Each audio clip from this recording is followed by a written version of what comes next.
Smoking is only permitted in the specified smoking areas. Zach. OG, I throw up the plate, and then he go get the cake. Then we link up with the gang, gang, gang. OG, I throw up the plate, and then he go get the cake. Then we link up with the gang, gang, gang. OG, I throw up the plate, and then he go get the cake. Then we link up with the gang, gang, gang. OG, I throw up the plate, and then he go get the cake. Then we link up with the gang, gang, gang. OG, I draw up the plate. Niggas don't know what to think. Thought I get money, you change. What you thought we was the same? Still stay away from them clones. Niggas better leave me alone. Talking about niggas as though you run with niggas who don't know you. Whoa, I made that zagging when city to city. You niggas not hot in your state. If it was money to get a hit Henny, we get it and never complain. Same go for the gang, and we split it up all the same. I can't really eat, let's stay straight, cause we go way back in the day. My day ones from back in the day, they still hang around me today. You wanna come round us, you can't. I'm rolling up loud, it's great. But mama, she bad but complain, cause I'm too in love with my dreams. And I gotta get on the plane, and go get this money with them. I draw up the plate, and then he go get the cake. Then we link up with the gang, gang, gang. OG, I draw up the plate, and then he go get the cake. Then we link up with the gang, gang, gang. OG, I draw up the plate, and then he go get the cake. Then we link up with the gang, gang, gang. OG, I draw up the plate, and then he go get the cake. Then we link up with the gang, gang, gang. I get the bag with the gang, taking that Zach to the bank. Henny be all in my drink. You niggas is stupid, you think that should change? You not even hot in your gang. Ain't nothing even hot about your gang. You niggas be lying about same. Be posting them pictures of guns for the fame. Niggas just look at me different now. Say that's your man, but he a clown. Don't fuck around with the fuck arounds. Little nigga, you should cut it out. Me and my niggas take different routes. Punch a bitch nigga all in his mouth. Hold up my nigga, we different now. I need a robber, this is my style. I get a check today, I spent it all tomorrow. I get a bitch today, she probably a foreign model. I get a check today, I spent it all tomorrow. I'm with my gang today, tomorrow never promise. OG, I draw up the plate, and then he go get the cake. Then we link up with the gang, gang, gang. OG, I think I'm cute, I know I'm sexy. I've got the look that drives the girls wild. I got the moves that really move them. I send chills up and down their spines. I'm just a sexy boy, I'm not your boy toy. I'm just a sexy boy, I'm not your boy toy. Are y'all ready? I make them hot. Herschel Walker fucking Mars. How about that? How about take that good news with you? Take that good news with you. We gon' meet up with Dave. We gon' get in the Salmon run. We gon' meet up with Rodrigo. We gon' link up with the gang. I'm not your boy toy, I'm just a sexy boy, I'm not your boy toy. Eat your heart out, girls. Hands off the merchandise.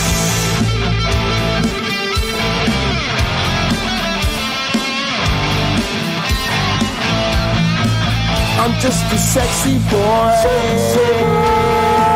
I'm not your boy toy. I'm just a sexy boy, I'm not your boy toy. I'm just a sexy boy, I'm not your boy toy. I'm just a sexy boy, I'm not your boy toy. I'm just a sexy boy, I'm not your boy toy. I'm just a sexy boy, I'm not your boy toy. All right. What up, everybody? Welcome to the show. It is your boy, Pocket Locker 86 in the building. And I am in teacher mode, which is why I got no goddamn lighter here, because I was in teacher mode. I get out of teacher mode. Teacher mode, teacher, you don't be smoking weed when you're teaching.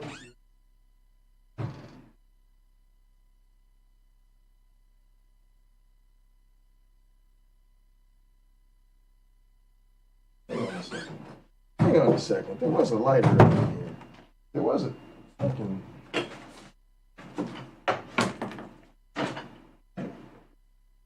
Where's my lighter? Oh, it's in my pocket. How about that? How about them apples? I'm so used to not wearing pockets, I actually put my lighter in my pocket. Boom, let's do it. Folks,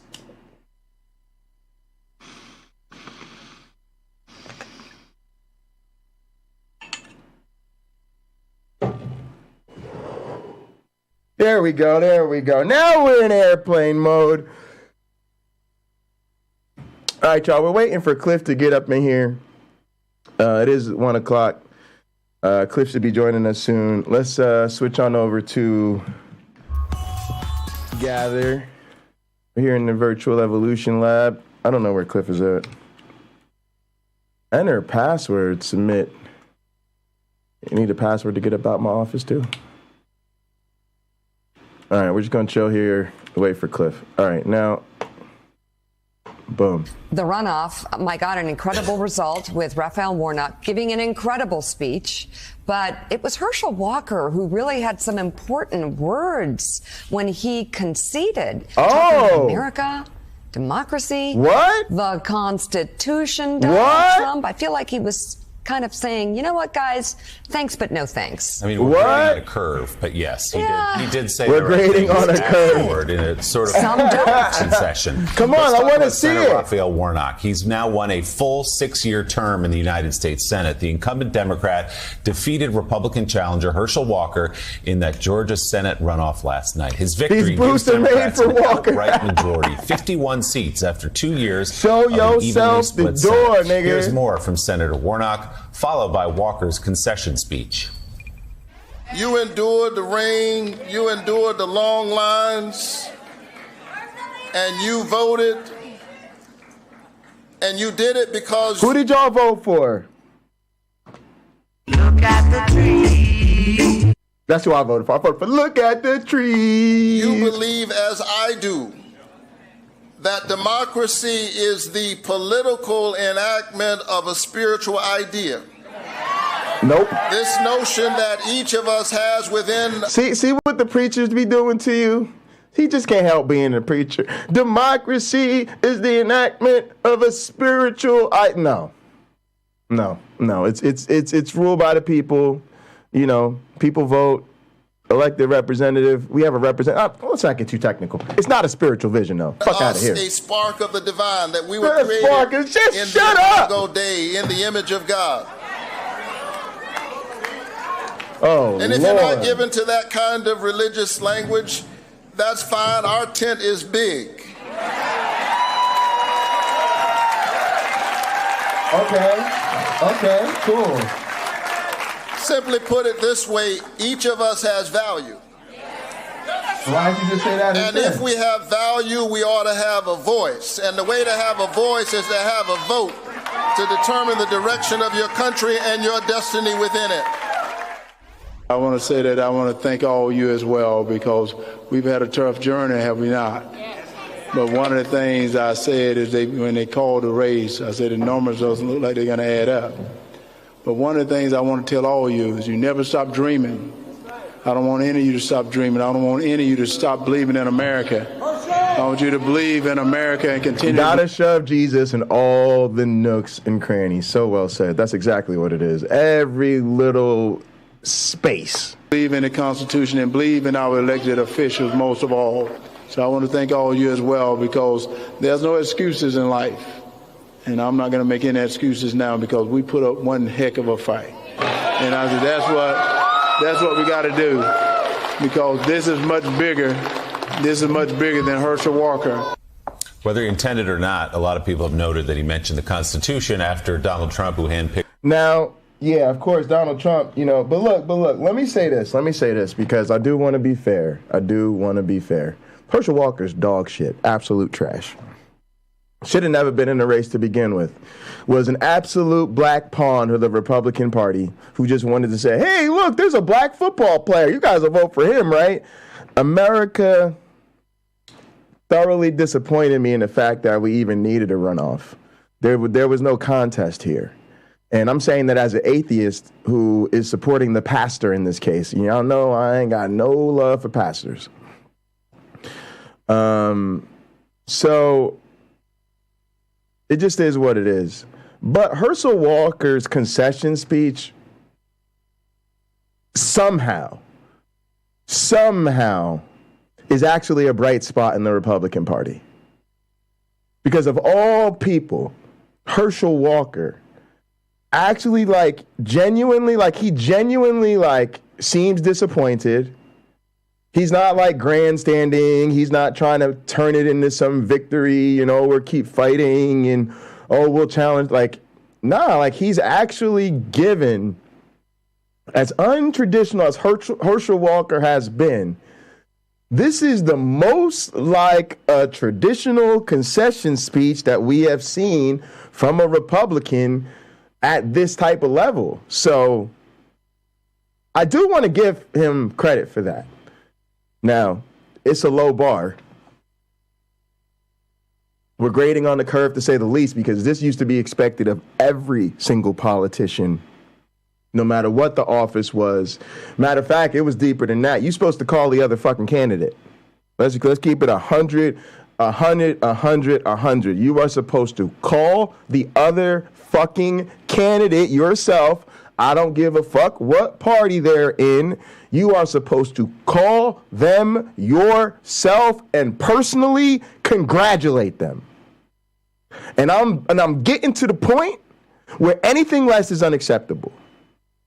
I don't even want just this public concession anymore. I want y'all to go back to the way you're supposed to do this. Like, you got some goddamn sense.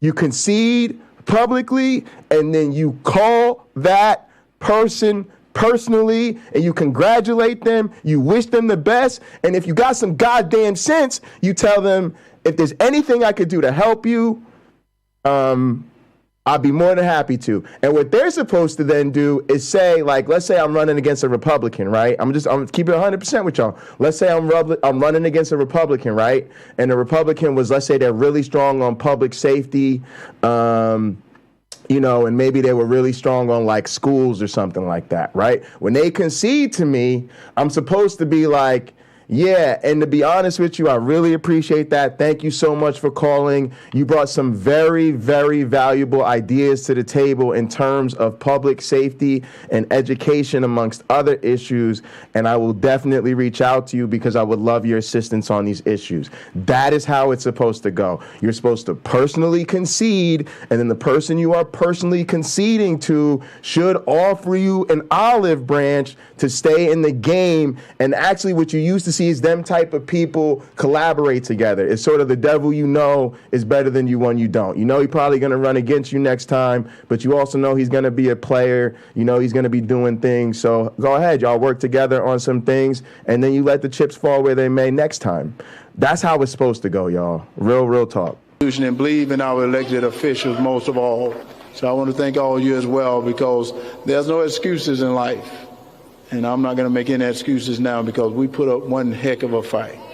And I said, that's what... You're absolutely right. Look at the trees. You're absolutely right. He would have done himself a real favor to play it traditionally. You're absolutely right. Him playing it traditionally in 2020 would have set Trump up very nicely for 2024. Instead, he damn near sunk his own ship. Because this is much bigger. This is much bigger than Herschel Walker. He is supposed to say that. Or not, a lot of people noted that he mentioned the Constitution after Donald Trump, who handpicked him to run for the United States Senate. I'll shit on his whole campaign, but not his concession speech. Constitution just a few days ago. Rev, let's talk big picture about this race. In the end, a relatively comfortable victory for Senator Warnock by almost 100,000 votes, cleaned up in those Atlanta suburbs. Of course, Donald Trump, a big part of that. You had voters there who just didn't want to see any more of Trumpism there. Absolutely, and I think it really was a repudiation of Trump. I give credit to Herschel for making a good speech last night. Yeah, to be honest, what they just got me thinking about is, and I don't know who will sort of break it down in the analysis, or if it will be broken down in the analysis, but it's an interesting argument to make now, to say, with everything going on with Trump and Kanye and even Elon Musk, all the craziness in the Trumplican fervor, you know, even Marjorie Taylor Greene, right? She's from Georgia, right? So everybody that goes to the polls in Georgia has Marjorie Taylor Greene on the brain. And so you're wondering, was this really a repudiation of Herschel Walker?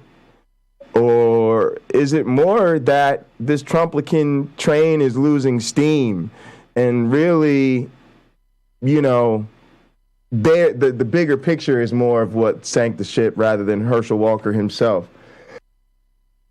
Now, in the end, it won't matter because it's 6 1/2 dozen of the other. You know, whatever it is, 6 1 1/2 dozen of the other, because we all know Herschel Walker was propped up by Trump. He was out there on the Trump tip as a Trumplican candidate or whatever. You know, so it's kind of one and the same, but there is a difference, right? There is a difference in terms of, say, you know, strong movement, weak candidate, and the weak candidate can't get over, versus sometimes you have a strong candidate and then the movement is putting such a bad taste in people's mouth, they can't stomach it. To be honest, I think in this case both were terrible. Herschel Walker's a terrible candidate representing a terrible movement.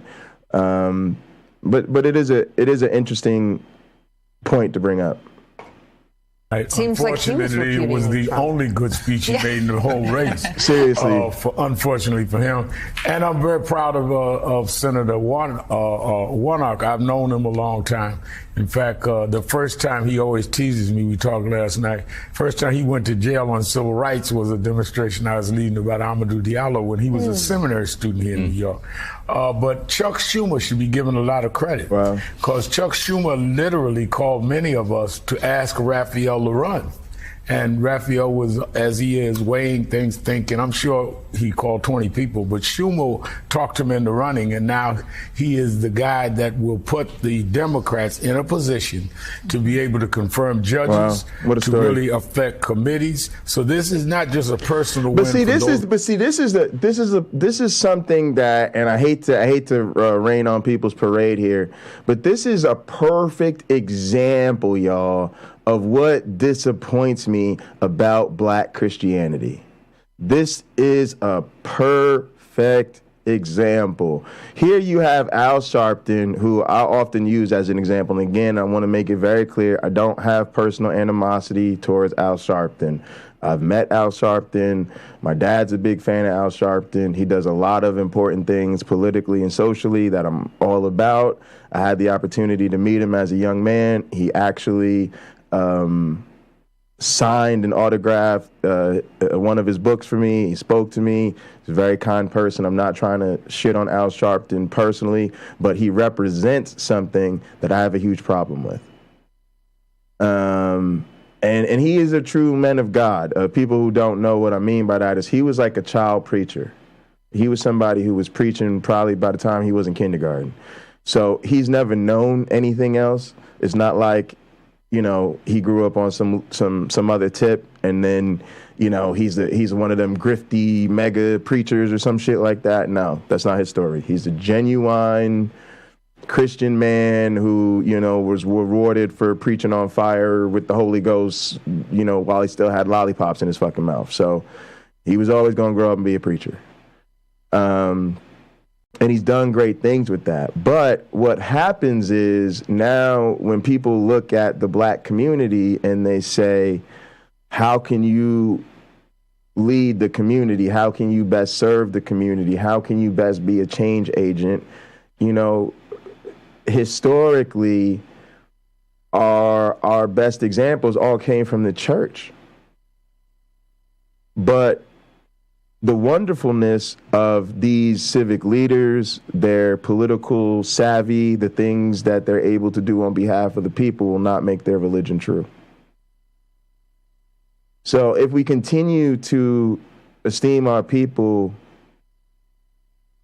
through this religious lens of being God's people, being blessed, being saved by grace, on and on and on, when none of that is true.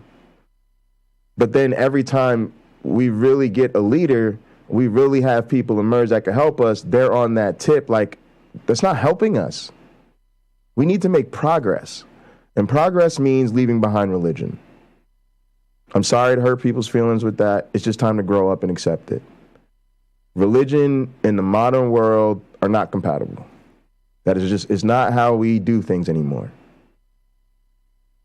And then you roll it forward to, well, what is the impact of that? It's generational. So now here comes Reverend Warnock, you know, someone probably between my age and my mother's age, or, you know, close. And it's like, he's on that same tip.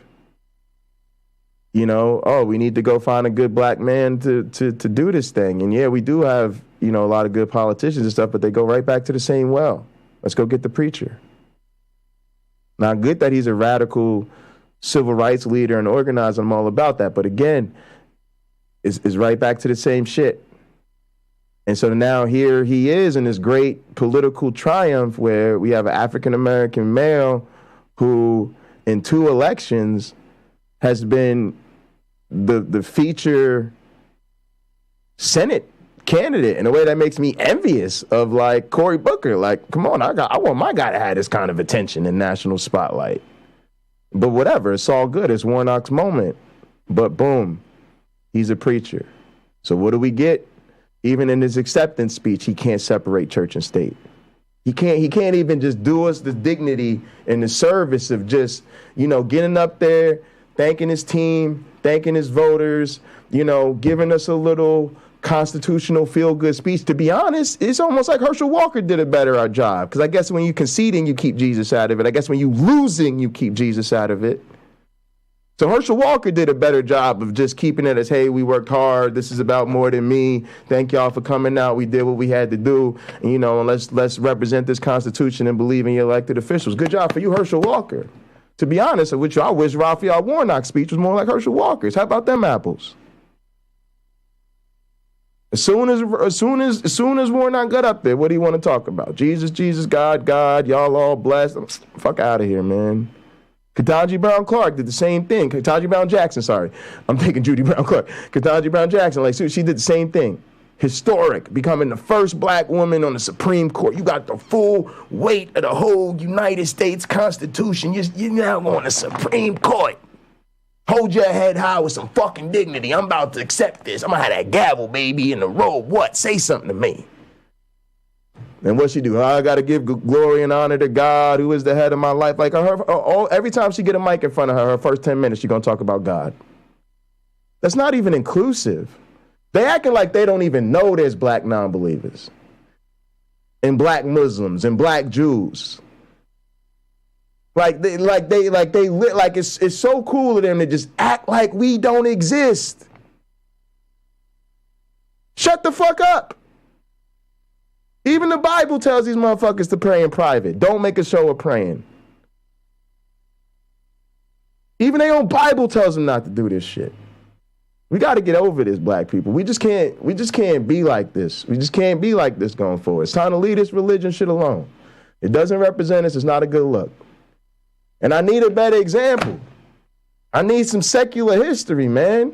Because all the kids now looking up to Raphael Warnock is going to be on that same bullshit, where they think the way to lead black people is to go to fucking seminary instead of becoming a science major. Become a preacher rather than, you know, become a fucking doctor or a lawyer. Like, come on, man. Tired of this shit.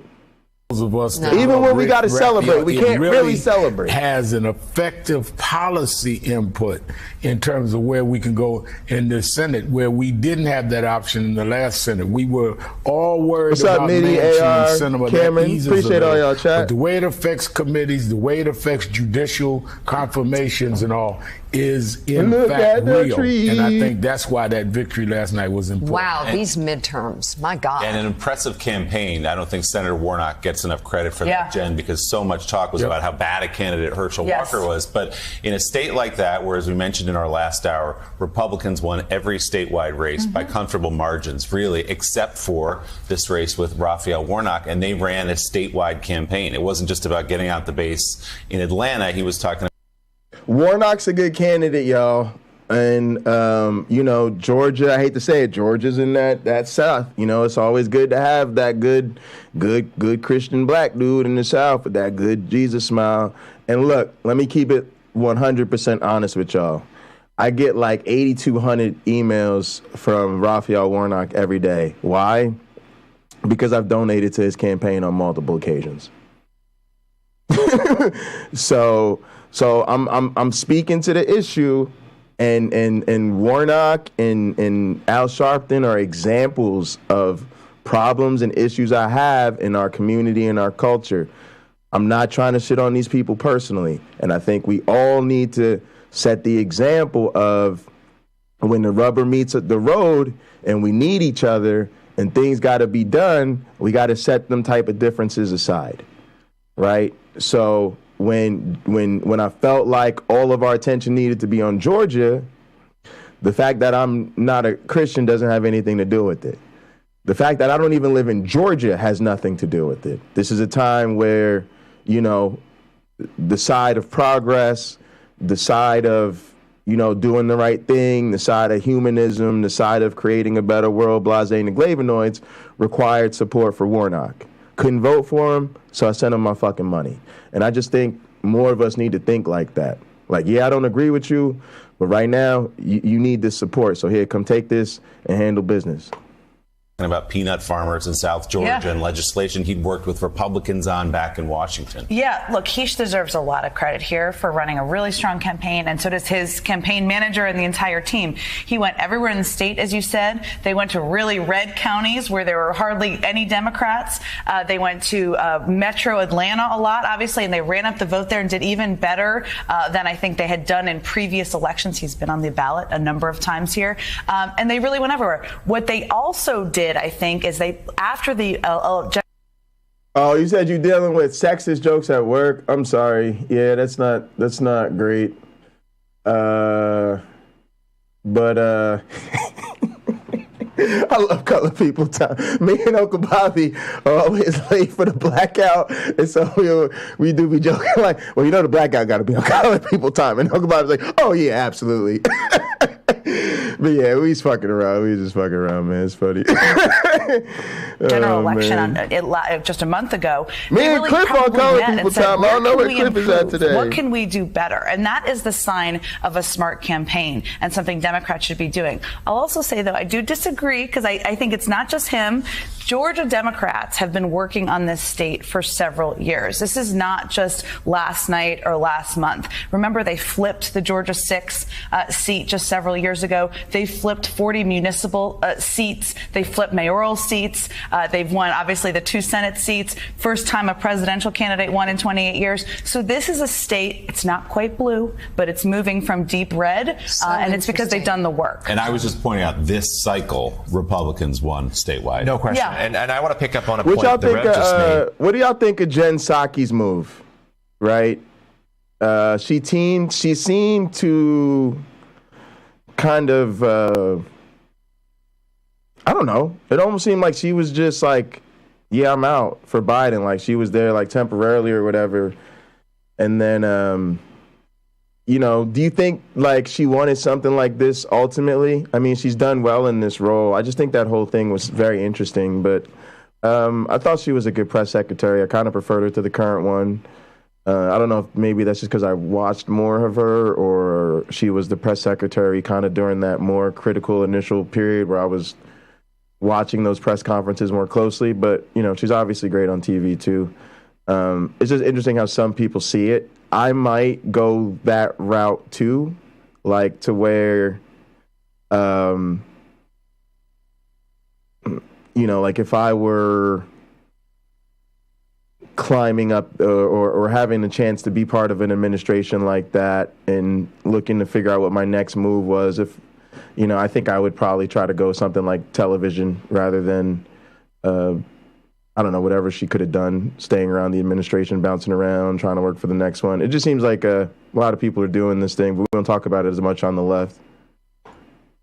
And take it to you, Jen. Yeah, I do. In your previous job, you had a lot of nights like worrying about gig. Senator Manchin and Senator Sinema. And this now at 51 votes. Just talk to us about how it changes the dynamic of Washington. We've spoken rightly a lot about how the historic midterm cycle the Democrats had lost the House, but only by a few seats, actually increased their margin in the Senate. Talk to us about how that's going to change the nation's capital over the next 2 years. Hugely. I mean, yes, I can speak from experience. It is a major pain in the neck to have a 50-50 split Senate when you're sitting in the White House. Sitting in the White House, I think today, and I talked to a number of them last night, it is a big difference, to Reverend Sharpton's point, between 51 and 50. Not just because you have committee control. Right now, it's split on committees, right? Mm-hmm. So the Republicans can use procedural shenanigans to delay things. They can prevent things from moving forward. They can prevent nominees from moving forward. They're already on track to have a historic number of judicial nominations move through. This is going to fast track it. They also now have subpoena power, which is huge. So there's a lot of things. Chuck Schumer, Joe Biden, every Democrat that's been working over the last 2 years to get just one more seat makes a big difference. Well, it's a big. Yeah, but here's the funny thing about it, though. It's like we get the one more seat, but we lose the House. And obviously it's too late, but number one, they really needed to secure a stronger majority in 2020. And then, to be honest, I think the first couple years of the Biden administration have been a disappointment. And they've been primarily a disappointment center left. I think we feel like we've lost goddamn everything, honestly. I think we feel like the huge elephant in the room is our reproductive rights have taken a step back. I think we feel in a real meaningful way our voting rights have taken a step back, or at least they're nowhere near where they should be, right? Because of all the challenges and the stolen elections and the voter intimidation and cutting out the early voting and some of these things, we've addressed with state laws and all of that's good, but that's too little too late in a lot of these cases. I think we feel totally lost on COVID. Totally lost on COVID. In the end, the right-wing strategy is what we did on COVID. What did the right wing want us to do? Just ignore it, go about your life as normal, pretend it's not happening. Suck it up, kid, get out there. Democracy needs you, aka capitalism. So I think we clearly took an L on that. We had momentum with George Floyd. And the whole Black Lives Matter and serious consideration of criminal justice reform. But, they quickly did what the right-wing white boy, old boys club does, which is demonize the term, defund the police, make critical theory a bigger part of the national conversation than racism. And not only is nobody seriously talking about those issues anymore, like I said, defund the police became almost like profanity. And so I know in my state, in a lot of states, we just voted through increases in police funding, major increases in public safety funding. Major increases in public safety funding. Defund the police? No. We decided to do what we always do, double down on police funding. So I just think, the minimum wage increase. Remember that? Remember they was talking about that? You don't even remember them talking about that? Yeah, that we took an L on that. What about student loan debt relief? Remember, they're going to give us some student loan debt relief, and then they stopped that. Yeah. So look, I really think an honest, fair assessment of the last 2 years has been, go fuck yourselves. Y'all really disappointed us hard, and I think that lack of motivation showed. I think, they always talk about, you know how losers are. Losers always start with the excuses. The same way the Republicans start with the excuse of, they can't beat us unless it's stolen. So, if they win, it's stolen. They're already making that excuse. What is the left doing? They're already making their excuse. What's theirs? Well, the House that, the party that wins the White House in the presidential election, they generally lose the midterm. They're always going to lose the midterm. They're going to lose the midterm. You guys know, right? They started telling us, like, Biden was like swearing in office and shit. Like, he was putting his hand on the Bible. Do you swear to faithfully defend the Constitution against all enemies, foreign and domestic? He was like, I do. But y'all know we're going to lose the midterms, right? Like they started making excuses for losing these midterms from day one. But the truth is, there's no excuses for losing these fucking midterms. With the Trumplican movement, with all the craziness going on in the world, they should have crushed these midterms. They should have gone to, like, if they had real Democratic strategists, I guess that's also becoming a fucking oxymoron, like Republican strategists. If they had some real strategists, they should have easily cleared 55 seats in the Senate. Easy. And a majority in the House. Are you fucking joking? If you can't get a majority in the House in the midterm, with all the shit that just happened with Donald Trump and the insurrection and all of the shit that's going on in the world and all the Republican Party has literally become cartoons, y'all. And they're sitting here making excuses for why we don't have a majority of the House. Are you fucking serious? I gotta be honest. This Democratic Party is dog shit to me. If you can't beat this Republican Party, what the fuck are you doing? Seriously. It's just a fucking joke. What's up, Cliff? You're in my seat. Huh? You're in my seat. I'm in your seat. Oh, I am in your seat. Sorry. Eating this shit.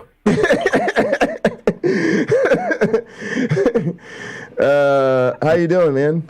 I'm okay. Sorry about that being so loud. My phone was on airplane mode, and I didn't know it. So I had sent you a message like 20 minutes before that. Oh. Well, no worries. You just said airplane mode, so it's all good. Yeah, no, I had sent like basically like at whatever at like. Yeah, well, I needed to wax about Walker losing the election, so it's all good. I just killed some time.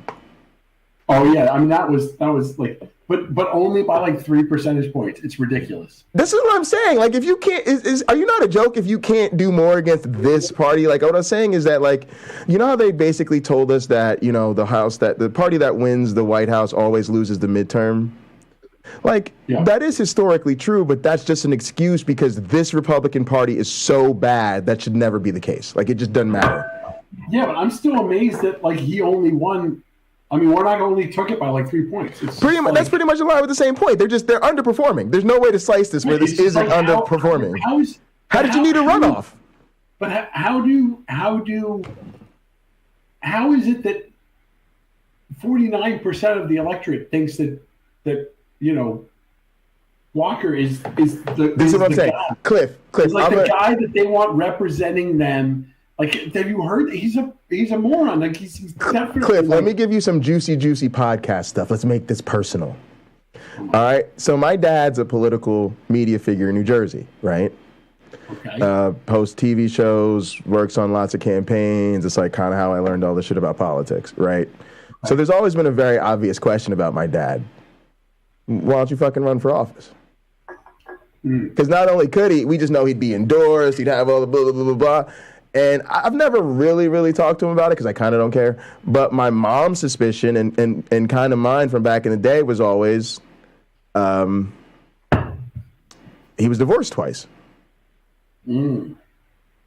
So there was a time, like when I was coming up, where if you were a candidate, like that whole like being divorced and remarried, like that was like a no-no. Even for Democrats, even on the left, that was considered a no-no, right? Because you wanted that like wholesome family image. And so it was literally like the way my dad came up, like, no, I'm sorry, you've been married 2 or 3 times, you got to go. Like, we can't get behind that. So what we're saying is we've come so far from that, right?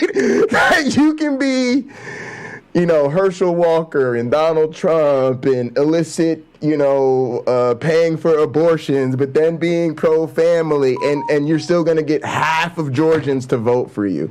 I mean, that's how far we come. That my dad literally was like, nah, I probably can't run for like school board in New Jersey because I've been married too many times, to you can literally lie about threatening women into getting abortions and then pretend to be the pro-family candidate and get half of Georgians to vote for you. Like, y'all, shit is different. We're broken, as you would say. Yeah, no, I'm just, well, I mean, it's not just that though. It's like, I mean, I never understood when they were like, when it was Gore versus W, whatever the hell it was.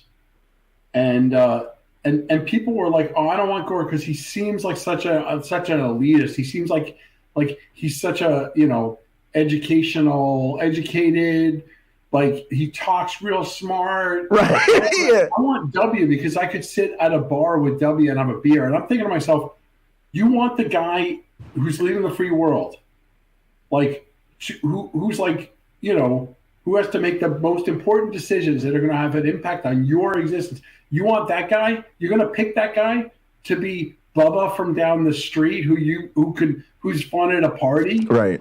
Over the Oxford educated, whatever the hell. Like I'm like, no, I don't care if the guy I have in office is approachable. I don't care if the guy I have in office is a guy that like I want to have a beer with. Like I care that he's smart and he's going to make smart decisions. And like I don't think I'm qualified to do it. Like I don't want me in office. Right. I want better than me. And we seem to have lost, like we used to have that idea at some point historically. Right. But now we went away. By the time we had, W, we were away from it. Now we're like, it's almost like I want a guy who's as flawed as I am, who's as stupid. He makes bad decisions and like and dishonest and like absolutely dishonest. People in the back because I wish I was as evil as, because that guy he'll really get shit done for us. And you're like, no, he won't. He's gonna get shit done for him. He's the only one he's looking out for. Anyway. Yes, absolutely. So a couple things real quick. I see this going on all the time, and I really do think Christianity has a role to play in this. And I think that role it's what started to make stupid smart. And what I mean by that is you hear this a lot about preachers, where it's not the weight of what they say or how much critical thinking is. It's I like the message. I really like the way he says, right? So like my mom goes to one of these mega churches and the pastor just looks like a grown-up Ken doll, literally, like a grown-up Ken doll, right? And the parking lot is just filled with luxury cars, right? It's just the mega church. There's probably $2 million in AV equipment, right? And the whole thing is just liking it. And some of the times we hear like Lupin, one of our friends, I guess we'd say, but he's currently at the Hovind compound, right? I actually just messaged him earlier today. He's been visiting the Hovind compound, doing IT stuff for them, right? And what he loves about that, in spite of all the controversy literally happening right now, there's literally videos being made right now about Kent Hovind and child stuff, right? But he's like, nah, man, I'm getting Christian community here. And you said this so well, which is that what Hovind does is he makes it sound simple. Yeah. And they love that. That was the W effect, right? That was the same thing. Yep. Yep. And I think what it was they wanted it from their pastors, and then it just made sense to want it in the White House. Right. And you're just like, the world is not what you want it to be. The world is what it is. Right. You got to deal with the world as it is. I don't know what to tell you. Yeah. It's just. All right, there's two positive things, though. So I just did this appearance on Skeptic Haven on Monday night, and it went really, really well. They're really great people. And they want us to come back on Monday, the January 9th at 8 p.m. Are you available? Who's it? What? So I was talking to them, right? And they wanted to talk about just like evolution stuff. So, you know, I sent them some digital evolution stuff to look over before I came on. I sent them the Zimmer article, you know, the Zimmer Avita article, and a couple Wikipedias, one on Avita, one on a digital organism. And so I was talking to them, and they asked some good questions, like, you know, what kind of people are these? I don't know. They're skeptics. So it's called Skeptic Haven. They're like, I don't know too much about them, but look up their channel. They got like 1,000 subs or whatever. They're, I think it's like a panel channel where there's different, where maybe they all have their own channels and then they do this kind of thing together. Producer Wes is somebody who watches our show and stuff, the producer, and he just like kind of asked me to do it. I didn't really know that much going into it, to be honest, but they were really great, and they were asking great scientific questions. So we started talking. So the Sunny is the woman I was interviewing on there. She was asking me about Markov brains, and she was asking me about sort of the artificial intelligence angle of what we do, and basically your project about how we have the different brain types and they're good at different tasks. And, you know, because I was basically saying we had this modular system where for us, these different genetic architectures just give us, you know, basically different substrates to operate on. And the thing that she'd be interested in is that they're in fact good at solving different types of tasks. And then I explained that you could make these hybrid versions so you can actually understand like mechanistically what makes these type of models better at the certain tasks. So she was really excited about that. And then, you know, we touched on some stuff that I think maybe even your free-for-all stuff, right? Because that's dealing with the relaxed selection. Because they were like really asking great questions. So I was like, yeah, I'm gonna bring Cliff on. Like he's the guy who really knows this stuff. And I thought it'd be something you'd actually like. Because it's not like Bible shit or anything like that. It's just like straight up like show us your science, you know? Yeah. January 9th, 8 p.m. January 9th, 8 p.m. Sure. Let's do it. Yeah. And I'll be on there with you, so yeah, I think it'll be fun.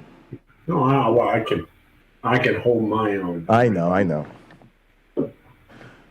Somebody wants to talk to me about science. Twist my arm. I figured. Speaking of which, I have a thing I know I suck. I just showed up. I have a thing at 2. No, you can go at 2. That's fine. The other thing I wanted to say is, and I'll pull up what I've got, and then the other thing I was gonna say real quickly is I have a student at Minnesota. His name's Tommy. He's really good, but he's been doing Avita stuff, and he just took an evolution class. Like I started working with him like last summer or whatever, and he's starting to learn coding. He's about to take like a Python and R and C++ stuff, and he's basically learned about fitness landscapes. And he had this situation in Avita Ed where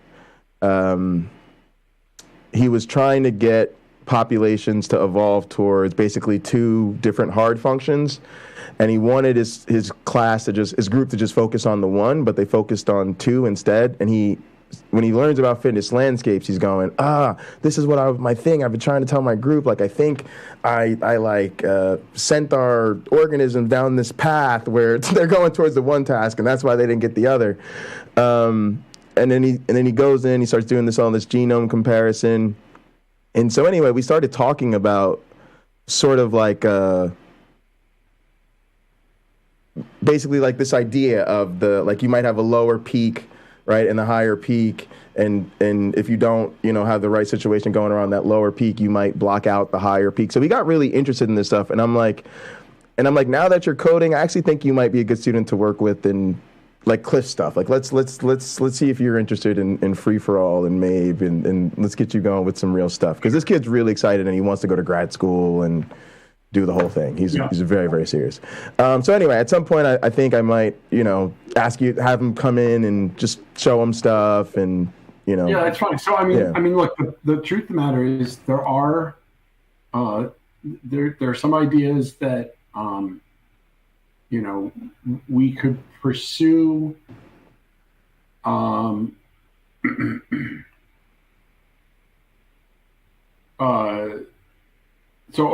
there are some ideas that we could that I think could be pursued in terms of research angles directly related to what he's talking about. So just to touch on a couple things. One is evolution whatever evolution finds that generates fitness is going to be selected for.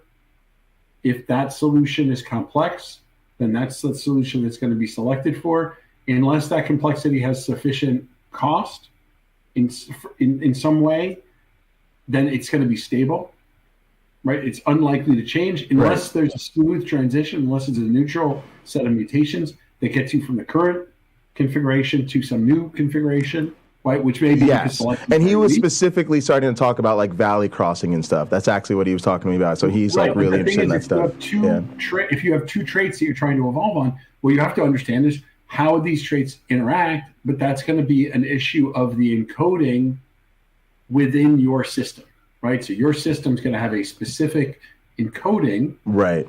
How the brain is encoded, how the problem is encoded, how genomes are encoded, how mutation moves you through the fitness landscape.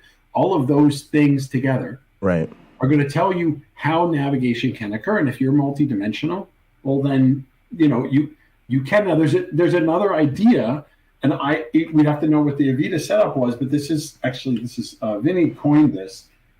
He calls it hidden colonization. And so in Markov brains, memory we refer to as hidden nodes. So the hidden nodes are nodes. They're basically like memory locations that the brain has access to, but cannot be accessed from outside the brain. As we call them hidden nodes because they're hidden in the brain. And what one theory is that if you have a task and that task, you're trying to get a brain to evolve to two tasks or multiple tasks, and one of those tasks requires a certain amount of memory, and it evolves a solution to the first task, which utilizes the memory. Then the memory is no longer able to be used for the second task. So now the second task is it is inaccessible, right? And you could imagine in Avita, if you did a fixed length Avidian and you evolve, there's a certain minimum number of steps required to evolve a solution. You can't get rid of your replication steps, and you need to do this in a certain number of steps. If you evolve it, you would have to lose it to get the other one, and that's not going to happen. But what could happen is you could say, okay, I have task 1 and task 2. Task 1 requires 3 hidden nodes. Task 2 requires 2 hidden nodes. But what if task 1 evolves not to use 3 hidden nodes, but to use 4? And you have a brain that has 5 hidden nodes. So now you have a fitness-bearing solution that is colonizing 4 of your hidden. You only have 1 left, and 1 is not enough to solve the second task. And so you simply cannot, in this run. Now, if in another run, it figured out the solution, the more efficient solution that only uses 3 hidden, well, great, you still have 2 hidden left, you could still solve the second task. So this is where it gets a bit complex, and you have to know exactly what it is you're working on. Yeah, to be honest, in principle, theory currently is that having more than one dimension to your fitness function is going to aid in evolution. But you're saying that might not be true. It won't be true in all cases. All things being equal, it's generally considered better to have more dimensions to your fitness function. Although, if you really want to solve task A, it may not be good to try to evolve it on task A, B, C, and D, because you may solve C and D and not solve A. So right? I was talking to him a little bit about my stuff, which is, related to contingency. And this is sort of what I think we saw. Whereas when, because we evolved a bunch of things in ancestral environments, and then we switched them and evolved their descendants in something new, which is either similar or different, right? And when it's similar, populations with a deep history evolve slower. Why? Because their functions are still under selection. They can't use them. So now they've got less blank tape in their genome, right? And so anything new that they learn to take advantage of the new resources has to integrate with all the old stuff, which they can't get rid of because it's still under selection. But when I put them in an orthogonal environment where none of the resources are the same, literally the adaptation effect is indistinguishable between shallow, intermediate, and deep history because none of it's under selection anymore. You're free to mutate everything pretty much except your copy loop, right? And so, believe it or not, that was the real power of my dissertation. Had I just gotten the first one, it'd have been like, yeah, okay, right? But then when I put him in the new one and it literally goes away and disappears, then you're going, boom. Right? That's what made it kind of interesting to document that. But yeah, that's exactly the same type of thinking.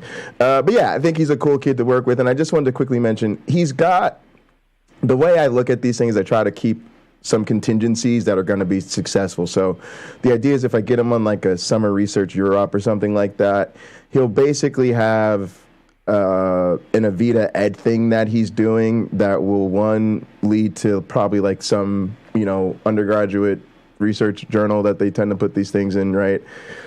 So that'll be the actual benchmark. And then he's probably got stuff that could always lead to like a Avita Ed exercise or whatever. So whatever he does with us will be more about, us just working with them, wanting them to get some extra practical experience and opportunity. So it won't be like a ton of pressure on the kid, but I think it'd be a great opportunity. Right. Yeah. It might be nice though to do a problem of hidden colonization. Yeah, I think it's probably something we'd be interested in. Like, look, if you have these two tasks and they each require 3 hidden, and you give the brain 5 hidden, whichever one happens to evolve first is the one that's what that's going to do, and it cannot do the other one. Yeah. Right, and we show that if you give it 7, well, it can do both. Yeah, that'd be awesome. Actually, super simple too, or clear. Right, that's what I'm saying. So I don't know how publishable that is, but certainly it would be a good proof of concept. Yeah, absolutely. All right, so let me show you what I've got over here. I know you've only got a little bit of time left, so let's see. So what I did was, okay, so here's the decision I made, which I think you might kind of appreciate. I didn't really know. So we had looked through a couple seeds, right? We were looking through everything to find interesting seeds, right? And what I noticed was basically the conditions that we looked at, we always saw something we thought was interesting basically within the first 5 seeds, right? And then after that, we'd start kind of flying through them because we'd be seeing the same thing. Right. So what I did was, because I actually had called you, I think, at some point, and what I was going to ask you was, what's the most efficient way to do this, sort of spot checking thing where you want to get snapshots, but only from certain runs and certain conditions? And since I was like, this is going to, let's not worry about that. I'm sure you'll show me that at some point. But what I did instead was I just ran the first 5 seeds for all 8 of them, for all 8 conditions with snapshots. I mean, that's okay. The issue is that for the really interesting stuff, it may be 1 out of 100. Yeah, no. I had looked through everything and kind of saw that. And so what I did was, what I kind of noticed, because I did check them right before I did this, was I pretty much saw that. Was like, what we'd see is... I mean, and look, as long as the interesting behavior was encapsulated in that, then that's fine. Because we wanted to run some of the normal stuff too, so that, we don't want to compare it. Right, and we don't want to assume that we know what the normal, the issue is we have the normal case and we say, I assume that I know what that's doing, but we don't actually know what it's doing without analyzing it. Right. So I guess here's what I'll show you, and I guess we can pick it up on Monday if you want, but these are in here from, last night, right? So they're regenerated the report. So the one thing that we could do is take a look at these real quickly and make sure that, I'm not sharing my screen. Sorry. Right. I'm showing the wrong screen. Oh, yeah. There we go. All right. So I ran everything. I regenerated the plots. All I'm just showing you here is I've pulled in the plots. We'll actually have to look at them to make sure they're the same as the previous ones. And then I just want to quickly show you that there should be, let's look into the last ones actually. There should be, this is weird. I'm not seeing snapshots.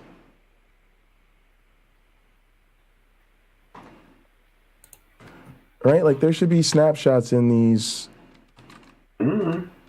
Did you ever figure out? Oh, no, we did figure out. The issue was you ran it. Right, never mind. Yeah, there should be snapshots in here. All right, so they're there. And I'm wondering why they're not there. What are we looking for? Images or? So I have the plots. What I'm looking for is the snapshots. And for some reason, it's looking like not all the conditions gave me snapshots. Sorry, I'm taking my dog shit today. Right, so I saw them in C0. For some reason, I didn't see them in the last one. All right, 1001. Yeah, let me just do LS because it's way easier.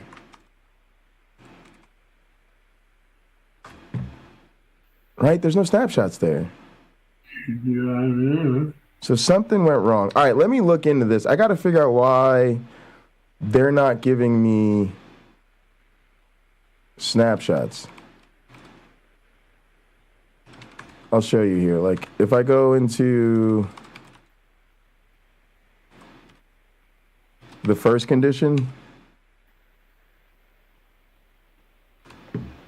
I have all my snapshots. All right. For some reason, I didn't get them from all the conditions. All right, let's look at them. They're right here. Let's see. So they're there, there, all the way to 5, right? But not 6. Yep, that's kind of what I would expect.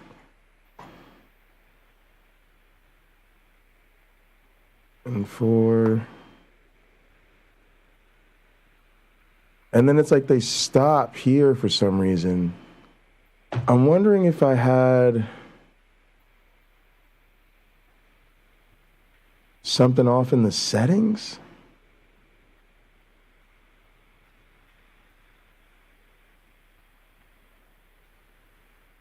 Because it's like it tried to run snapshots, right? But then it just like can't. Well, I mean, check the log. Maybe it crashed. Okay. Those are going to be on the HBCC in the scratch. Right. You got to do the LS of the C whatever 1001. Enter. Get the link. Right. You have to get the sim link, and then that tells you where to go to find the log. Yeah. Okay, let's my goodness. I'm typing like dog shit. Yep. Let me slow down.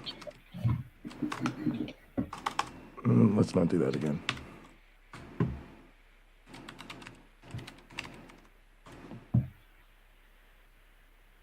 All right.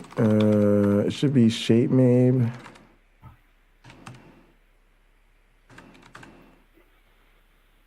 It's gonna work. All right, let's do an example just of like the last one, I guess, because I know that isn't there. And then I'll just keep the commands. All right, Cliff, what's the first thing? Do ls-alc0 tab. 1001, hit enter. That's the sim link. That up to the, not the whole thing, but you want to go. It's up to here? Yeah, I think it's up to there. So do ls or do cat, put that down. I don't even know if I got it. That thing from /mount, you need the /mount. Just do cat, CT. Oh, I need the mount, all of that, right? Yeah. All right, and then do cat that? Yeah, cat, and then just middle mouse.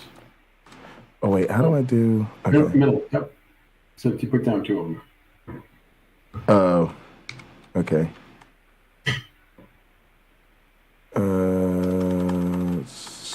There. And then hit tab. There's another one. Whatever, you figure it out. You do you. Hit tab. Oh, you're on gateway. You got to be on. Oh, I need to be on a dev node.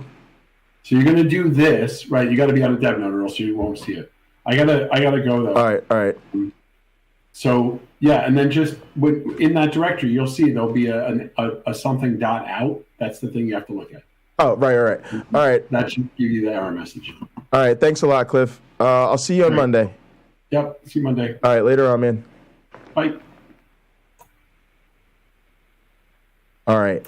I'm going to, let's thank Cliff for helping us out. And I think I'm just going to take a quick break just because I had a bunch of meetings and stuff. This makes sense. This makes sense. You know what we haven't done in a while, gang? We haven't taken a visit with Uncle Bobby. By the way, y'all, man, the blackout was amazing. This is still so incredible to me. You guys got to remember Uncle Bobby's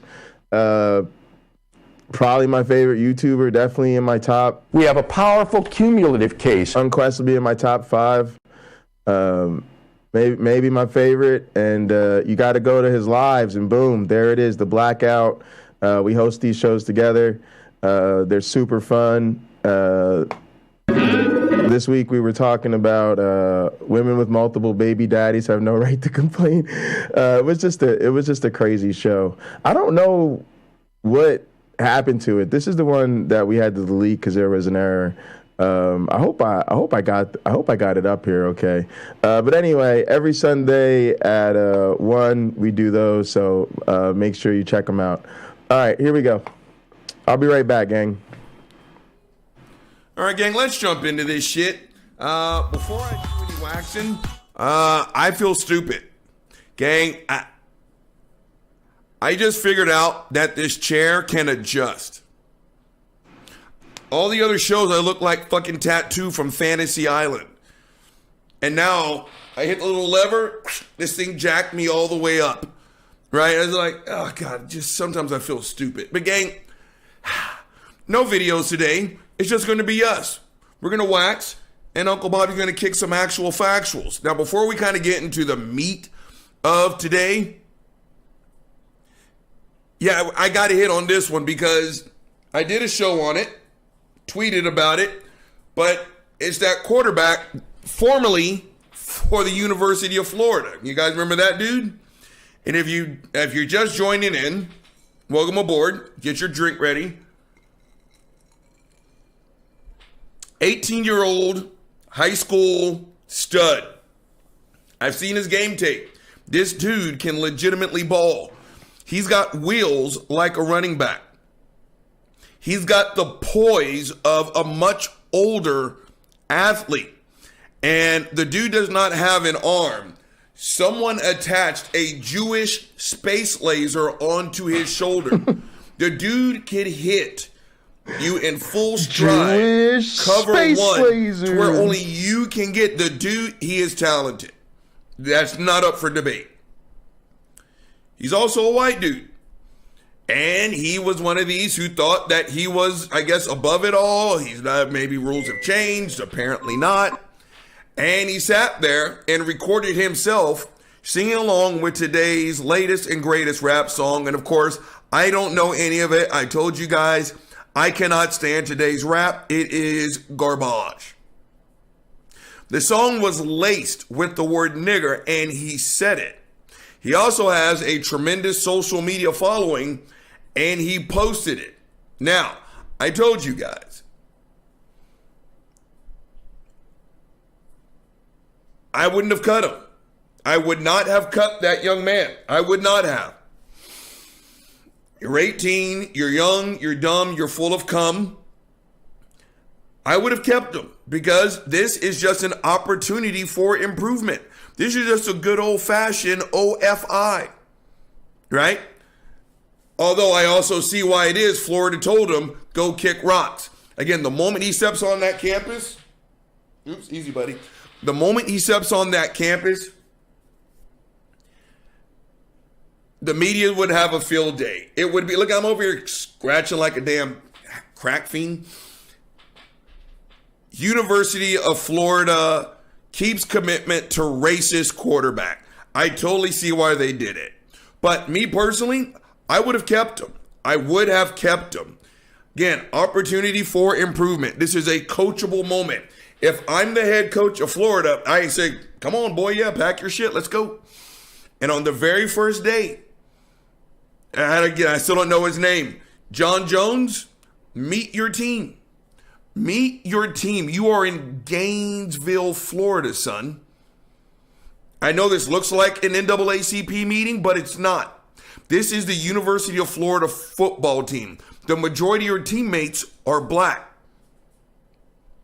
Then I'd point those dudes out over there. But you see those 5 big, broad-shouldered black guys? You don't even know their name, but you know their title, because one of them goes by center. The other 2 go by guard. The other 2 go by tackle. That's your offensive line, son.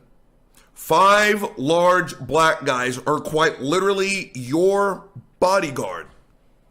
Go introduce yourself.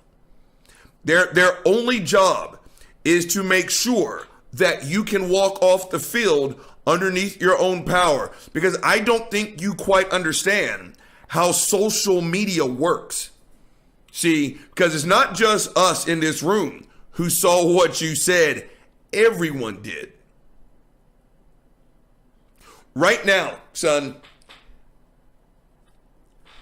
I don't know if you realize this, but Florida State is one of our most heated rivals. We don't like them. They don't like us.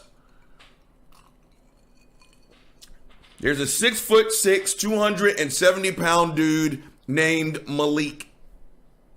He's a 7 technique. He's a defensive end. He saw your video. I guarantee it. Those 5 guys, your offensive linemen, your bodyguards, they're protecting you from Malik.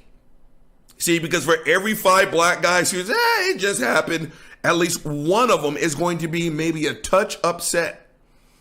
And when we play Florida State and their coach gives Malik the scouting report, you know what Malik's going to say? Fuck that scouting report, coach. I don't even give a shit. He's not worried about swatting and swimming. He's not worried about the underarm grip technique. He's not worried about getting skinny and dropping his shoulder. He only wants to commit assault and battery on you.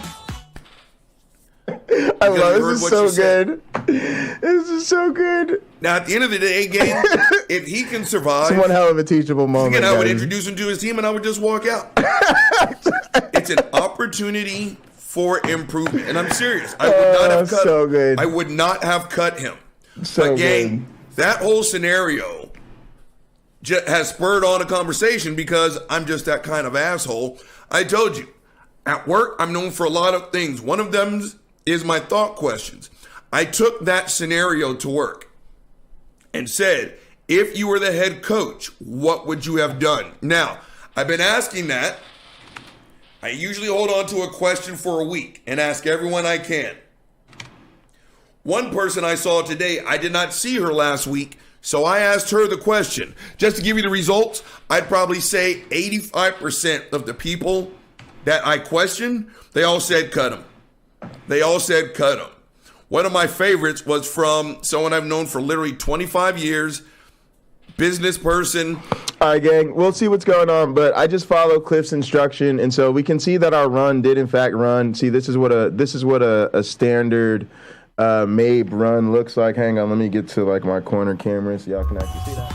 All right, look at that. We can make it larger. Boom, now you can see it on stream. Let me see. Look at me. I'm gonna look on my tablet. Look, I'm seeing it on my tablet. It is fucking readable. All right, now this is what a standard run looks like, right? It just keeps track of the update, the max, the av, and so it's a log file. This just shows us that everything did in fact run. What is going on with my thing here? Okay, here we go. Great. So state running. Exit code. Wait a second.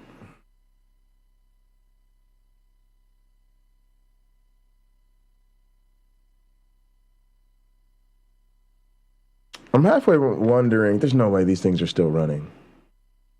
It's not giving me any. Anyway, all right, we're gonna put Uncle Bobby on. I'm gonna type for a little bit. Normally I put on like music or something, but I'm fine listening to Uncle Bobby right now. I'm gonna poke around a little bit. For this reason, I'll let you know if something important happens. All I'm doing right now is trying to poke around and find out what happened, why I didn't get these snapshot files. You do not cut him. And also, I'm gonna show y'all Salmon Run in a little bit. Because we demoed Salmon Run in my class, so I actually want to do that. Let me poke around just for a minute here, and then we'll pop into some Salmon Run. Let me have Uncle Bobby play. I'll also show you guys how I change gathers and get set up in the office. You have sent the message to everyone else that his behavior is okay. So that was just that. Salmon Run. Salmon Run. Uncle Bobby hit his head before he started the show. I got a little knot. It's been a while. I'm going to wear this one with pride. Back on topic. Where the fuck was I? Oh, yeah. So I asked someone about it today. And her answer was very interesting. She chose to keep the young man on the staff, the blase and the flavonoidal processes, but it kicked up the age-old discussion, which I think is ridiculous, by the way, because her thing was, and she's an attorney, so she probably was looking at it from a law person's point of view. And I got no beef with her. I actually love her. I've known her for a long time.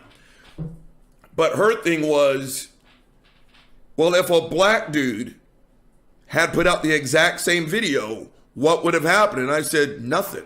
And her response was kind of like, exactly. So I don't know. She didn't use the word discriminatory, but it was like, well, if the black dude could say it, and the blase and the flavonoids, and I was just like, and that's where I got to hit the brakes. Not pump them, I got to smash them. Yeah, okay, so let's talk about this real quick because I have to remind myself that you know, my perspective is not the most only one in the world, and I gotta take other people up and meet them where they're at.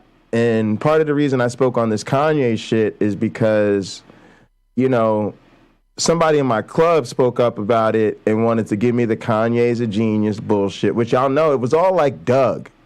Literally, y'all know the parallels with Doug and Kanye were just there. So as soon as somebody was like, oh, well, he's so brilliant as blah, blah, blah, blah, blah, blah, it's like, no, right? Because I knew that was going down that same tip. And then they were like, oh, but the Jews do run the world. Yeah, but he's kind of right. But if you look into this one thing, he's kind of got to, no. And it's just not like that. But the same person, a lot of these same right-wingers, they be on that same tip because I've also this kind of subject came up. And it was all like, well, it's just a word. I don't see why people get so upset about it. And I was like, bro, it's the history of the word and the way it was used to dehumanize people. And, you know, they're like, oh, yeah, well, you know, I didn't really think about it that way. First off, I'm like, not buying that, but okay, well, now you know. And, well, but I just don't think people should be, it don't matter what you think. And there is no rule saying you can't say it, so stop acting like there's some rule that says you can't say it. It's just there are consequences for saying it. You might get punched in the face. Now, if you want to understand why you might get punched in the face, that's why you might get punched in the face. But this is not an argument. And believe it or not, I'm with Uncle Bobby. All I hear when people bring this up is, I want to call you a nigger. Why can't I call you a nigger? Why do you have feelings about being called a nigger? Why do you get to have feelings about being called a nigger and then turn around and use the word nigger? I don't understand that. Why do you get to be upset about me using the word, but then you can turn around and use the word? It's sort of like Cliff's assessment when you're dealing with creationists. You have to live in the world we live in. You have to deal with the world we live in, not the world you wish we lived in. Reality just is what it is. It's not what you want it to be, and nobody cares what you want it to be. So just learn that not everything needs to add up to you. Shit making sense to you is not the prerequisite for the rest of us to determine what the fuck is going on in the world. So the best lesson I would have for people in that situation is just grow the fuck up and get over it. You have thoroughly assessed the situation. It is not okay for you to use the N-word in the eyes of most people, and black people can say it. Now, if you're really interested in it and you want to do a whole historical research project and learn the origins of the word and trace its etymology and discuss its use in a sociological context and write a 18 to 20 page term paper, knock yourself out. Go for it. I'm all about that education, people learning and growing. But in the meantime, you could just short circuit all that and just get the fuck over it. It is just such a glaring omission of a lack of self-awareness and a need to understand privilege when you have white people running around complaining to minorities that there's this thing they can't say. It's embarrassing. Just stop doing that. Don't have that type of dumbass conversation among your white friends. Stop saying that shit to black people. You just look dumb and ignorant as fuck. Because, gang, I've said this and I said it a long time ago. And this person kind of alluded to the age-old, it's confusing that, well, what are the white dudes supposed to do? They hear it in the music. And I was just like, again, the Officer Tatum did it. Some of the other coons have done it. And I've heard this argument before. Yeah, I'm upgrading my computer too, y'all. Let's all get new computers. New year, new computers. I'm about that life, y'all. New year, new computers. Come on, y'all. Let's all get with that shit. I teach my white children. Y'all, you can't have the same machines and technology going into 2023 that you had in 2022. You got new year, new technology. A new virtual you. Come on, that should be your real New Year's resolution. That's one you could actually keep. You could just buy something and be like, hey, look, done. I actually look at the positive reinforcement, y'all. Just tell yourself your New Year's resolution is to up your technology game. Then up your technology game, and you will actually have kept your New Year's resolution. Look at you, computer party. There you go, Melody Joy. We're going to link up with the game. Not to say the word nigger when it's in the rap music. By the way, y'all, we're going to start doing some special stuff, but we're going to have to do something special for New Year's. But I'm thinking even this weekend, we're going to have to start, renting some movies so that we can watch some of these feature movies that are coming out. Also, I think we're going to start watching some expensive shows. Y'all know we be watching Hulu and stuff in there and Netflix, but we're going to start doing some HBO Max stuff. I think that new Game of Thrones show. That way you cheapskates can have a more reason to join us and gather, because you'll be like, oh, well, if I go and gather, I can cheat the system and watch shows that I'd have to pay for, and I could watch them for free with the gang, and then you'll get your lazy ass and gather. Because you're awful. And pretty much stealing things and robbing people of their intellectual property is the only thing that motivates you to spend time with your friends. Because you are, in fact, a terrible person. But it's not your fault. It's not your fault. You evolved that way. So, I don't know what you're going to do. Evolution sucks. What do you want me to tell you? Gang, I'm just going to come out and straight up say it. White people, and I told her this, because it got under my skin a little bit, because I'm done. I told you, I'm no longer in the business of trying to tell white people why they should or should not say. Knock yourself out. Knock yourself the fuck out. And sometimes, quite literally, you're going to get knocked the fuck out. You have every right to say the word, just like you are entitled to the 5 minutes after, whatever that 5 minutes may be. Let's get some alcohol. Do you guys know you are legally entitled to show up to work naked? You have every right in the world to show up to work naked. You just have to be prepared, number one, to spend the night in jail. And number two, to not have a job once you spend the night in jail. And you might also get punched in the face. But Uncle Bobby just had a brilliant idea. And we sometimes talk about Uncle Bobby's jokes and how he makes us laugh. But sometimes the man is just brilliant. And right now, he just inspired me in a way that Shakespeare and Hemingway and all of the great minds do. Gang, let's go get some alcohol. It's a fucking brilliant idea, Uncle Bob. We really got to give it to you. But I told you really got to hand it to you with the let's go get some alcohol. This is my problem with that bullshit. With the whole it's confusing. Black guys say it, so it's kind of giving the message to white kids. Gang, white people have been calling black people niggers since the 1600s. That's not a term that we gave ourselves. That was a gift from you. My white family members, asterisks, some of my white family members. White people have been calling black people niggers since the dawn of time. But apparently this was not an issue until 1985 when NWA dropped that shit on wax. Gang, the one thing that I have never heard, never, actually I've actually heard the exact opposite. I have never heard any white person tell me when this conversation comes up, well, Robert, I don't know how to teach my kids not to call black people niggers when I do it all the time. Robert, I don't know how to teach my white kids not to say the word nigger when their dad says it, when their siblings say it, when our neighbors say it, when their sisters and brothers say it, when their aunts, uncles, and cousins and grandparents say it. How is it my responsibility because I see another black person like, what's up, niggs? And all of a sudden, white people just send, I don't, you nigger. And when I say I've heard the opposite, gang, just about every white parent that I asked, white parent, oh, my entire work day is white people. Robert, you go fuck yourself. Just about every, if not every white person I asked that question to almost said the same thing. That their kids listen, but my kids never say it. My kids never say it. My kids never say it.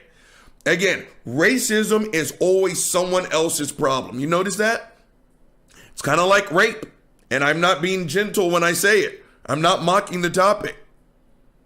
Everyone knows a rape survivor. Raise your hand right now if you know a rapist. Yeah, right. Right? We should all raise our hands, the right? People we who all say do. nigger, it's always those white kids over there. Right? It's always someone else's issue. And I told y'all, this is all. All right, gang. Let's get into our communion real quick. We'll Uncle Bobby and Chuck for a few more minutes, and then I really want to show you guys Salmon Run. We showed it to my students today. It was pretty fun. So we'll get into that. And then I got to figure out what the hell's going on with these runs. And then I think I'm meeting with Rodrigo at some point. All right, gang. I'm going to keep it casual today. Fuck it. Let me put on my robe. I'm done teaching for the day.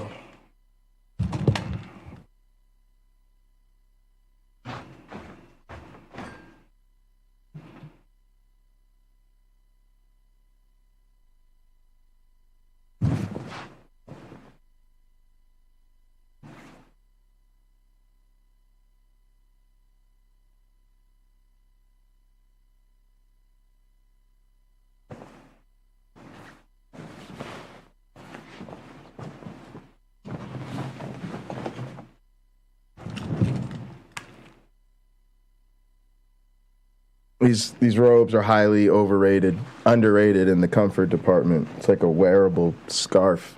All right. Communion. Boom.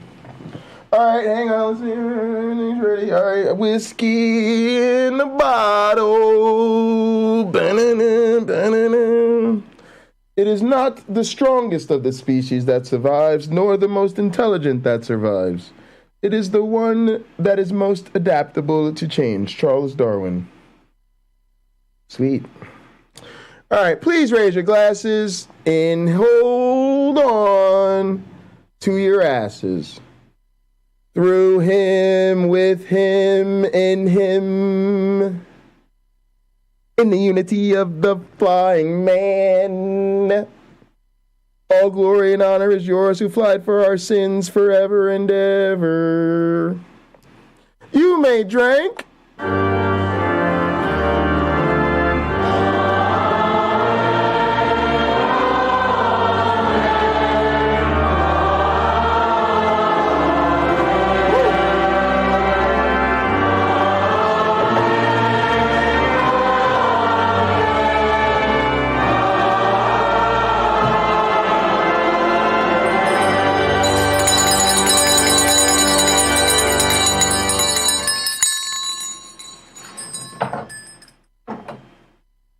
Alrighty. And let's get a little airplane mode. This one is called the MJ Interlude. Airplane mode. Ready for takeoff?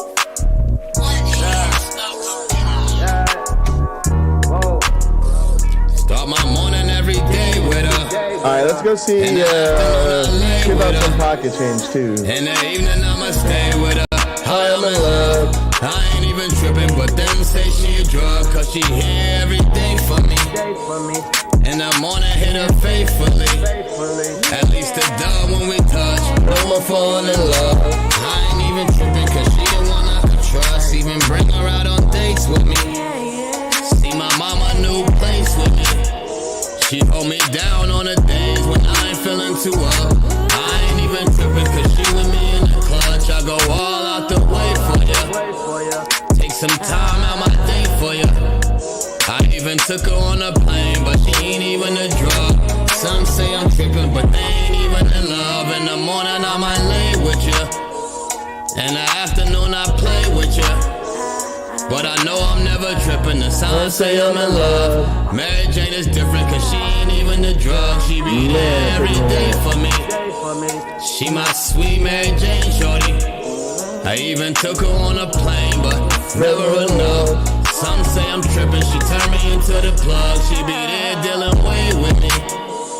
Alright, I'm just giving everybody a million. I'm giving everybody a million pocket change because we got over 100 messages. Smoking on the wax, they thinking I'm off the drugs. I go all out the way for ya. In the morning I might lay with ya. In the afternoon I stay, cause she know that I'm in love. I ain't even tripping, cause she the one I can trust. She go running every day with me. Take the kids out to play with me. They say I'm tripping, I ain't slipping, cause she ain't even a drug. Niggas sipping lean and worry what's in your cup. In the morning I might play with ya. Take a long walk and stay with ya. She my sweet Mary Jane, and she the one I could trust. Niggas sipping lean, with me I'm smoking the dub. I go all out the way for ya. So good. Take some time out my day for ya. I even took her on a plane, but never enough. Some say I'm tripping, but they ain't even in love. In the morning I might lay with ya. In the afternoon I play with ya. But I know I'm never tripping, cause cannot wait to get rid of this computer. Mary Jane is different, cause she ain't even a drug. Oh yeah. My goodness, let's hit this. Okay, what's next? Actually, I want to hear.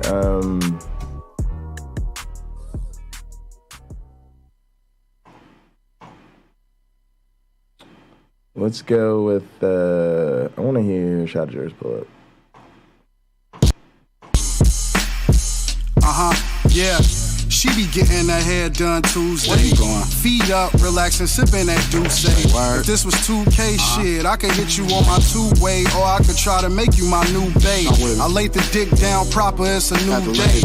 Who ordered expensive lobster and souffle? Now that'll be me. Had to pull up in that CP3. Now do you let me look from Shot Town to New Jersey? We gon' pull up. Hell yeah, I got the hook up. Anytime that you need me, we gon' pull up.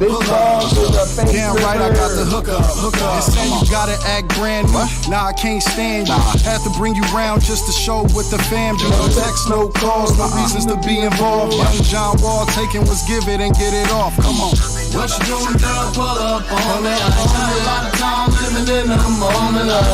In the city with the gas roll for you. Can I come get you and we bend them corners like no disrespect about me. No disrespect about me. City, so you know I'm about it. So you know I'm about it. I can tell you about it. Now let me tell you about it. Playing, no, I gotta shout it. Days I'm in the hood like what it is. I might just slide up on you like, what up, bitch? Cause you know I like to play with you. Come spend the day with you, come kick it, seeing what it do. Feeling comfortable, I make the move. But now it's different though, I guess it's cool. You wasn't shy about my love, remember after school days when I picked you up. So now you fucked around and changed, almost messed it up. See, I ain't changed, baby, trying to catch a plane with you. Came back around to show you that I made for you. And here you go with the same old song on your weekend shit. Shit, that was my face off. So good. But I ain't tripping, no. Stay up on the ground, we can get some dough. And you got that good ass brain, I let you know. Really wanna let you know. Tell me where you wanna go and what you wanna know. Oh, whoa, what you doing, girl? Pull up on me. Living in the moment, like. In the city with the gas roll for ya. And come get you and play them corners, like. So you know I'm about it. So you know I'm about it. I can tell you about it. Now let me tell you what you plan. No, I had to shout it. Oh man. Alright, I also want my Pomodoro timer up.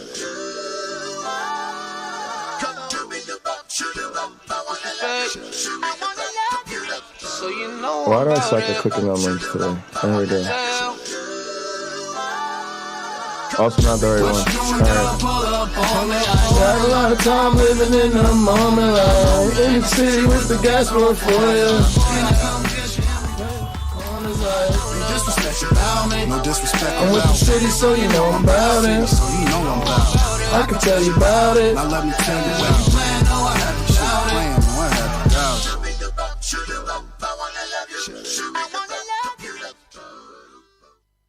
Alright, well, I heard back from Hattie. Son, where'd you find this? Let me respond to this. Tuesday the 13th. I gotta schedule a meeting real quick, yo.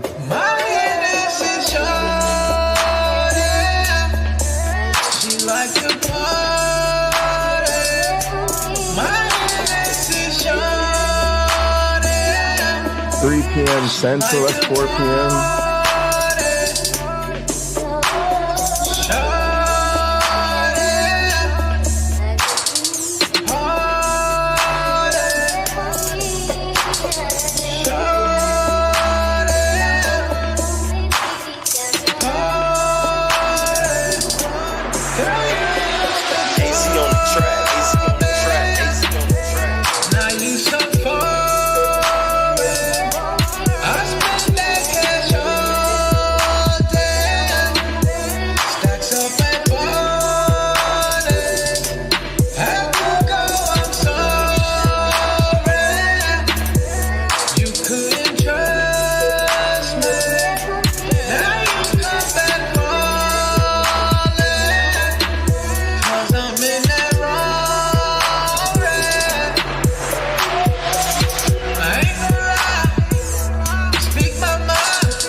Alright guys, also big news. Rob told me today the monitor stand is on the way. Why is that a big deal? Because that monitor stand is expensive, but it's the one we need to mount the 75-inch screen. So when it gets here, we can technically mount our TV. Now, what is the bigger problem?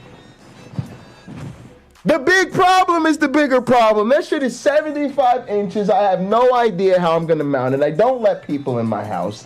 I gotta figure out. I need help. There's zero chance I can mount that screen by myself. But maybe I can. I'd have to pick it up.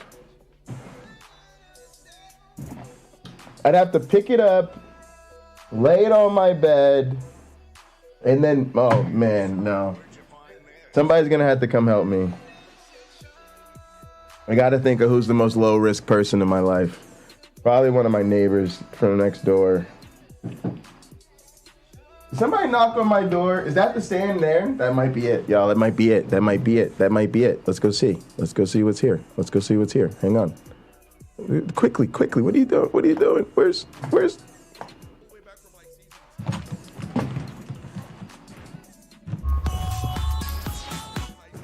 Here in Austin Westlake and Austin High. Austin High is quite literally the absolute oldest high school south of the Mason-Dixon line, if I got my job. There's a reason why this world's going to hell. It's kind of the everyday student school.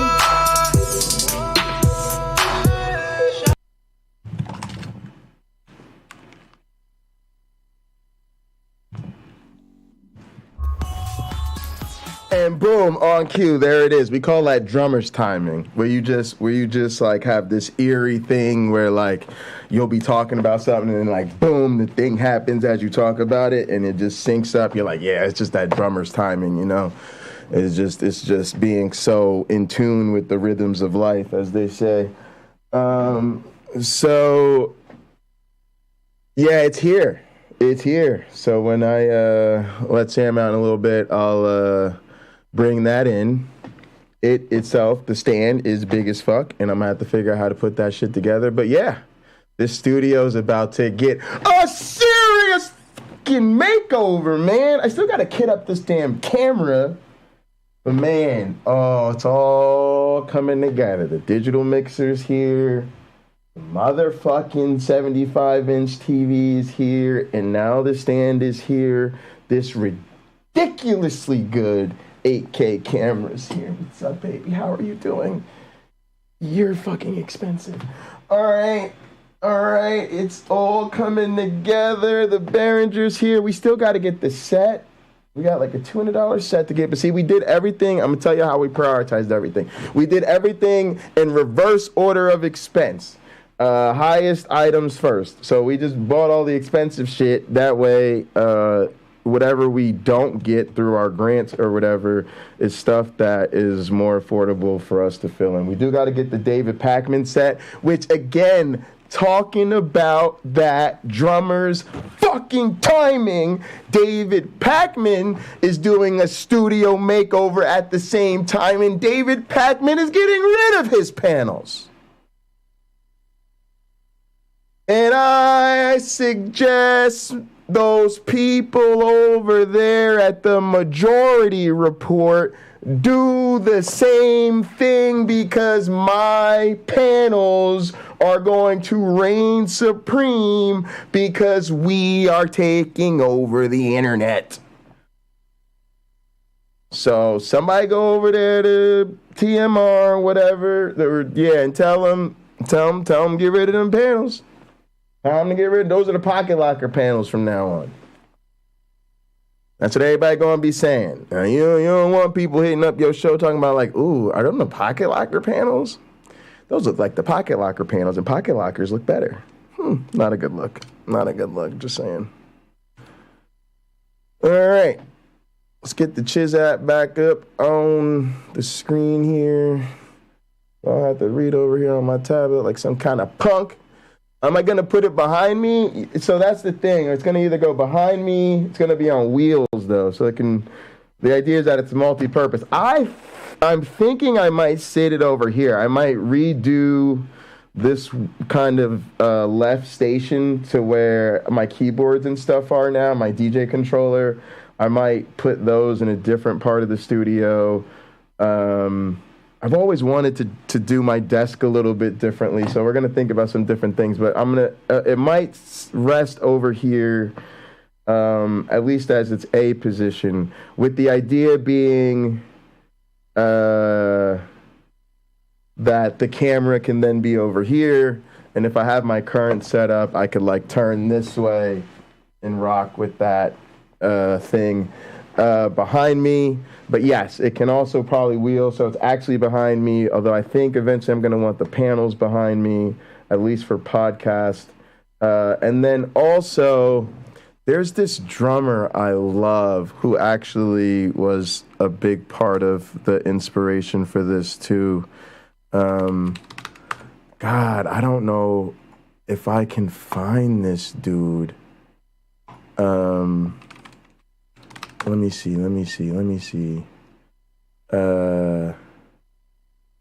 Because I haven't seen his stuff in a while. But anyway, he has a big screen integrated in his setup, in a way that I love. Oh, I think I might know how to. I might know how to find him.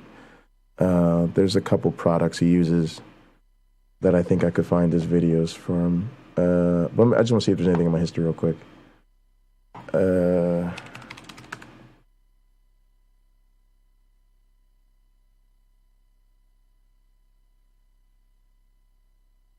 Just looking through my eDrum stuff. Oh, I kind of think I got to show you guys this guy too. He's really dope. I'll take a minute to find. It's no big deal. Let's listen to some Uncle Bobby while I try to find this guy. That'll be a good idea. Did I close it? Did I really suck at life that bad? No, here we go. Boom. And then there's Austin Westlake, where all the rich kids go, right? All right, here we go, guys. Give me a second. I'm trying to remember who. I think it was Westlake first. Westlake's population is quite literally one big fucking salt shaker. And they did stories on not just the covert racism, but the overt racism. And it's not a secret. It is not a secret on how racist they are or were at Austin Westlake. You know what every Austin High student, and again, Austin, if you were born here, you never fucking leave. I know people that are like third and fourth generation Austin High. So the current students and their alumni parents, they all said the same thing when the story busted out about Austin Westlake. It's Westlake, of course. What do you expect? Then a story came out, several stories, but the one big one, and I'll just cut right to it. The little girl, it almost became a fashion statement, gang. And, you know, you got the white kids and they're recording themselves and they're just dropping the word like it ain't shit. Gang, this little girl absolutely ruined her life. It was a very prominent family, the Blase and the Glavinoids. They quite literally had to leave Austin. She released a video on her social media account saying the word nigger, and it ruined them. They live like in Santa Fe now. They went from the Johnson family to like the Ronaldos and shit. Had to enter like witness program, right? They were once, you know, successful thoracic surgeons. Now they're garbage collectors and shit. I'm not joking. It ruined their life. You know what everyone at Austin Westlake said? Of course, it's Austin High, right? My point is, gang, it's always someone else's problem. But more to the point, I don't even know why I went on that fucking tangent. Who cares? Back on topic. This is what I'm talking about, gang. But this is, again, why the coons make everyone's job just a little bit harder. I did 2 stories on the Officer Tatum. Because, again, it's like, you know, it's the black rapper's fault. But like I said, white people have been calling black people niggers since the dawn of time.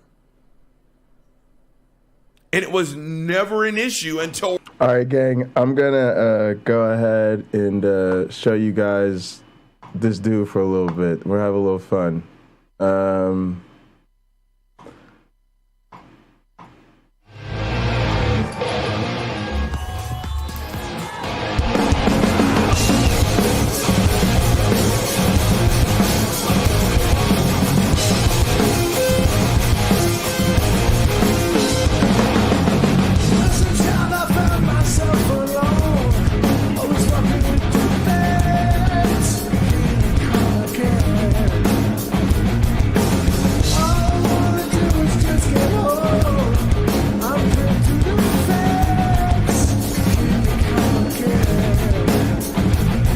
So solid.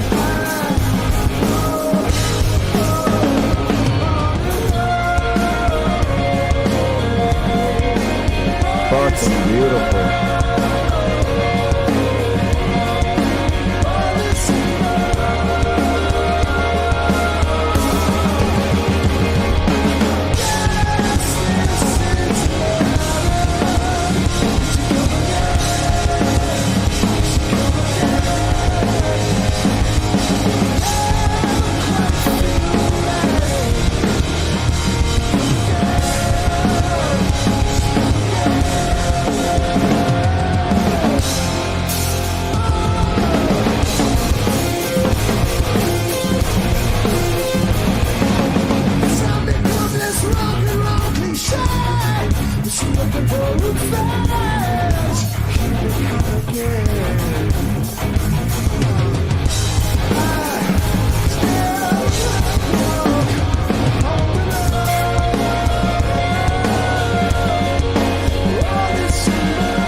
see the way his arms like bowled out? It's like really important to like creating rhythm. I remember I was watching this drummer on YouTube yesterday, an older gentleman, and he was really solid with his playing, but I noticed that like it was like he didn't have that movement in his playing, and it lacked like a little fluidity to me, and it reminded me that like that's one of the things we need to be crazy mindful of as musicians as we age, because it was like whoa, you gotta make sure you don't just let certain nuanced aspects of your movement become restricted.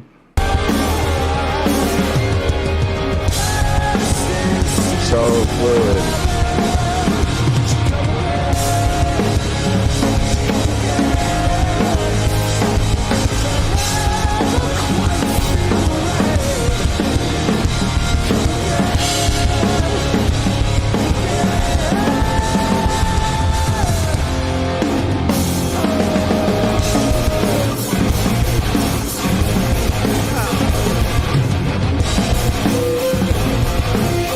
All right. So anyway, so why did I tell you about this dude?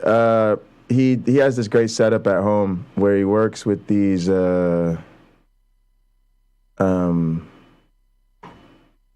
electronic cymbals, electronic drums at home. What is this? That's disgusting. Stop. Don't. What? This drum set hurts my feelings. What is that shit? Made out of lifesavers? Did you, DW, and Lifesavers collaborate? Like, disgusting. You're disgusting. Go away. We're not friends anymore. All right, but check this setup out, right? So he always has this big screen in front of him, and I just really love it. Woo! That was fun.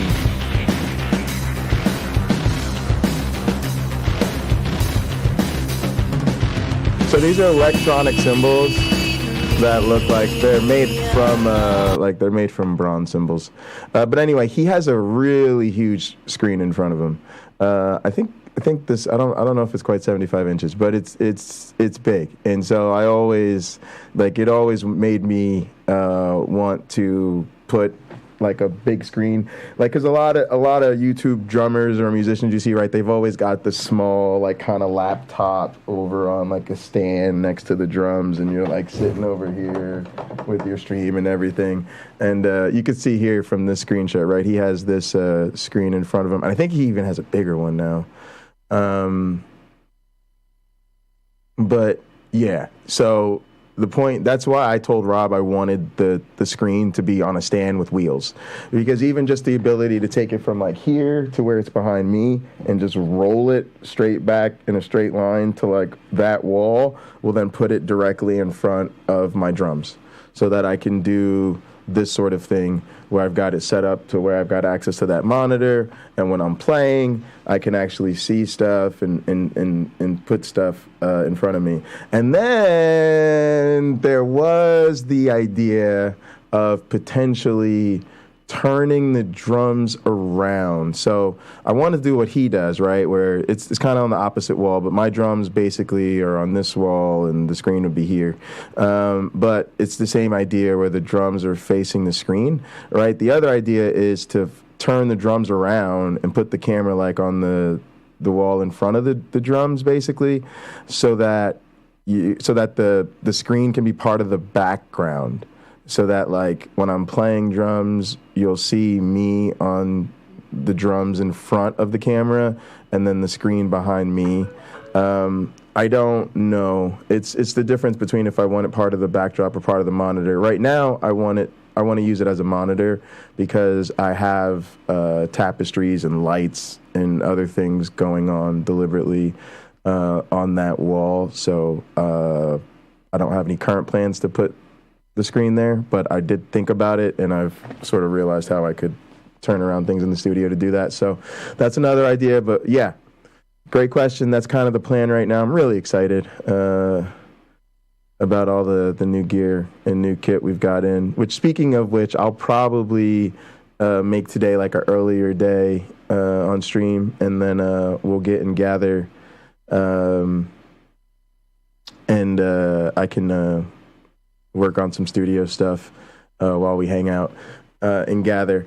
I don't know what the heck is going on with these Avita runs. Let me put on some lo-fi real quick. Oh, no. I want to show you guys Salmon run. Let me do that. I can get back to MABE probably tomorrow. Oh, yeah, it's Wednesday. I love like the end of my weeks. Thursday and Friday are really open for me. Should be meeting with Rodrigo here shortly. Let me just pull up my email so I can grab Salmon Run. And then I guess I'll put on some music softly. Let's go, because Salmon Run doesn't have too much going on sound-wise. Let me pull that. It's pretty loud. Maybe right there for now. And I got to pull up my email from Rob. All right, guys, this is going to be kind of old school looking. I love it. All right, where's email from Rob today?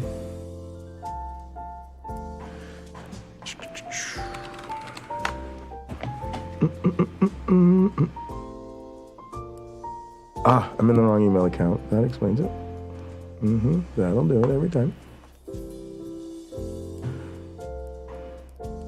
Shit, I'm gonna have to log in again.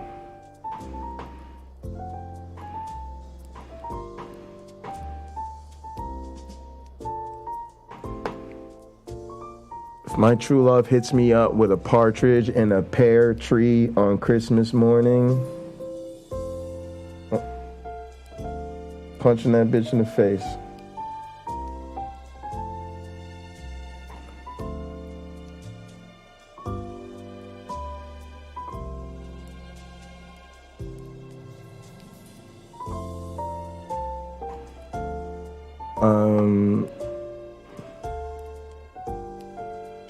All right, here we go. And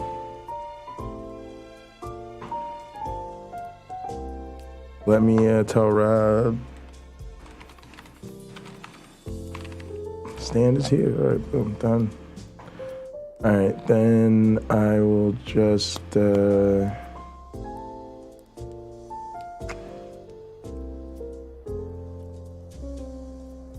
I'll pull up the link for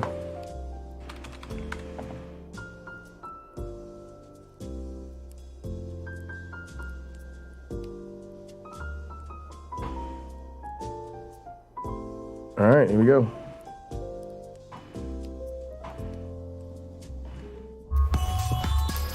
Yeah. All right, let's do this. We're getting into our video game in development here.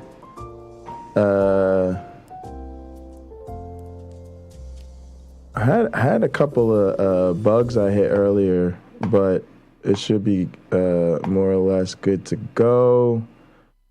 I don't think there's any sound for it right now. So there's that. Let me close my email.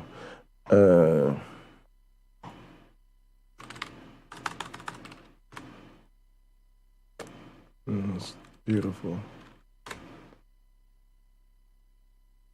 You're a gross individual to me. Don't ever do that again.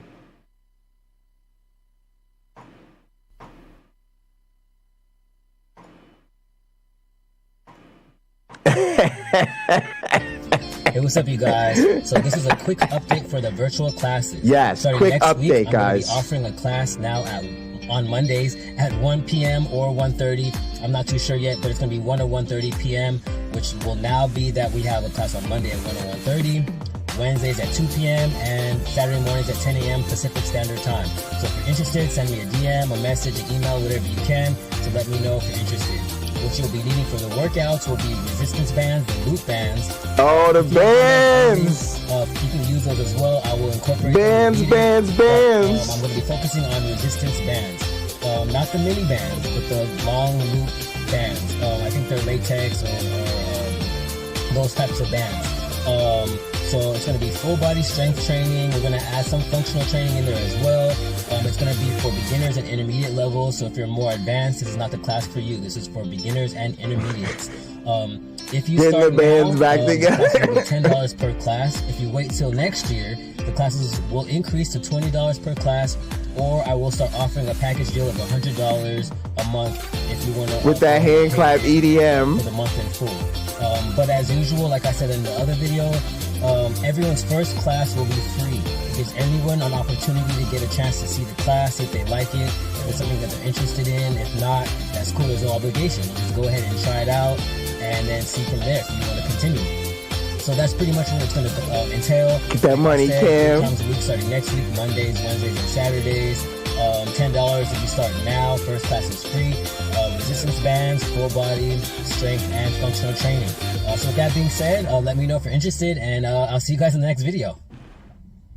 So I don't understand how he be making these YouTube videos for like thousands of people, and then when we be hanging out and gather, he be like, "Yeah, I don't, I'm too shy. I don't really be." What you mean you don't really be on camera, bro? You got a whole YouTube channel. What are you talking about? You're shy though. What do you mean though? Like, well, I don't understand. It's not computing. It's not computing for me. I guess Cam just only not shy when it comes to getting that money. He like, look, I gotta do what I gotta do for my paper out here. I don't just be out here on camera in the streets for fun,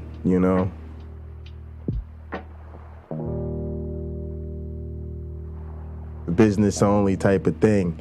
All right, so boom, this is Salmon Run, y'all. And all right, so look, here's the thing. Oh man, I skipped the introduction. Here, let's get the introduction again.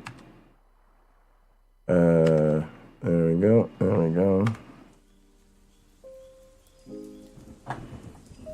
Feather in the wrong fader. There we go.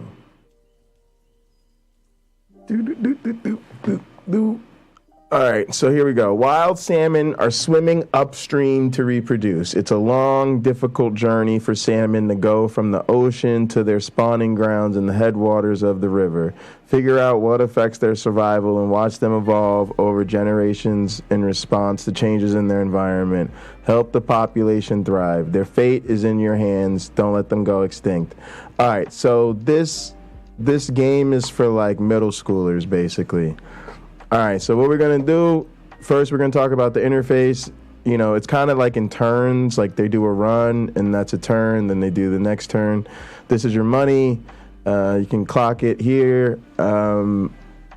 This is the proportion of your population surviving, running, and dead. This is the sex ratio, and this is the composition as far as short, medium, and long. There's evolution happening under the hood, so like all of the individuals have like genomes and mutations, and they do sexual reproduction when they make the next generation. So if you get rid of one sex or the other, the population will go extinct. And then there's going to be these things that we bring into the interface. But first, I'll just show you what it looks like when the salmon come through. So you just hit play to do each turn. You can also speed it up a little bit with this button here.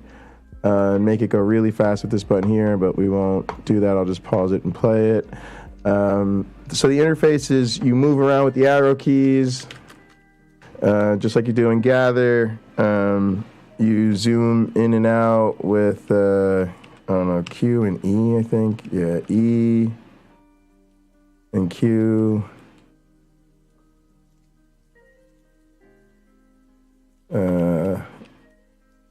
Then you rotate with Z and X, I think. Yep, there we go. All right, so they're moving here. There isn't going to be too much going on this time. Also, I guess there's a bigger map that opens up, so we probably won't see it, but apparently, like, there's different, there's levels that open up, and you see more of this river setup.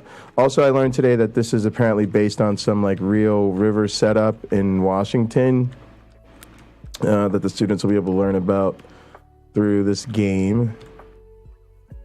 All right, so they're going in here, and eventually they'll all go through here. They'll go into this kind of mist, and then we'll get some statistics about what happened with the population at the end of this first run. And you'll notice, they're all kind of running. Eventually they'll stop when there's no more running. They're all surviving. There isn't any dying right now, so cool.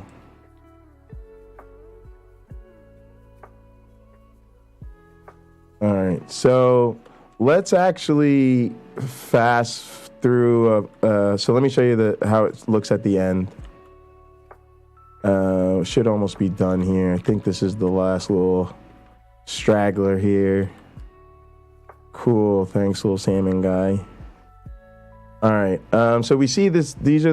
This is like how they worked out. This is who survived. These are the parents, and this is what the next generation looks like. So you can see the shift in the balance of short, medium, and long. They're mostly producing medium. Makes a lot of sense because there's like a Mendelian genetics going on or whatever. And then you've got male, female. So the sex ratio is getting a little thrown here, where it's male heavy, and the population total size is increasing. All right, let's go ahead and do another turn real quick, and we'll fast forward through it. We'll watch our guys come through here.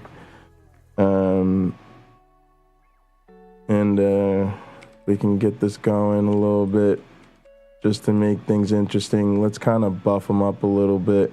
I'm going to give them a couple generations where there's really nothing going on. That way they can kind of thrive here a bit. We'll get their population to be nice and solid here.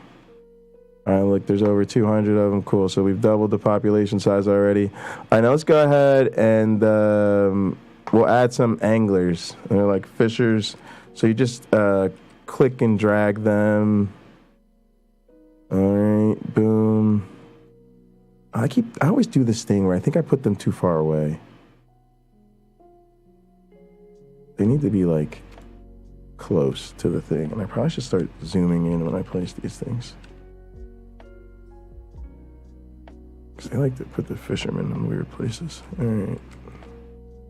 Just going to add kind of a bunch here real quick. All right, now.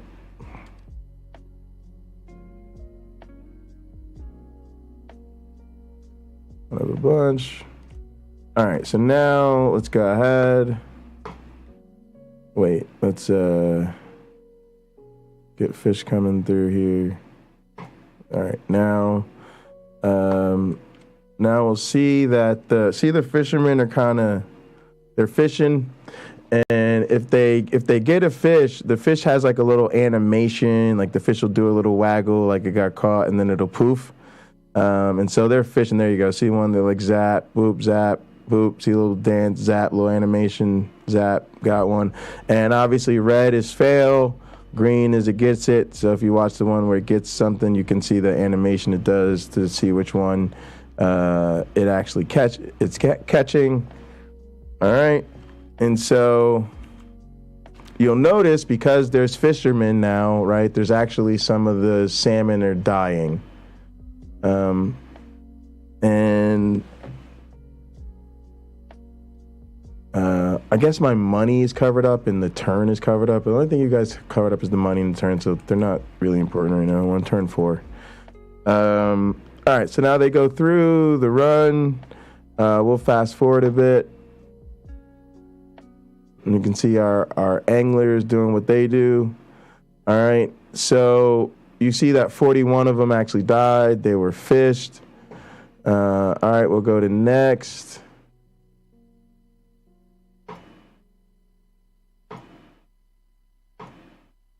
So we get the effect of these anglers. We'll do something else interesting here. We can build us a good old-fashioned dam. Let's go build a dam. I think there's only one place you can put the dam. All right, there's turn 5. All right, so let's place our dam.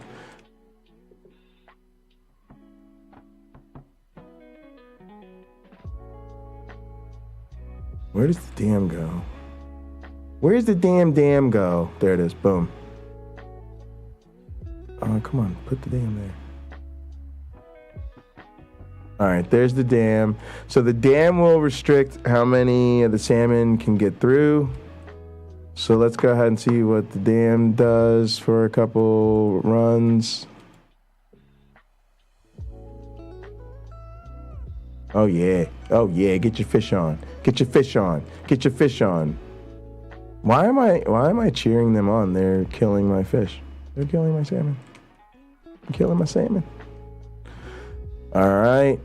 So we're starting to see less survive. The population size is actually going down now because of the combination of the fishing and the dam, right? See how much, like you could see, right? They get siphoned kind of through the dam. So not as many of them get through. So that's increasing. See, their population size is going down now.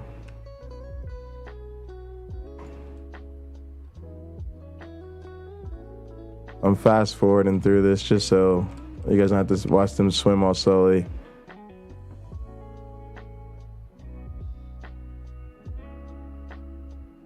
All right, so, all right, let's see. At some point, I think sea lions should show up. Let's see, let's do a couple more turns.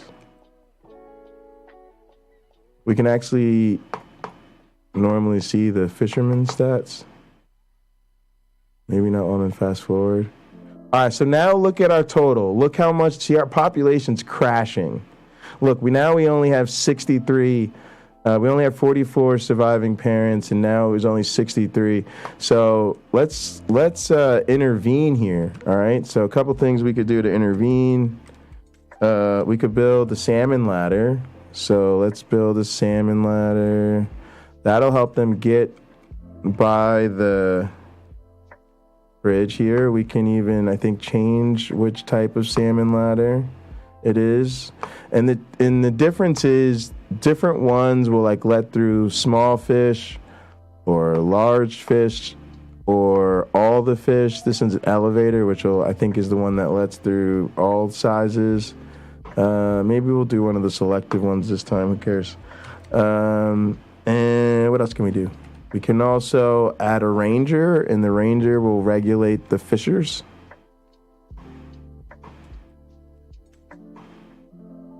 Do I not have enough money to do a ranger or something? No, that's only 30. Give me a ranger. I'm still getting used to this. I've only done this a couple times. Oh. Did I not? Oh, what's going on?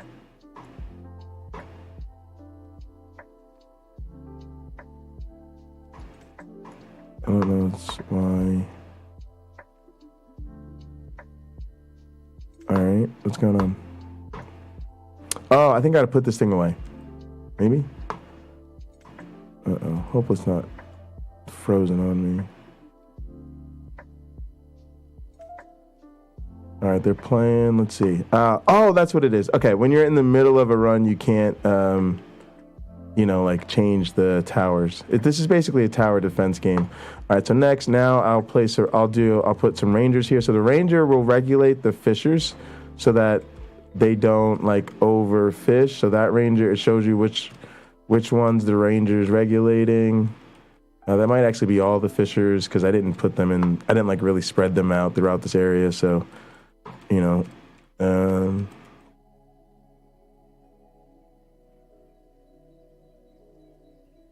So basically this game is meant to get students to start to think about and understand evolution and ecology, and also sort of the nature of scientific work and scientific careers. So similar to Avita Ed, we'll be developing a number of exercises that help students, whereas like Avita Ed is targeted really for high schoolers, and we do a lot in the undergraduate curriculum with it. This is targeted for like middle school and junior high. All right, we see these are the seals, the sea lions. They are also going to be picking off salmon. So now your salmon are dealing with the fishers, who are hopefully being held in check by the ranger. I actually think I might even, well, let's get through this one. Let's see what happens. Because we can't change those type of things in the middle of the run so that you can see the result. Kind of like you would with an Evita run or something. All right, there's only 20 surviving. Oh my goodness. All right, let's, they might go extinct here, y'all. All right, let's see what we can do. Let's add another ranger. Look, let's spend it so we don't lose our salmon. Let's add 2 rangers, more rangers. Regulate these fools. Oh, and you're picking them off when they come through the thing. Let's put a ranger here. All right. Let's change the ladder so that they all can get through all the sizes. All right, let's go. Fingers crossed, everybody.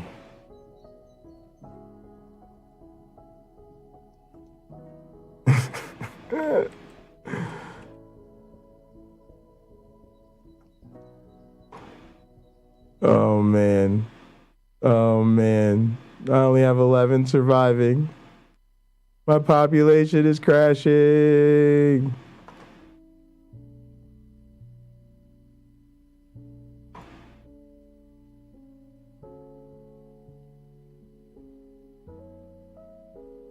Look, they're done. They're done. They're done. Those fishermen, they're overfished. The fish and the sea lions. The fish and the sea lions. Oh, man.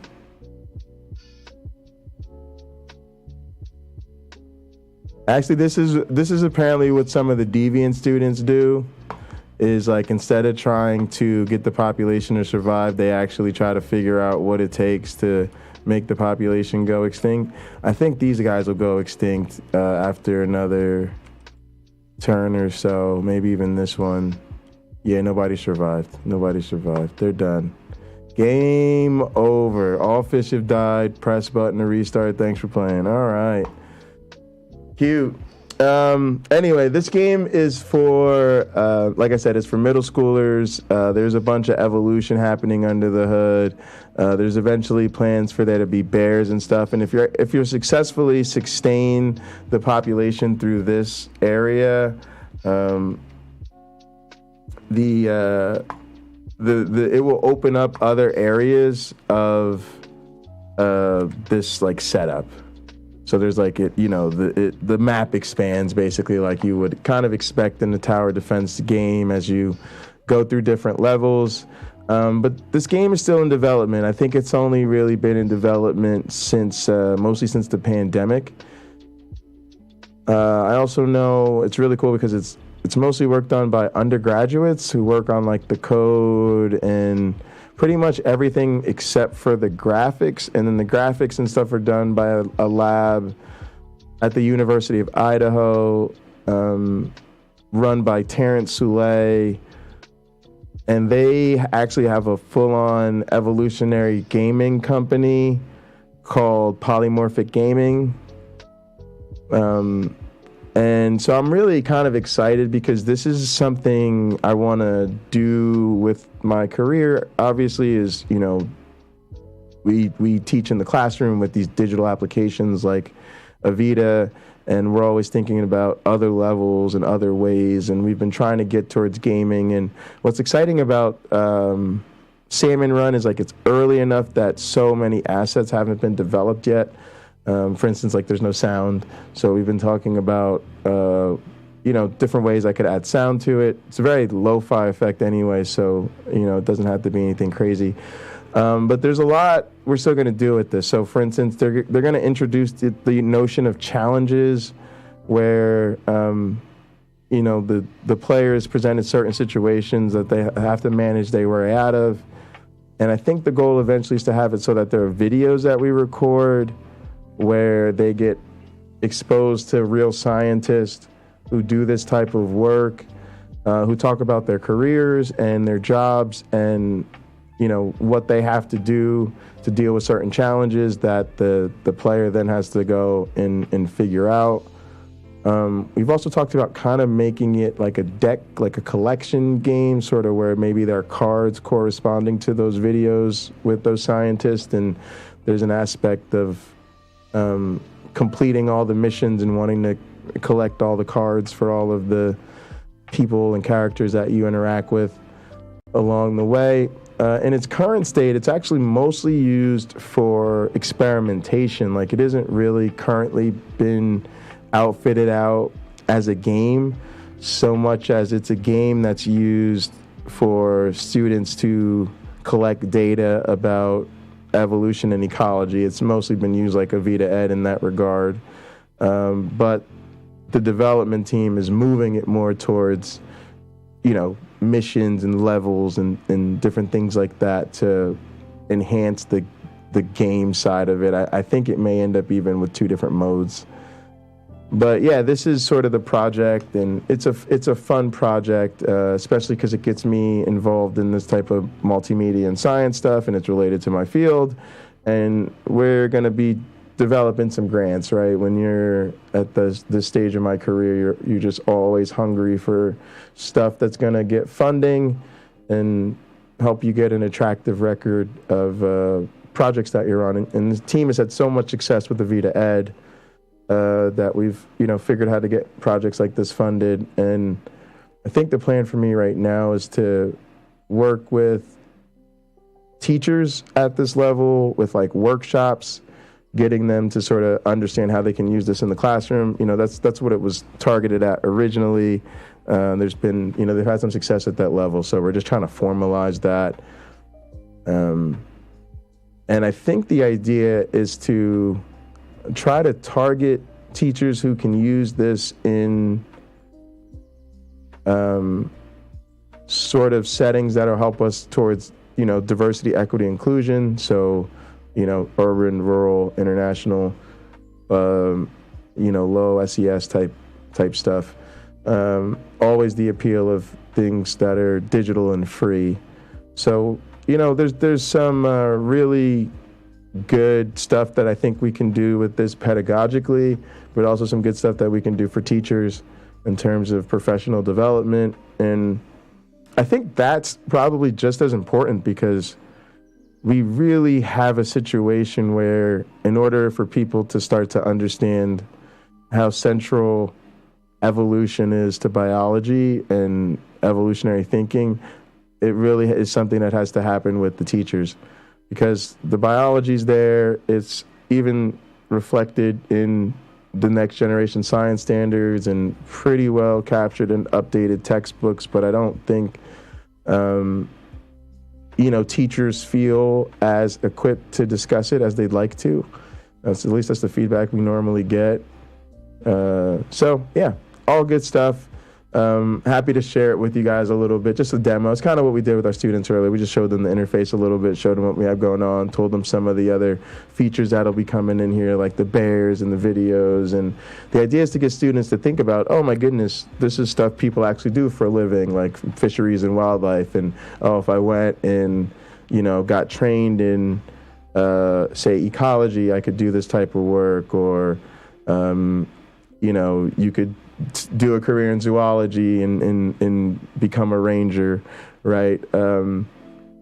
So this is all type of stuff we're really excited about, because it's this interface of a multi-dimensional game, an educational platform, and then also something to expose students to scientific careers at a pivotal stage in their education, where they're starting to think about what they want to do in the future. So lots of fun stuff. And then also we get to work with undergrads who want to code and make video games about science, right? And then hopefully this project. So I actually think in the future you'll hear a lot more about Salmon Run. Hopefully Salmon Run will be paying quite a few bills.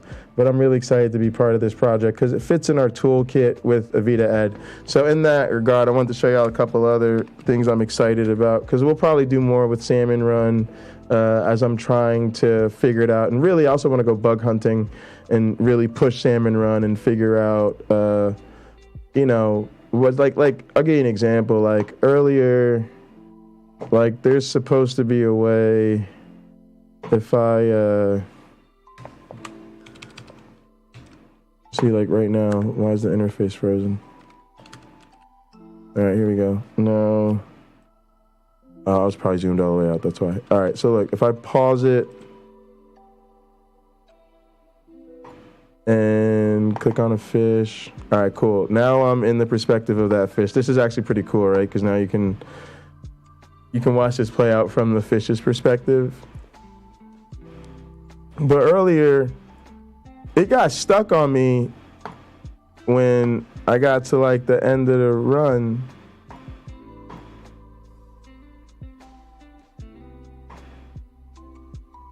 All right, I gotta probably get out of this perspective before it ends, because that shit got me stuck as hell earlier. All right, anyway, that was fine. But anyway, yeah, we'll go digging for bugs and shit. And then I also showed them, because I told you, like, that team at the University of Idaho was working on this. So they have a bunch of games that you can actually get on Steam that are free to play. Their most well-known game is called Darwin's Demons. I don't know if Asteroids or whatever is kind of the genre here. I don't remember the name of those games, but kind of the space shooters, I think of them as. But the demons, the enemies, are evolving, right? As you level up and get different aircraft, your enemies are evolving. And the motto of this company is Darwin always wins. So you're kind of seeing how far along you can keep leveling up as your enemies evolve to be more difficult to deal with. Again, in evolution, Darwinian evolution, meaning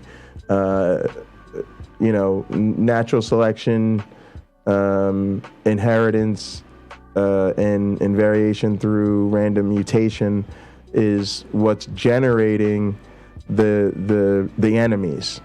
So the genotypes that are the most successful contribute the most to the next generation. Those genotypes are subject to mutations, so it's the same type of stuff you see us doing in MABE and Avita when, Cliff and I are doing our research, but this is actually has it going on in games. And that, and most of Cliff's stuff, right, a lot of the cognitive,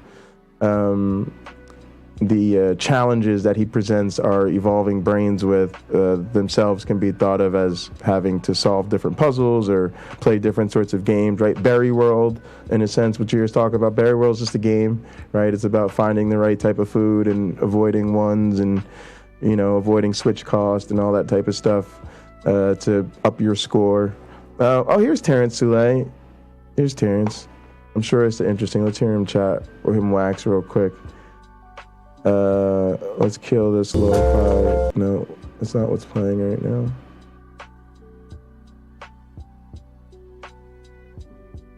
I don't know what is. Kill that. Oh, it wasn't the same browser. That's why I couldn't see it. Okay. Terrence is a really nice guy. I hope I get to see him and work with him on this project at some point. That's part of the reason I wanted to get on it. Part of the reason I wanted to get on it, so if I want to do stuff with him later, I'm like, yo, well, we already working together on this Salmon Run thing. We're here to introduce the science behind our first game, Darwin's Demons. Evolution always wins. Darwin's Demons is an arcade-style space shooter. And while most space shooters are scripted, featuring waves of aliens that are encoded in hang on, I think I'm just having a... Yeah, there you go. Darwin's Demons, your opponents evolve. You're battling against an opponent called the Protean Swarm.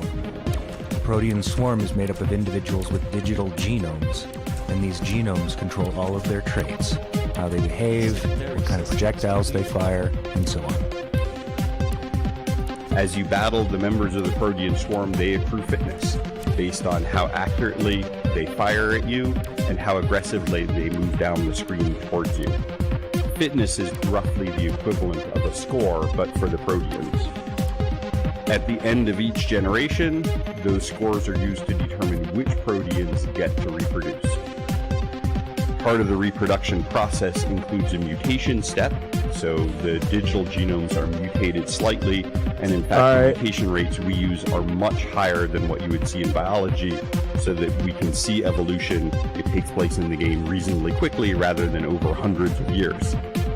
Once the player is done upgrading their ship, you hit launch and you battle the next generation of proteins. Over several generations, adaptation occurs, and if you play for long enough, say 10 or 20 generations, you can evolve some truly nasty aliens. Yeah, that's crazy. One of the things that we've noticed as we've been testing and developing Darwin's Demons is that evolution makes games really difficult. One of the really nice features of Darwin's Demons is experiment mode, in which you can go in and change the settings, and in particular the settings related to evolution, the population size, the mutation rate, and so forth. And in addition, all of the data, all of the genomes and the fitnesses, pretty much your brain versus evolution. There you go. Gets output to a file. Good luck. So you can run experiments and analyze the results. One of the things we're working on now is to create. We should play this. We'll have to stream this. Will allow Darwin's Demons to be used more easily in the classroom to teach and demonstrate evolution. So thanks for watching. We really hope you enjoy playing Darwin's Demons. Have fun climbing the leaderboards and unlocking all of the cool ships and secondary systems we've put in the game. But don't forget, you're gonna die. Evolution always wins. I love it. That's cool. Don't forget, you're gonna die. Evolution always wins. I love it. Really cool, really cool, really cool. So, and they're cool dudes, nice guys, and then their lab is filled with undergrads and grad students that you see here, University of Idaho, that they develop these games, as part of their program, and he's a biology professor or whatever. So yeah, it's pretty cool. And for me, being somebody interested in science and multimedia, you see all of this going into this process, like developing assets for the game, so sound assets, graphical assets, recording, like I talked to Rob, like recording the videos. If we decide to go with some sort of like card or collection system, you've got to, do the graphics and assets for those. Everything to like then talking about something to like what it's like to stream the game, what that experience, how that experience translates or doesn't translate the goals of the project, right? So, so that's why we'll stream it, because then I'll be able to talk about what it's like to stream the game, and if there's feedback from that perspective. Developing for mobile is one of the fun challenges a lot of these teams are dealing with now, right? It's kind of why I want to get a Steam Deck, is to take these type of applications like a Vita Ed, Salmon Run, these type of games, and really think about what they have to do to be optimized to be played on handhelds. Yeah, all that type of fun stuff. But yeah, it's what you want to do, because then it puts you in that space where you're doing the multimedia science stuff that you're interested in, but the topic of the content that you're involved in is actually evolutionary biology, which is my specialty, which is fortunate for me. So I have to try to take advantage of all the opportunities I get that are that spot on to experimental evolution, because effectively these games have experimental evolution going on under the hood. They're games, but they're still model systems for doing, I shouldn't even say model systems, they're full-fledged research systems that you can use to do experiments on. You could publish a paper, for instance, just talking about evolutionary outcomes in Darwin's Demons, because it's still an evolving system. It's got variation, inheritance, and selection. We wanted to do a paper about the effect of mutation rate in population size as a function of the tournament size, and how long that takes to evolve demons that kill the best players, you could totally do that just as though you were writing a paper about E. coli. So, fun stuff. Thanks for letting me share that. They've got a couple other games. It's Polymorphic Gaming, and their stuff's free to play on Steam for the most part.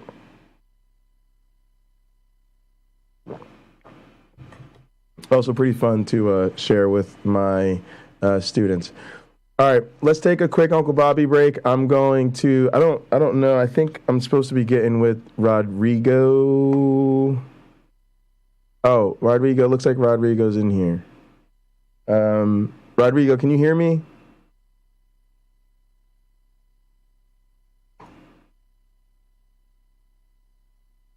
Oh shit, hang on. Yeah, I had that channel muted. What's up, bro?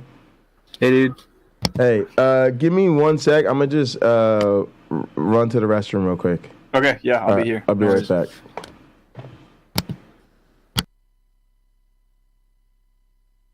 All right, gang, we're gonna get with Rodrigo and try to make some money. So I'll be right back. I'll give you guys a couple minutes of.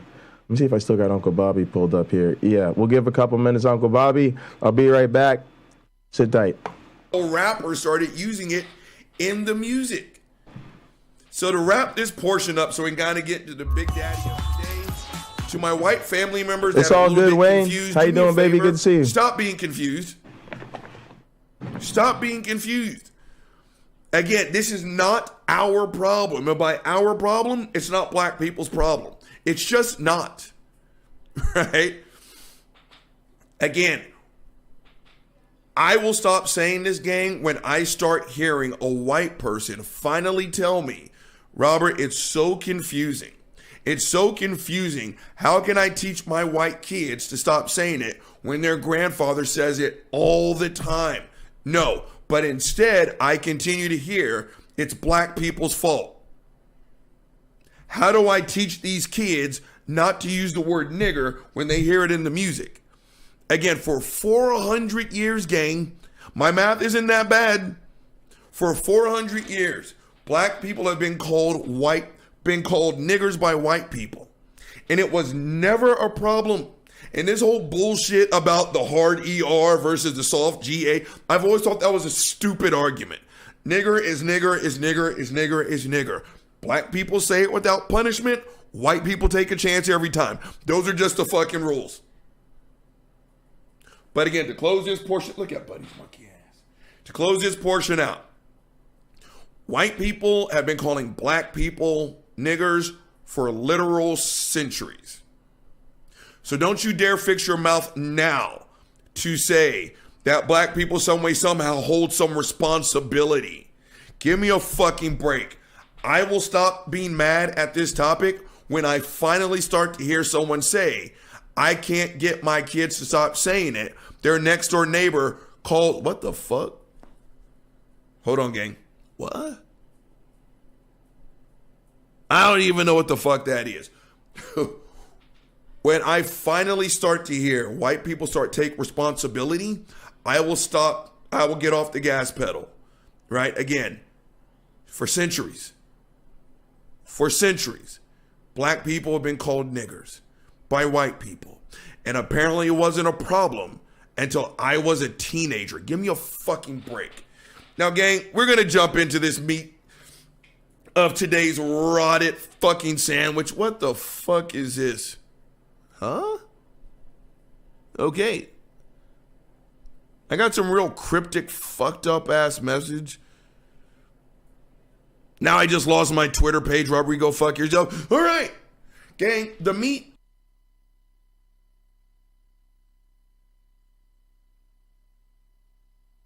All right, gang, for the meat of Uncle Bobby Show, you're going to have to watch Uncle Bobby Show. But we're back in the good old saddle here. Main man Rodrigo. Let me get my camera turned back on. Yo, did he say my name? Did I hear that? I said your name. Oh, he said Rodrigo. Yeah, he did. I don't know who he was talking to about. Damn. So weird. I was like, this is like not live though, right? Yeah. We're live though. So yeah, that was How you doing, man? I'm all right. What have you been doing this semester?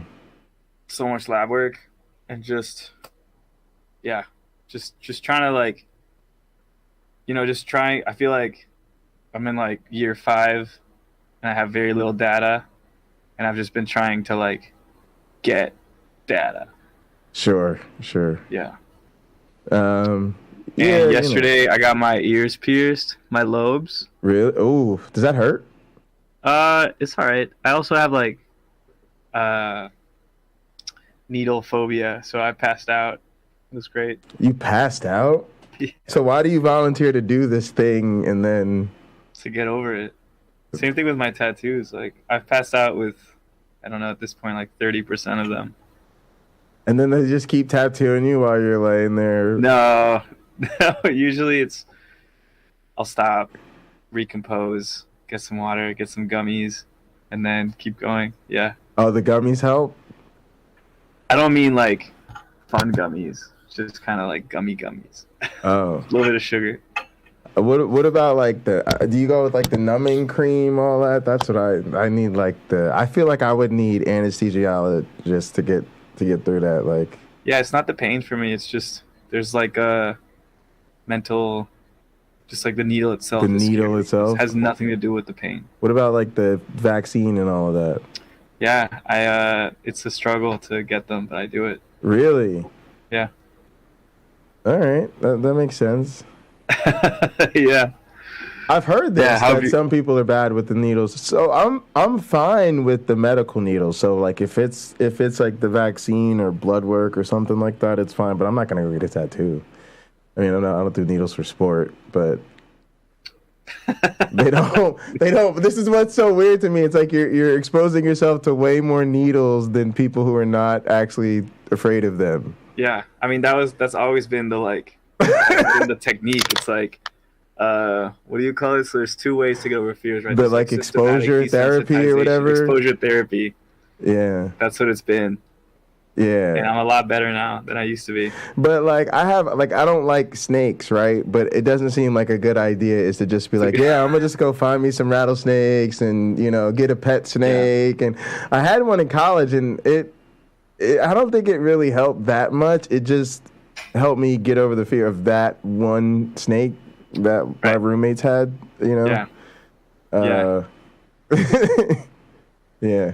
Which is what happens, I guess, to people with like different cultures and stuff, right? You think you're not a racist because you got a black friend, and you realize you just have a black friend. Right. Exactly.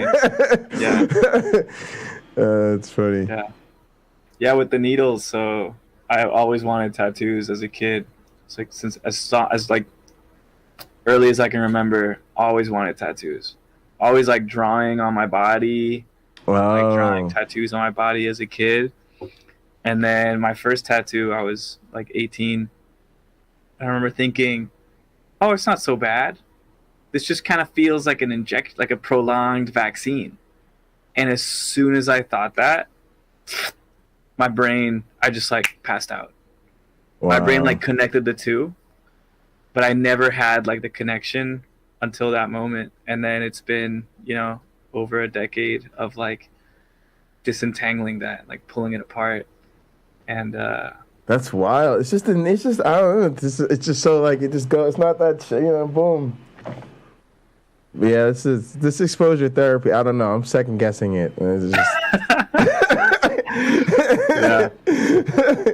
Yeah, it is. Go get jumped, and you won't be afraid of getting punched in the face. Yeah. That's funny. All right, so we got 2 things, right? So one is just this, we got to get this grant submitted, and then the other is hopefully making Avita Ed not the ugliest thing ever.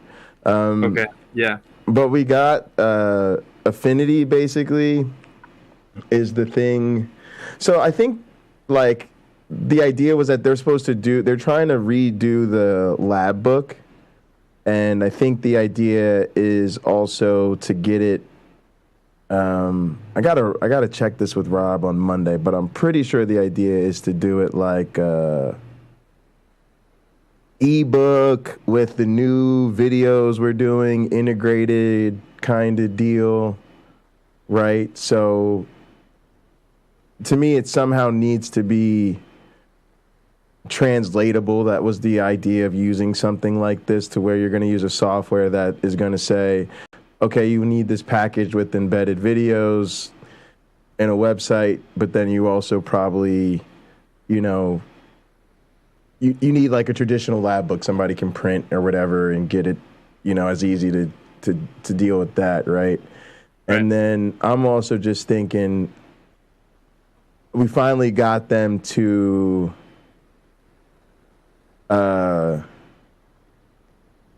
commit to a new URL, because I really convinced them that the link was gross, right? Okay. Like if I share my screen, you would have been proud. You would have been proud, because like if you Google like Avita Ed, hang on, I don't know what the hell I'm doing. Yeah, Avita Ed, I don't watch Madness. Can you see my screen back there? Yeah, I can see. I don't know if I hit that. Yeah, I didn't hit the optimize for video. So, wait. Now I'm juggling tabs again. All right, so first off, you get this like avitaed.msu.edu, and I actually convinced them that was gross. Because it's just not natural. Like, it's just weird, right? And then you get the launch page, and then it's like, there's too many clicks. It should just too many clicks. Yeah, straight to the homepage. Exactly. And so really, all right. So now we got to go back, because really they want you to go back and use Hints and the suggestions. Avita Ed. So fucking scientist. But then I was like, no, this is not avitaed.msu.edu / no. It should be avitaed.edu or vitaed.com, like, right? Just whatever that makes it like boom, right? Yeah. So what was really interesting was that like we had this whole conversation, because basically everybody else in the two other people on the development team were like, yes, we've actually been trying to do this for a long time and like get our other domain. Like they were like, thank you for bringing this up, because it's been bothering us. And then, Rob was concerned about funding it, because like when the URLs change or whatever, you can get in trouble with the university or whatever. So basically we had to just get this thing agreed to, like, we're going to change the URL and then fund it for like 10 years or whatever, so that, it's not a problem, at least for a decade. And that was sort of what it took to massage over getting rid of this ugly ass URL. Right? That was my job, right? That was the politics behind. But it was the fight to get rid of this ugly. No, I believe link. it, dude. Yeah. It's amazing. Just trying to get old people to try to do something new. Yeah. Plus, I think people get burned. They've gotten burned, and everything's extra hurdles because of the university, right? It's if it was people's personal page, it wouldn't be a big deal, but it's when you got to deal with. Plus, I've been wondering is like developed, because so many things that I don't really know exactly how this works, especially at MSU or even at the University of Minnesota. But so much of like our discoveries and our work is actually university's property. Yeah, I know. Right. So it's pretty much that way everywhere. Yeah. Which is why you need to click the link in the description and send me some money so I can be financially independent. All right. Yep. So get that Patreon page. Yeah, exactly. I want you to be sponsored by I want to see Raycon on here. I want to see Raid Shadow Legends on here. I want to see I want all the typical liberal ones, like Athletic Greens and NordVPN. Yeah, all the David Backman sponsors. All right, so I think of this as a chance to just like redo this whole thing, right? Like new lab book, new online presence, because this should probably just pop up with the app and maybe our intro video if we decide that's what we want. But this needs a whole new front page and everything, right? Because all of this is really hard to navigate, right? Even right now, like they want you to use 4. So there's this gross paragraph about the beta, but then this is actually taking you to 3. So just none of this is how you do a modern web page, right? I hate that picture. Yeah, just all of this. Random ass low res photograph of the a weird trophy and a bottle of wine. Yeah. So the idea is that gets a makeover, and then the curriculum even should be easier to find. Where's the lab book?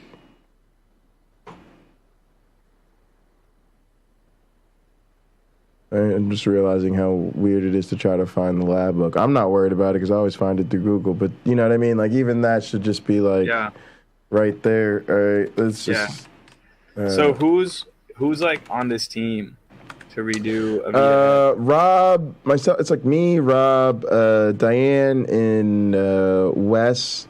They're basically like they handle the code of Avita Ed, and then kind of Louise is also on the team. Same person who does the grant, but. You know, I don't know. Like we technically meet every week, but our meetings are hit or miss. Like I haven't been attending this semester because I've just been busy. A lot of times Weezy doesn't attend, but I don't think we have too much oversight on this other than Rob. So it'll probably just be, you know, working in conjunction with Rob to make sure we do all this. But there's some standard stuff that's got to be done. Like I've got to proofread the lab book and go over all the exercises because there's certain changes I want to make and certain stuff that's I don't think has served our students well, that you know what I mean, like corrections and proofreading and lining everything up with the Google Docs and all of this type of stuff. So I've got to do some of that stuff, but I think we're going to get pretty good, you know, freedom with our sort of, you know, work here. You know, I think we just got to try to see what we can do with this affinity, and then, you know, just kind of take it from there. But yeah, I'm just hoping we can integrate some of this stuff so that it looks good. And I think this is a chance to like make our case, right, of what science education and stuff should look like, especially when it's interfacing with the public and students, right? And then it's like an evolution education thing, you know, so it's not like way off in some, you know, I always figure it's like a good thing for us to work on, right? It's Vita Ed, it's, you know, in the experimental evolution wheelhouse, it's used at Minnesota, it's used at Michigan State, right? It's used in the curriculum, so, you know, it's something you can use and you already know, like, it's going to be what you're trying to do, right? At least that's the goal, yeah. Yeah, I think what would help me is kind of having like clear, like not just like an itinerary, like a schedule, kind of like an expected schedule, like what exactly are the things that we want to do. Yeah, it's a good idea. I'll ask Rob about that. I think the priority is going to probably be the ebook, like translating the lab book, which I think will be, there's 4 exercises in there now. I know we're going to add my exercise and maybe Monaco's. And so I don't actually think that's going to be that difficult because it's really like updating the current lab manual by adding a couple exercises. And then sort of integrating like the links, and we've got to make these videos, and so I'm not quite sure how he wants it. I think the videos are going to be separate. There we go. Oh, what's up, Wayne? Hey, nerds! I'm just listening to y'all talk. What are you playing? Is this this is Arkham Asylum? Yeah, the new Batman game is such a load of bullshit. I had to go back and reinstall Arkham Knight and play that. So that's what I'm doing. What system is this? Oh, this is on PC. And what's the new Batman game? Gotham Knight or something like that. Gotham Knights, yeah. Yeah, it's it's one of those games where like it's a casualty of COVID, where it did have some really big ideas, but then they killed the entire crew working on it, basically. So it's sent out to die. Yeah, it was sent out to die. It's an unfinished product. Do not spend money on that shit. Yeah, I saw the trailers and like the stuff leading up to it. It seemed really cool. It sucks that it didn't have that follow through. Yeah, I am so bad at this. I haven't played this in so long. I'm actually going to go practice. But like legit, there's so many different gadgets that Batman has on his utility belt in this game. I forget. And is this a single player game? Yeah, this is a single player, but it's a lot of effing fun. So yeah, I'm about to go into the main brawl mode and get my ass kicked for a while. So you should have some fun watching that. Nice. Cool. So yeah, I think the thing is going to be the ebook, and I think it's just got to get the. I'll ask Rob, but because the videos we're making are not of exercises, so.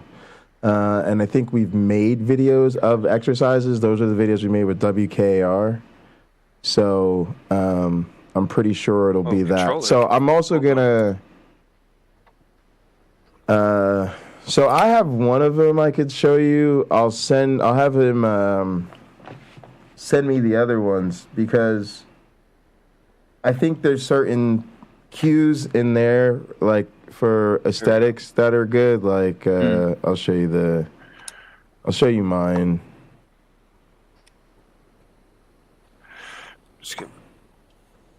There we go.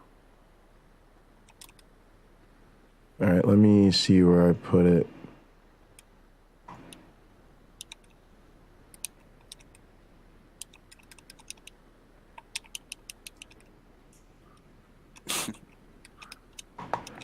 I think, all right, Studio, it's in the Resolve Exports, Vita Ed.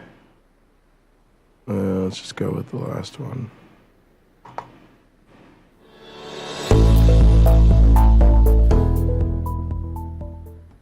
Welcome to the Vita Ed Studio. I'm Jay Bundy. This is not it. Hell yeah. I love this, dude. It was like 6 minutes. All right, there we go. Welcome to the Vita Ed Studio. All right, I'll wait. I'm Jay Bundy. In this video, I will introduce you to a Vita Ed 4's graphical user interface. Let's take a tour of the virtual lab bench. All right, so what's up, gamers? To me, yeah.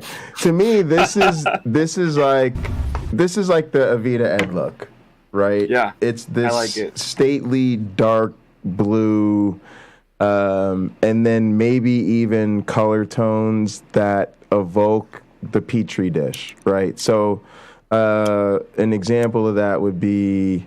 All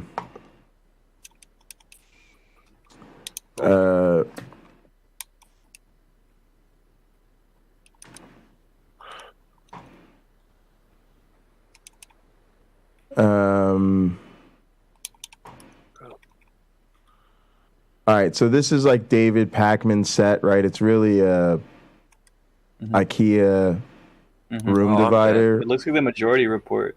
It's the same set, yeah. It's the same IKEA backdrop. He's actually getting rid of it. He's getting rid of it, and I'm hoping the Majority Report will get rid of it too, so that I have it and they don't. But when I laid out like the studio design for Rob because we got all this money for the NSF to get equipment. I showed him this, right, and the idea was to take something like this and actually. His idea, which I was really great, was to like make this evoke the Petri dish idea. So you can imagine there being a tile here that's actually got the Avita Ed logo in it, like maybe a blue tile with the Petri dish, right? And then where the other tiles, where you wrap them in like theater light paper or whatever, so that you get different shades, where you'd have the so that this looks almost like the Petri dish, right? Where it's got that. Right, like it makes you think of this because it's got the white ones, and then maybe you've got a couple red, yellow, and blue ones, right? And one of them has the logo, so that the backdrop actually looks like the Petri dish. I love that. Yeah. So I think if we carried that aesthetic into the book and the website, right, and made it all beautiful, it would tie together really nicely. Yeah, I like that. Okay. Cool. But when you said ebook translation, do you like? So basically, here I'll show you. So the idea is like so if we look at the current Avita Ed lab manual, it's just like a PDF basically, and of course that's useful because the idea was you used to print this out, and each student printed it out or whatever, and you sat there and you did your exercises. And even when you did your exercises, right, you were sitting here like filling out these tables, filling in all your stuff. And now when we do it, it's, since a lot of it is virtual, we sort of have, we've got links more integrated a lot more now. And we've also got like Google spreadsheets integrated, right? So you enter your data in like a class spreadsheet and it automatically updates in your individual Google sheet, and it automatically updates a class sheet and automatically updates your graph. It's gotten a lot slicker. And then we've made these videos that correspond with the different exercises where the different scientists went into the WKR studio and actually made these ones I showed you, like that intro one I just showed you. That's like a new one. These are like, we're trying to supplement those with like building our own that I can produce, because the WKR ones we made were expensive, right? And we can't go back to WKR every time we do like a little thing. But we did do big done up WKR videos for Avita Ed. Matter of fact, like I don't have mine downloaded. Hang on one sec. Let me see. I should be able to pull up it should be in my email. I'll show you what I'm talking about. What's the best way to get to the right email address here? All right, let me see.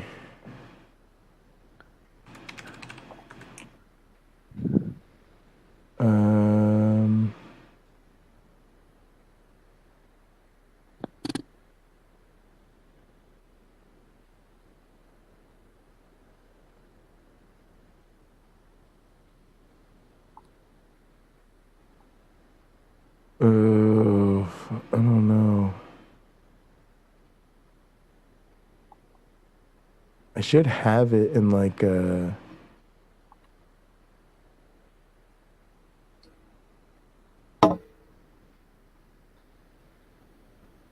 email somewhere from Rob. Let me see. Let me also put Rob's name in.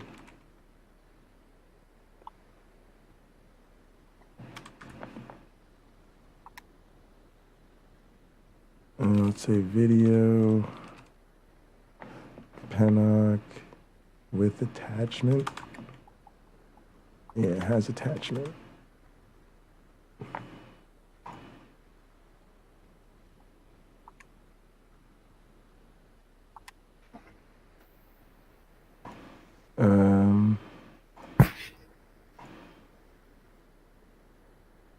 All right, give me one sec here. Let's see.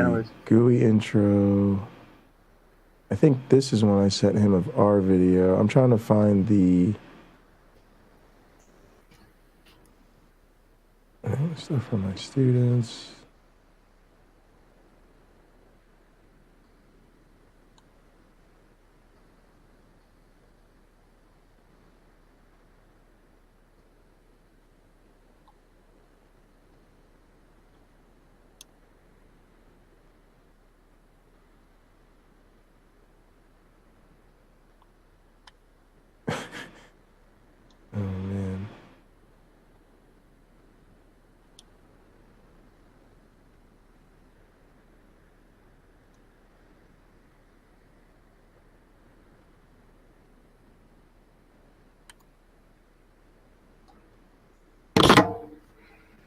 Ooh.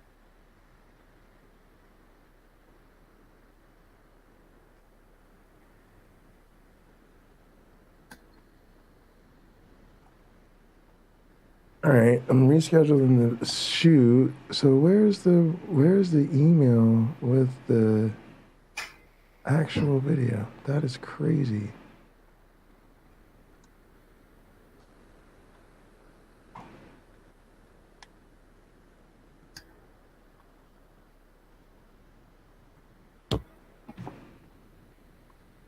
All right, that's a little weird. All right, I gotta find this video at some point because I don't know. I want to show you what the actual videos came out like.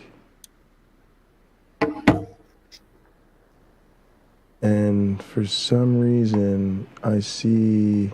Hang on a sec, maybe they're in here.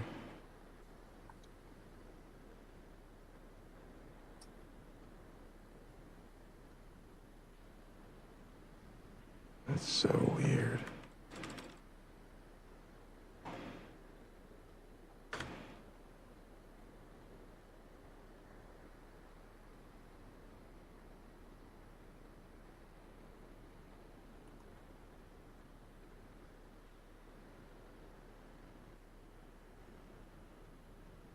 Oh, wait, you know what? Maybe I have one. Rich Lenski did one. Maybe this is Rich's? Ah, here. Okay, I have Rich Lenski's. Okay. We'll go with that. All right, sorry about that, gang. Thanks for bearing with me.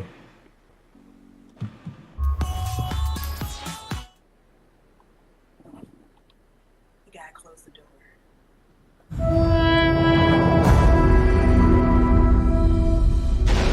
Oh, yeah. Right, so it's Hello, got the everyone. same thing. I'm Richard Lenski, and I'm an evolutionary biologist at Michigan State University, where I'm the John Hanna Distinguished Professor of Microbial Ecology. I'm also... He should just always say, and most importantly, I'm Jay Bundy's graduate advisor, and I've never done anything else worth mentioning. one of the founders of the Beacon Center for the Study of Evolution in Action. In this video, I'll tell you about 2 experiments that demonstrate evolution in action. One of the experiments involves bacteria that have been propagated for over 30 years in my lab. The other experiment used the research version of the Avita program that you're learning about in this video series.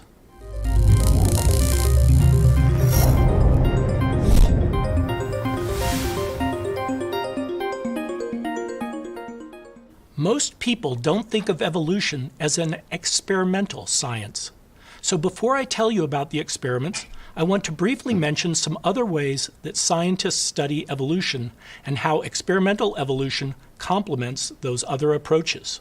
When most people think about the evidence for evolution, they probably think first of fossils, like this dinosaur or these ocean-dwelling trilobites. All right, pause this. I don't want to spend too much time on this.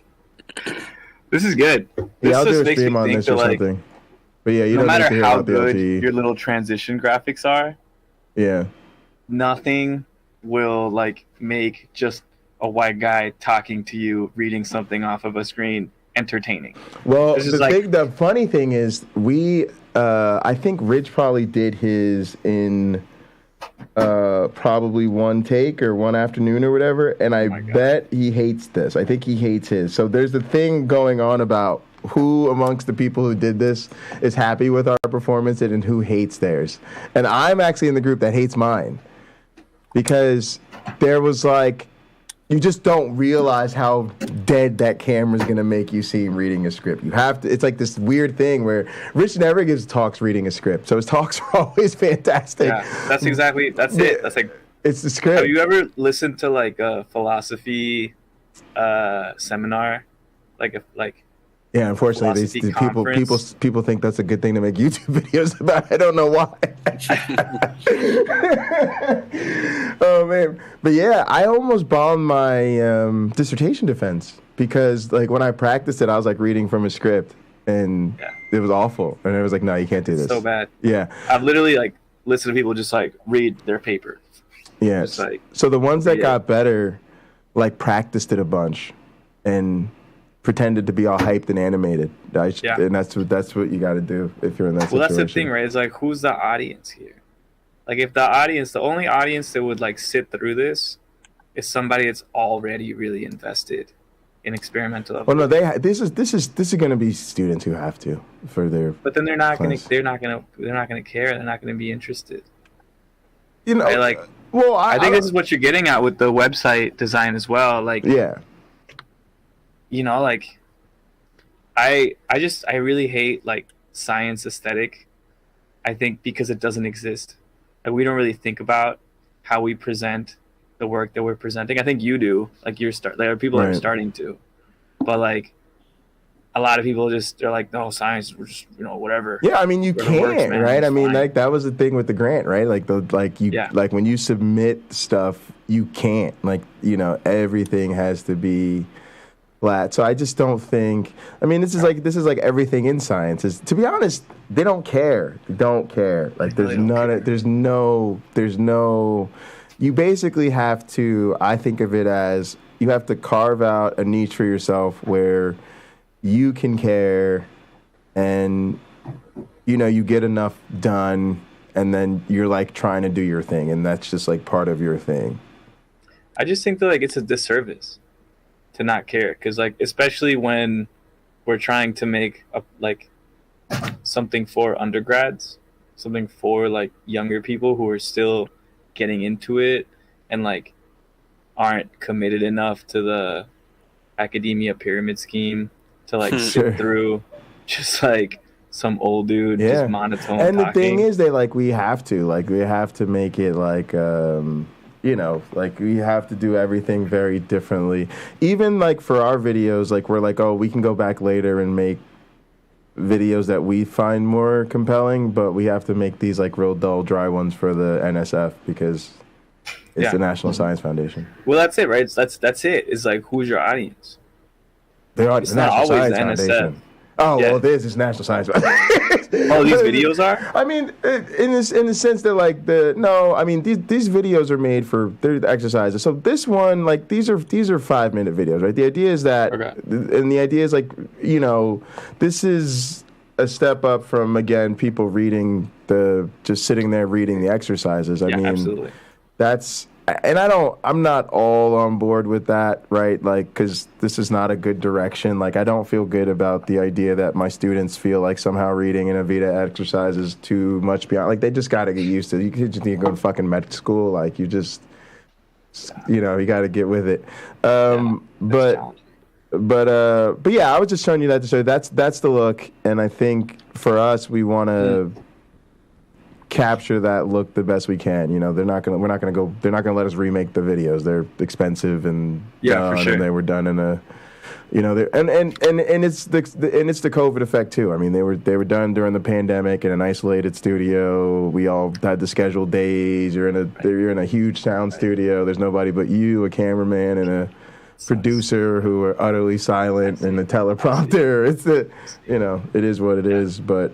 You know. Yeah, I see. I didn't know all those. Yeah. That makes sense. Yeah. Yeah, and some of the videos came out better. Like Charles's came out better because he practiced his. But anyway, so we have those, and that's where we get those assets from. That's where we get the sound cue and the transitions and the stingers and all that type of stuff. So I think, you know, we're gonna have to have care to deviate away from that. I kind of think it's fine, right? I think it gives you like a nice blue, I like those colors. You could make the colors, sure. Yeah. You could definitely do something with those colors, and jump on open up a new tab and go to mycolor.space.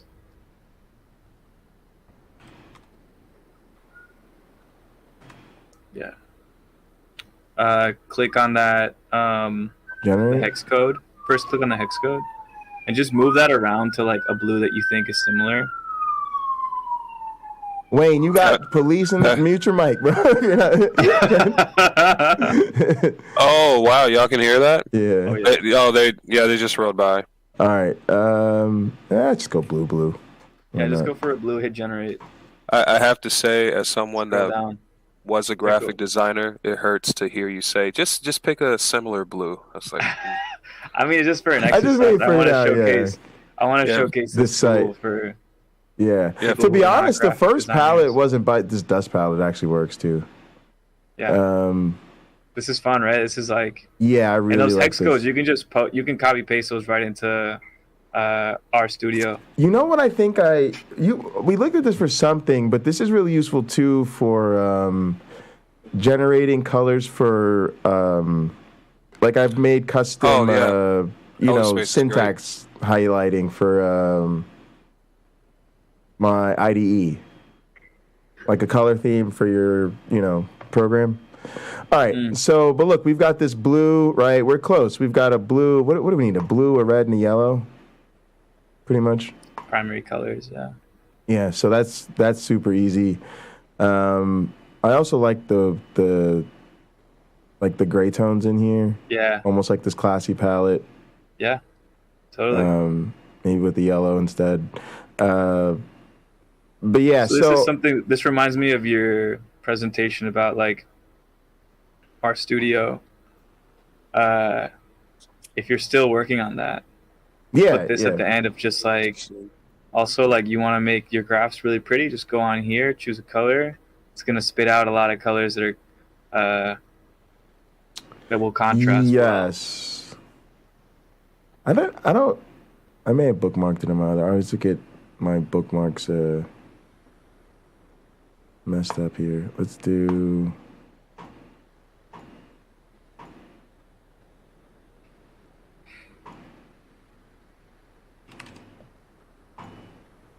And keep it kind of organized. But yeah, I really like this tool. This is fantastic. I wonder what is this. Look, this is an easy one too because you got the red. It's a bright red. It's a bright red. Yeah, I actually like the blue, right? The blue's going to be the base for sure. And probably equal. Who says that? Oh, that's the Trump quote. I was like trying to figure out where does that sound effect come from? Let's see if I got Trump in the folder here. Probably equal. An Old Testament guy or a New Testament guy? Probably equal. Probably equal. Damn.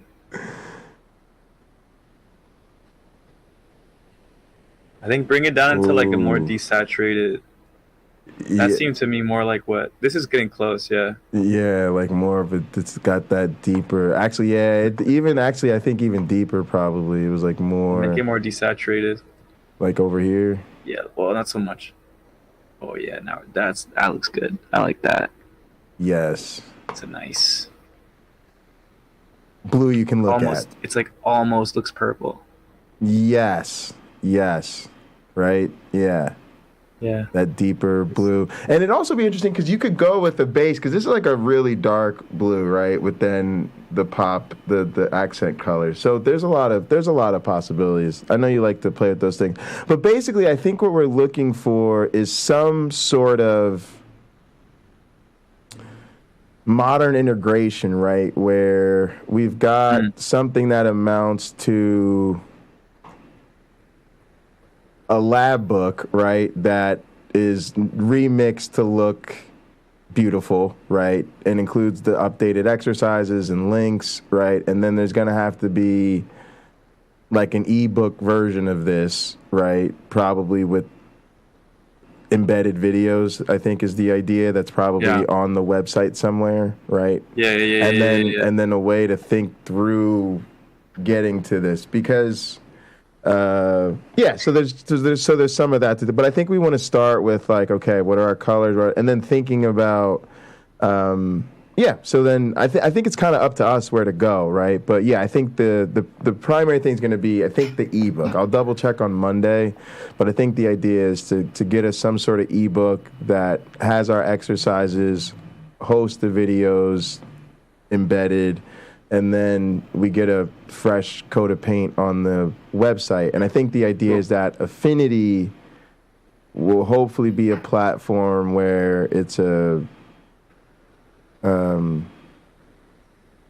platform independent, subscription free thing. He's already paid for it, right? So he's already paid for this Affinity license. And I think similar to using the Adobe suite, hopefully it's a little bit easier to deal with, but we've got the tools now where it's minimally intrusive to get through these different things, right? Because you've got a tool where you can do, like an InDesign, right? Where you could do a book and a website and a ebook, you know what I mean? And hopefully we're using these tools. Now, we could always go back and say this isn't the right tool, but I think the hope was that we'd get Affinity going.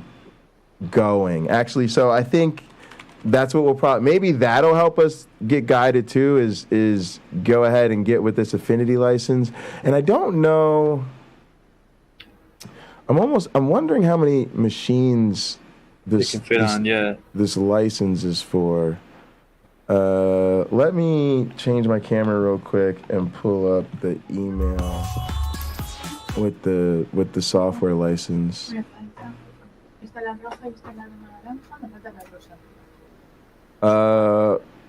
Wayne, is that your partner talking? No, I'm in the lab. You're in the lab. No worries. Yeah. All right. I just, sometimes people be getting, put your business out there. All right. So let me see. Let me pull up this email real quick.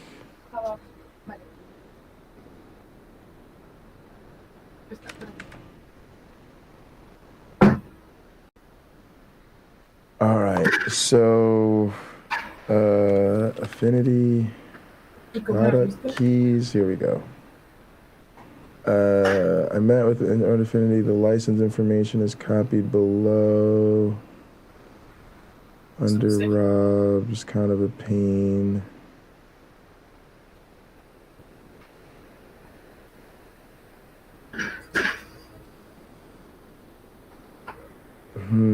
Interesting. I don't know how many machines it's for. Let's see. There's the... All right, I have a product key. I think I need a password.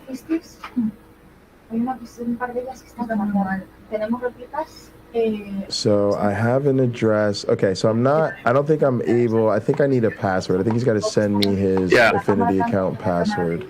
So could you maybe figure that out by next week? I will absolutely have that figured out. I'll figure that out. I'll know on Monday. Because I'm not going to mess around with it over the winter break. And yeah, if not, what I'll consider doing is grabbing you one or something or whatever we got to do or see if we can get it.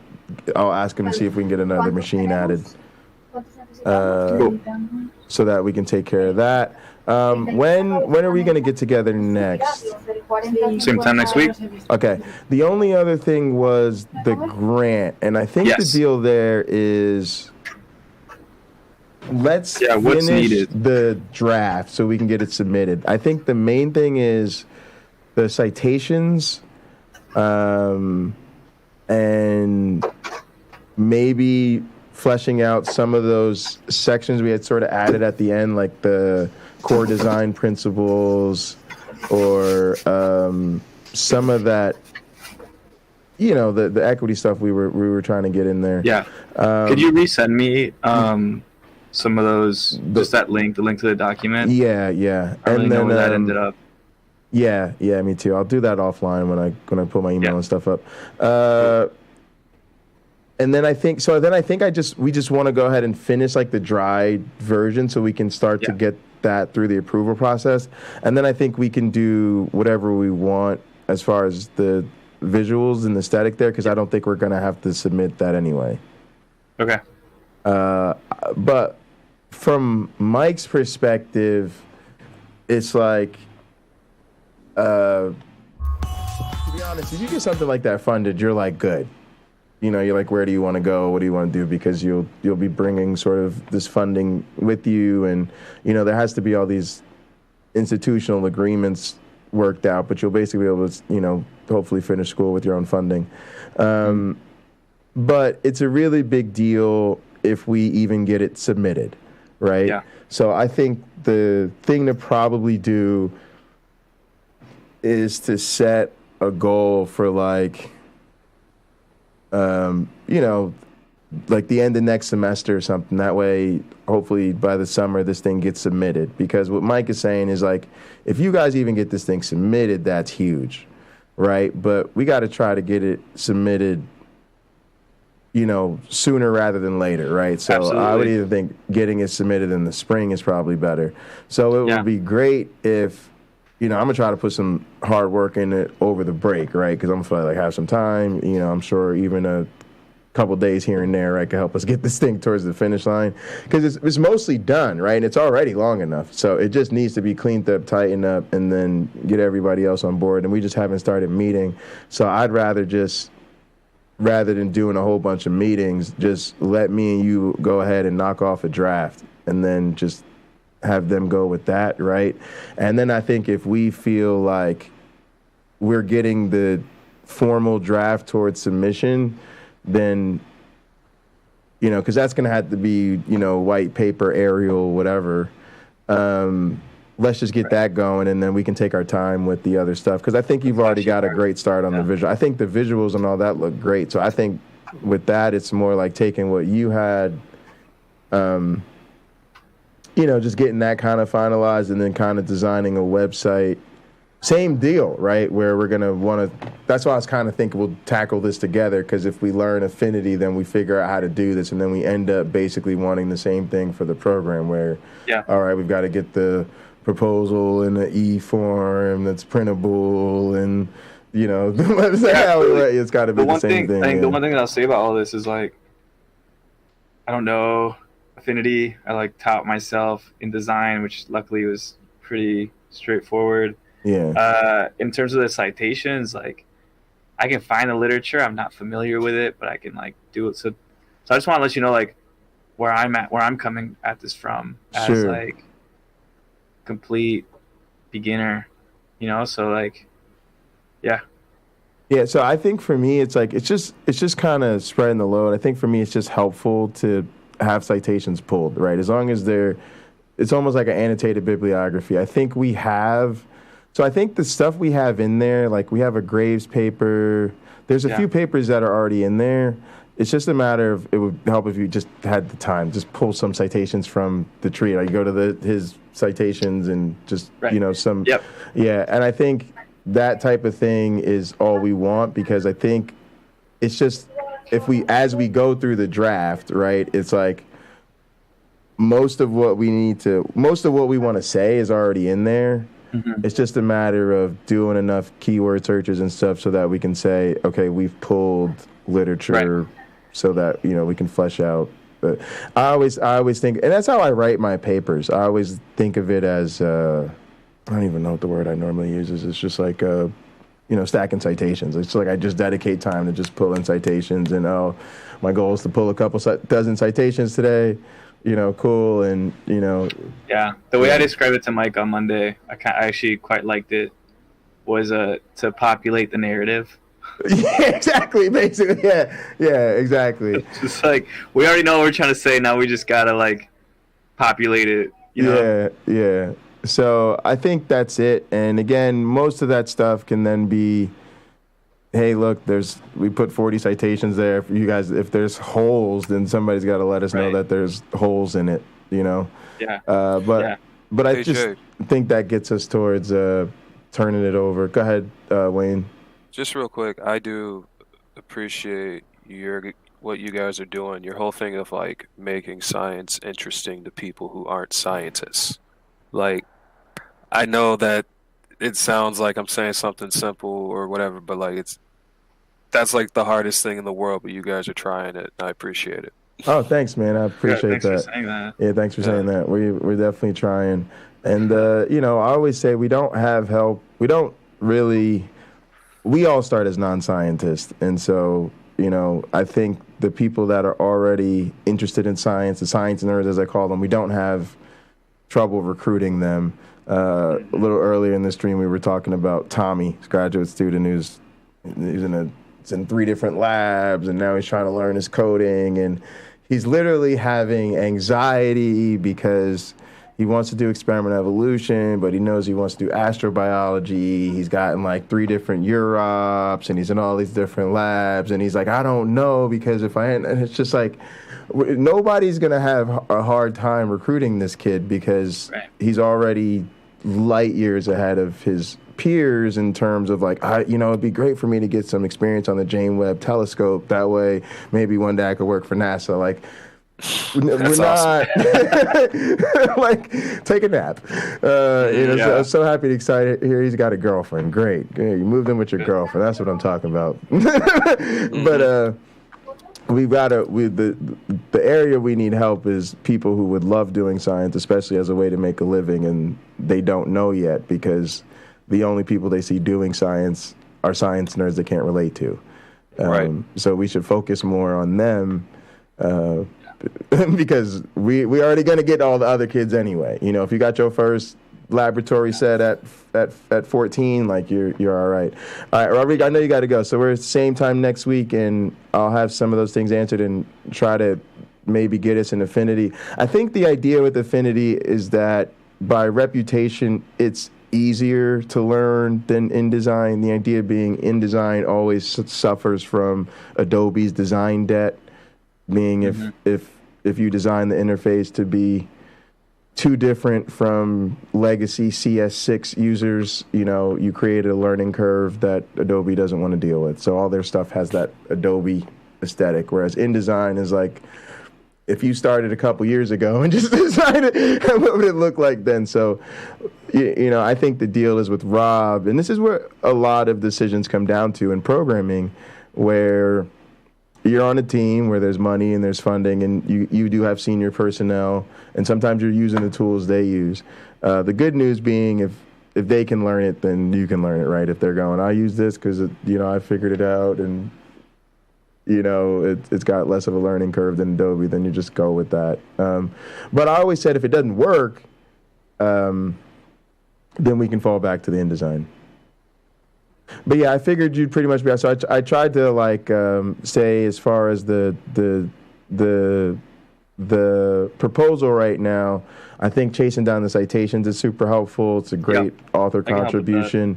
And then I think as you're doing that, you'll probably come up with ways to help us restructure our arguments of what we're saying a little bit. And happy to hear that. And then, because I think that's going to come down to me and you as the first 2 authors on that anyway. And then I think that takes care of that. And then I think with this other stuff, then it's all aesthetics and design, and that's the name of the game anyway. So we're not going to we don't have to come up with content for the Avita Ed stuff, right? We're just going to finally just get our hands on. It's like all we have to do is make the website and reformat stuff and, do our thing. This isn't a thing where we've got to come up with content, so. We should be pretty good. Hopefully this stuff, I'm actually hoping this stuff gets done quickly. Like we're trying to get this stuff knocked off, and I'm feeling refreshed approaching this. I always need some time to recoup and for sure. Take care of some of this stuff. Yeah, just send me that stuff by next week. I'll have a look at it and might even be able to get a start on it by then. All right, man. Also, when you come next week, if you could bring back that thing you did with the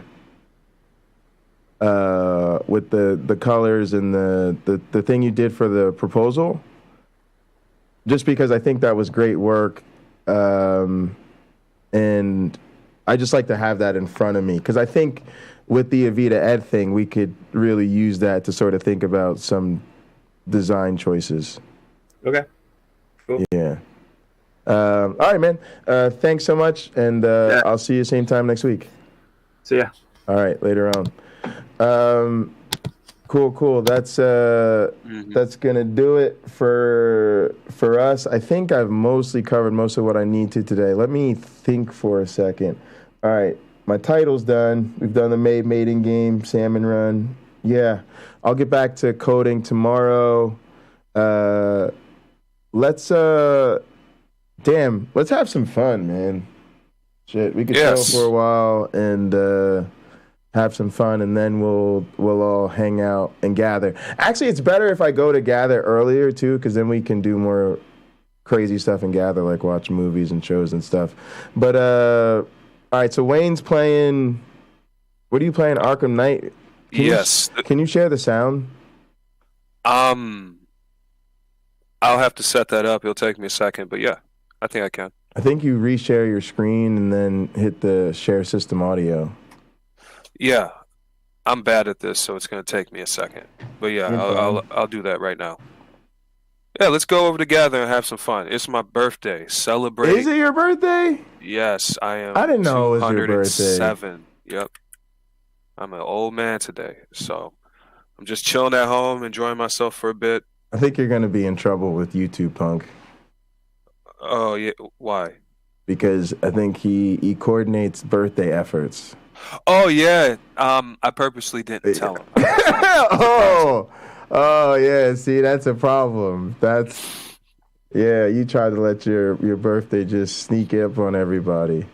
Mm-hmm. Yeah. See, you like Uncle Bobby. Like, you don't want people to make a big deal about your birthday, so you don't tell nobody till the day of. Man, I'm not even old. The only reason you tell people on the day of so they know it's too late. I see you, Wayne. You, Wayne. Make them feel a little bad, I guess. You know. All right. I gotta step away for a second, but I'll be back. All right. Yep. All right, y'all. I need to play some Pinochle. So we should go back downstairs, but I noticed we just dragged Sean upstairs, so we could chill in here for a little bit. What's up, Sean? What's happening, Jay? How you doing, man? Dude, I live in fucking Georgia. How do you think I'm doing? Mixed emotions. I wanted to ask you about Georgia, so I'm glad you came through. Like, I feel like, all right. So let's state the. What do you want? The good news or the bad news first? I mean, I just feel like we dodged a big bullet. So sure, obviously bullets are still flying, but we dodged a pretty big, like. Yeah. I think twofold for me, right? The one thing is like, God damn it, it's so much, right? Like, one, I think it's wonderful because in the sense for like all the Trump bullshit that's going around, he's lost across the board, right? Like, I mean, this dude politically now is just kind of a loser. Right. I mean, we'll see what happens. But it gives me more confidence every time one of his candidates loses, right? The fact that my state could even think about electing a dude that doesn't even live here, that's just, I mean, obviously, like, they're making. Anyway, all that aside, I think it's a pretty good day as far as like this one particular fight goes, right? Yeah, no, I agree. I was happy to hear that he won. Now, what I think is kind of surprising here is I actually think that with the bar being as low as it was, Herschel Walker's concession speech was a refreshing change, and it got a lot of people's attention, and it got a lot of people on the left, like, I haven't seen it, having something nice to say. What about Herschel Walker? I missed it. I haven't seen the concession speech. I'll show it to you real quick. It only takes a minute. We had it up earlier. They were talking about it.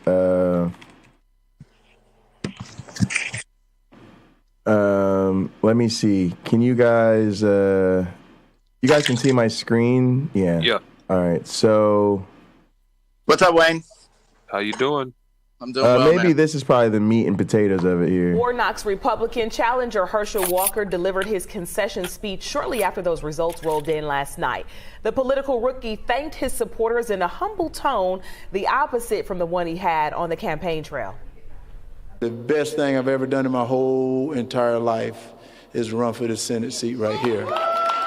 And the reason I'm going to say that is I got a chance to meet all you and to hear what you guys feel about this country. And I got a chance for you guys to tell me what you do feel about this country. I got a chance to go into your homes, got a chance that you invested in Herschel Walker. And I thank you. And I thank you so much. The former UGA football player ended his short. He said a little more. He actually he spoke about the Constitution. He said that you should. Hang on, they probably have more over here. Thank my Lord and Savior Jesus Christ. Oh, of course. And also I'm going to acknowledge my wife, Julie, because but one of the things I want to tell all of you is you never stop dreaming. I don't want to hear the whole thing. But he said, all right, so he said that he definitely conceded. He said that you should support your elected officials. He talked about the importance of the Constitution. He talked about it being bigger than him. I mean, it was actually a nice concession speech. It wasn't... He did the job. He wasn't talking all crazy. Did the job, absolutely. Hey, man. Okay. We all played Little League Baseball. Herschel Walker spent most of his life saying good game. Most of his life, yeah, absolutely.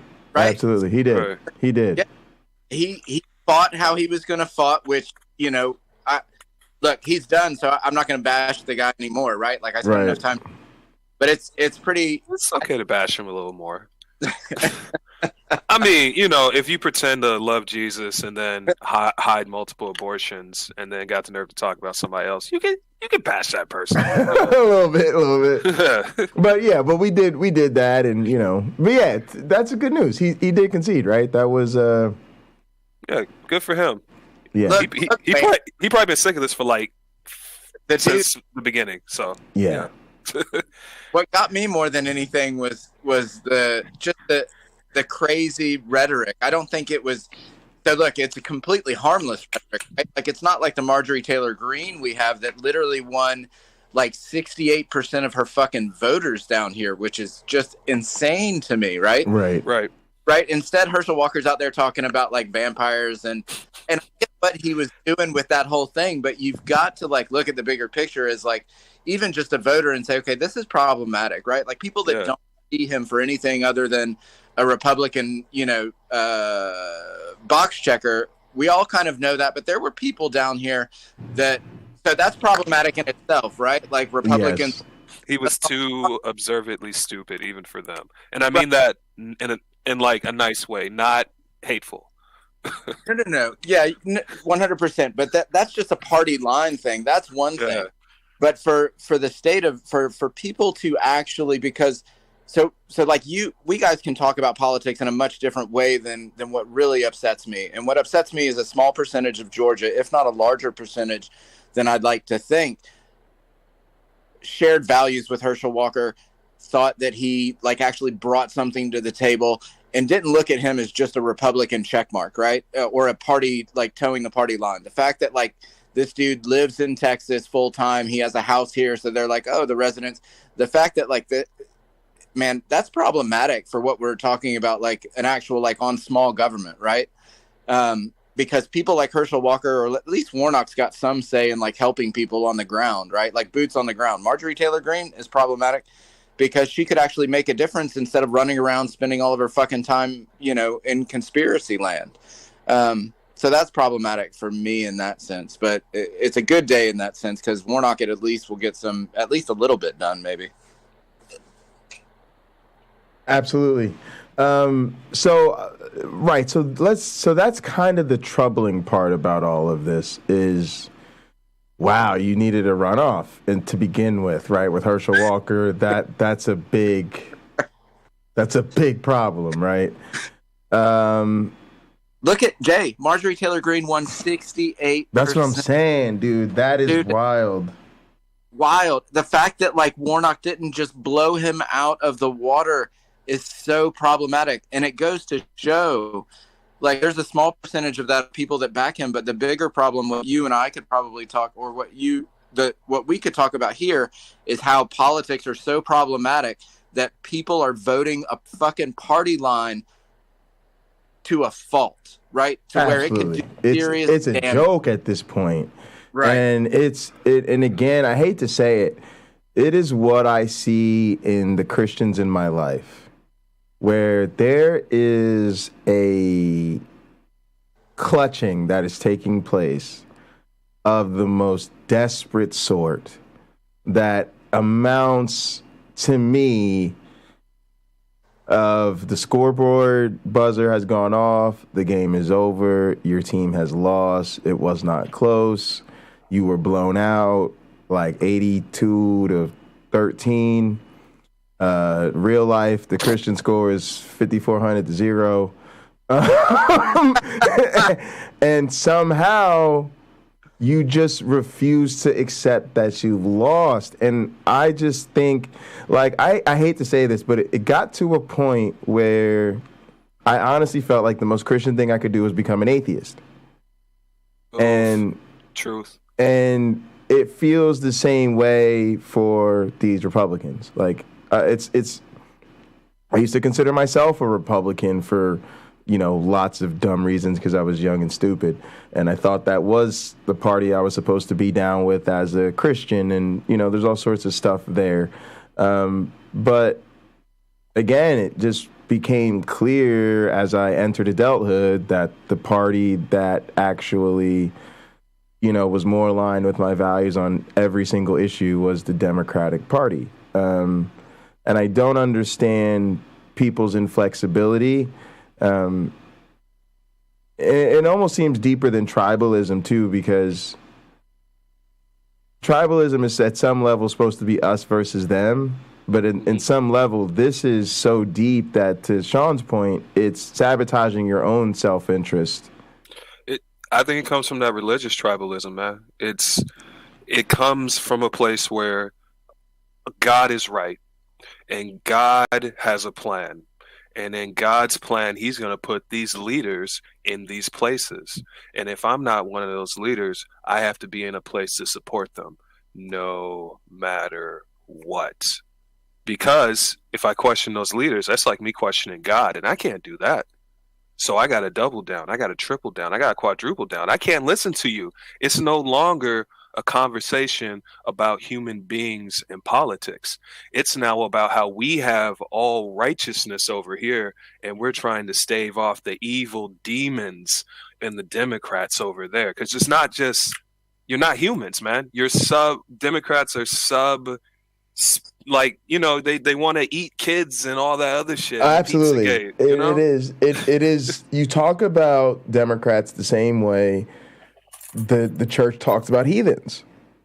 1,000,000%. And it doesn't. Go ahead.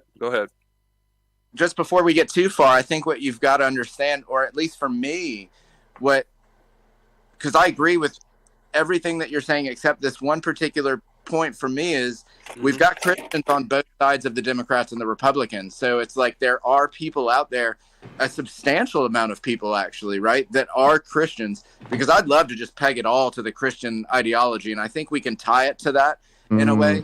But there are Democrats, there are Christians out there that for whatever reason, when we look at what you're saying and the way that I think, that are doing the opposite, right? That are not choosing to support the Republicans. I mean, the Republicans spend a lot of time and money saying that we are the party of Jesus.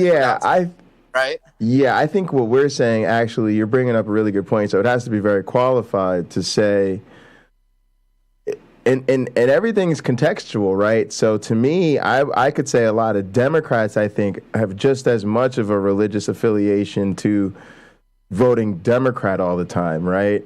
And it probably just so happens to be the case that since that's the less problematic party from our perspective, that's less problematic in our eyes.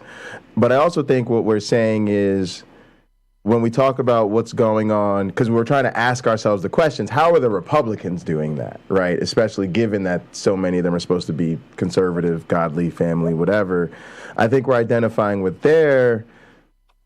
that may be a certain part of their unique flavor of their Christianity as well, right? Like to kind of do the hashtag not all Christians thing, right? It's like it might be, and this is talked about a lot, right? That's a particular flavor of theocratic leaning American fundamentalism, right? That's very different, maybe even through, to your point, to a mainstream Christianity. It's just that vocal and I guess in this sense politically powerful quote unquote minority that I think the scary part is we're really realizing Maybe they're not the minority, right? Like, well, I definitely think they're the minority, but they're a little bit larger than we would like to think. Yeah, I'm with you on that. I'm definitely with you on that 100%. Go ahead. The wonderful points that Wayne makes about that particular type of Christian is what we all find so problematic. And because why do you speak in terms of all Christians though? Like, what's that? Why do you speak in terms of all Christians? Like, you keep saying all Christians, and we referring to like the majority of Christians. I think he's like, saying not all Christians. Oh. But no, I'm saying like even earlier you were saying you don't understand why certain Democrats are like Christian and go different. Like, that's really weird to me because Christianity is not a whole. It's like 4,000 denominations.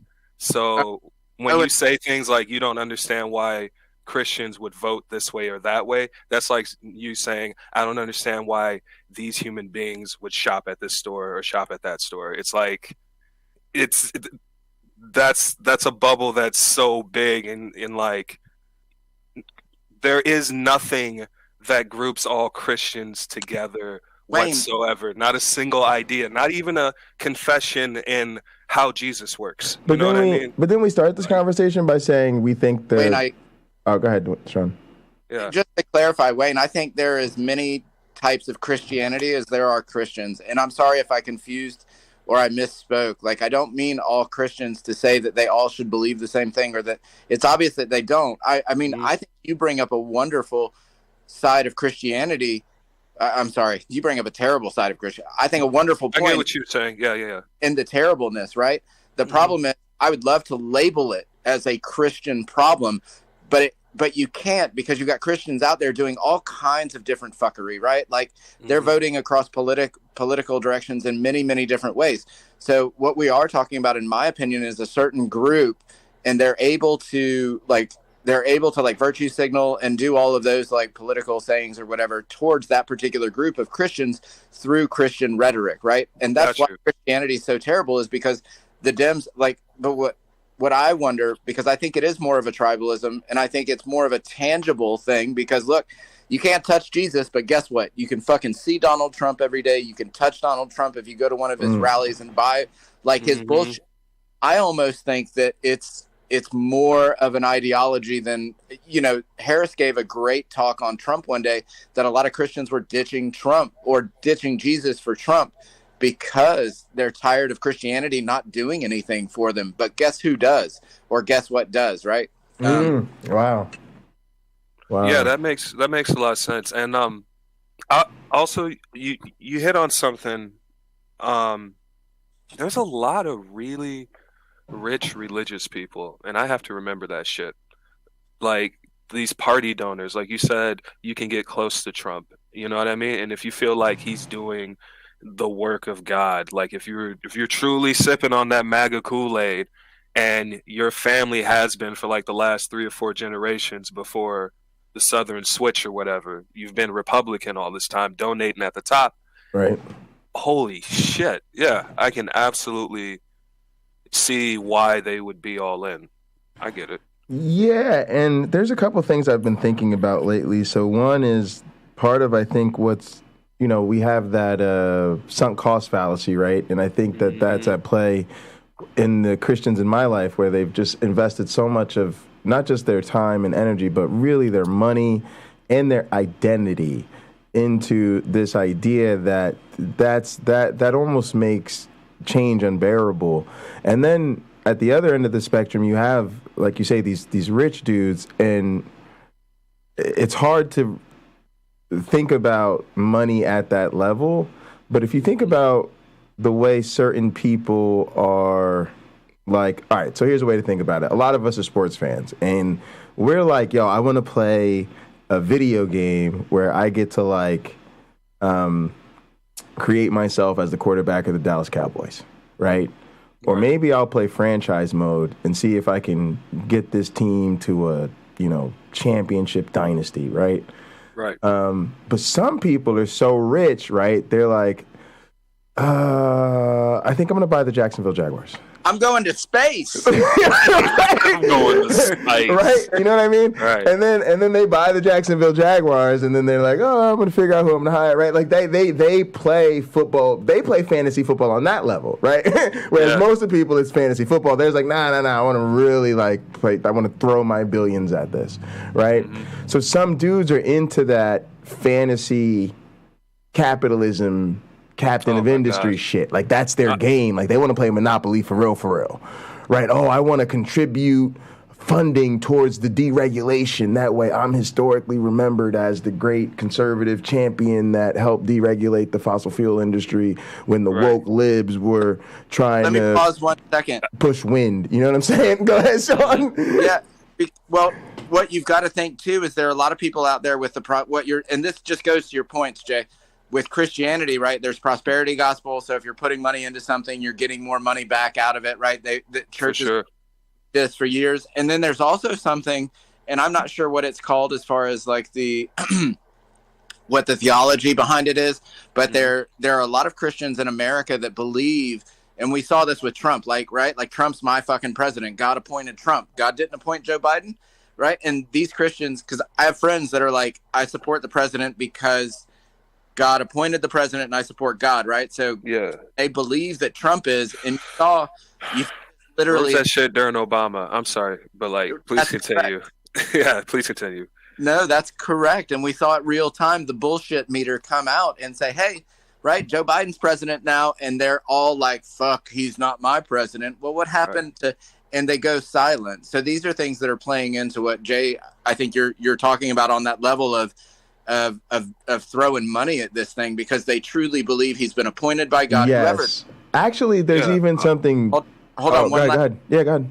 Because I think the reason that they're still doing it with Trump is the narrative was pushed that the election was stolen, and that's how people are like, he still is king, right? Like God appointed him, and Satan boosted him out, and I mean, it's terrible. Yeah, it's actually the typical script of like one of these the cults that prophesies the end of the world's gonna, the apocalyptic cult, right? Where they say, 2022 is gonna be the end of the world, and when it doesn't happen, they're going, oh, well, it's really because we interpreted this or that sign wrong, and then they gave themselves a new date, and that's kind of what they did, right? Oh, what isn't that Trump isn't the president, that he didn't win, the election was stolen from him, and just believe hard enough, and we'll get it in 2024. If we can't get him reinserted in the meantime. Is there any difference between Mike Lindell and a second century prophet saying Jesus is going to come back any day now? He's like Paul or Peter or something, Oh man, I'm giving second century. Let's say it's been a minute. Oh, it's been a minute, yeah. Right, and it's like, nah, he's still coming back, y'all. He's still coming back. Just believe. And it's like, I see Mike Lindell out there still talking about voting machines. So here's a couple ideas I had too for you guys. So one is, speaking kind of like the church type thing and throwing money at it, is there's this really interesting thing because how do you reconcile? This is what I think it's about. I'll be right back. Go ahead. How do you reconcile something like capitalism and sort of Christianity, and especially the command to give it all away? And I think the way a lot of people do is that funding the mission idea, right? Like, oh, I got rich, but I gave back. Yeah, I'm a capitalist asshole, but look at everything I'm doing for my church, right? Hey, Jay, let's talk about it. You said levels, right? There's levels to this. The dudes that play fantasy football on the next level, right? Right. Let's talk about, where does the King James Bible come from? Where's the King James Version come from? It was a motherfucker who was so rich he wanted rules changed just for him. Special treatment, right? Damn. In America... Oh yeah, of course. Obviously, he had a commission. Yeah, if you yeah. I forgot what it's called, like Last Sacraments or whatever in Catholicism. The last rites. Last rites. Just pay for it, and you can go in scot free.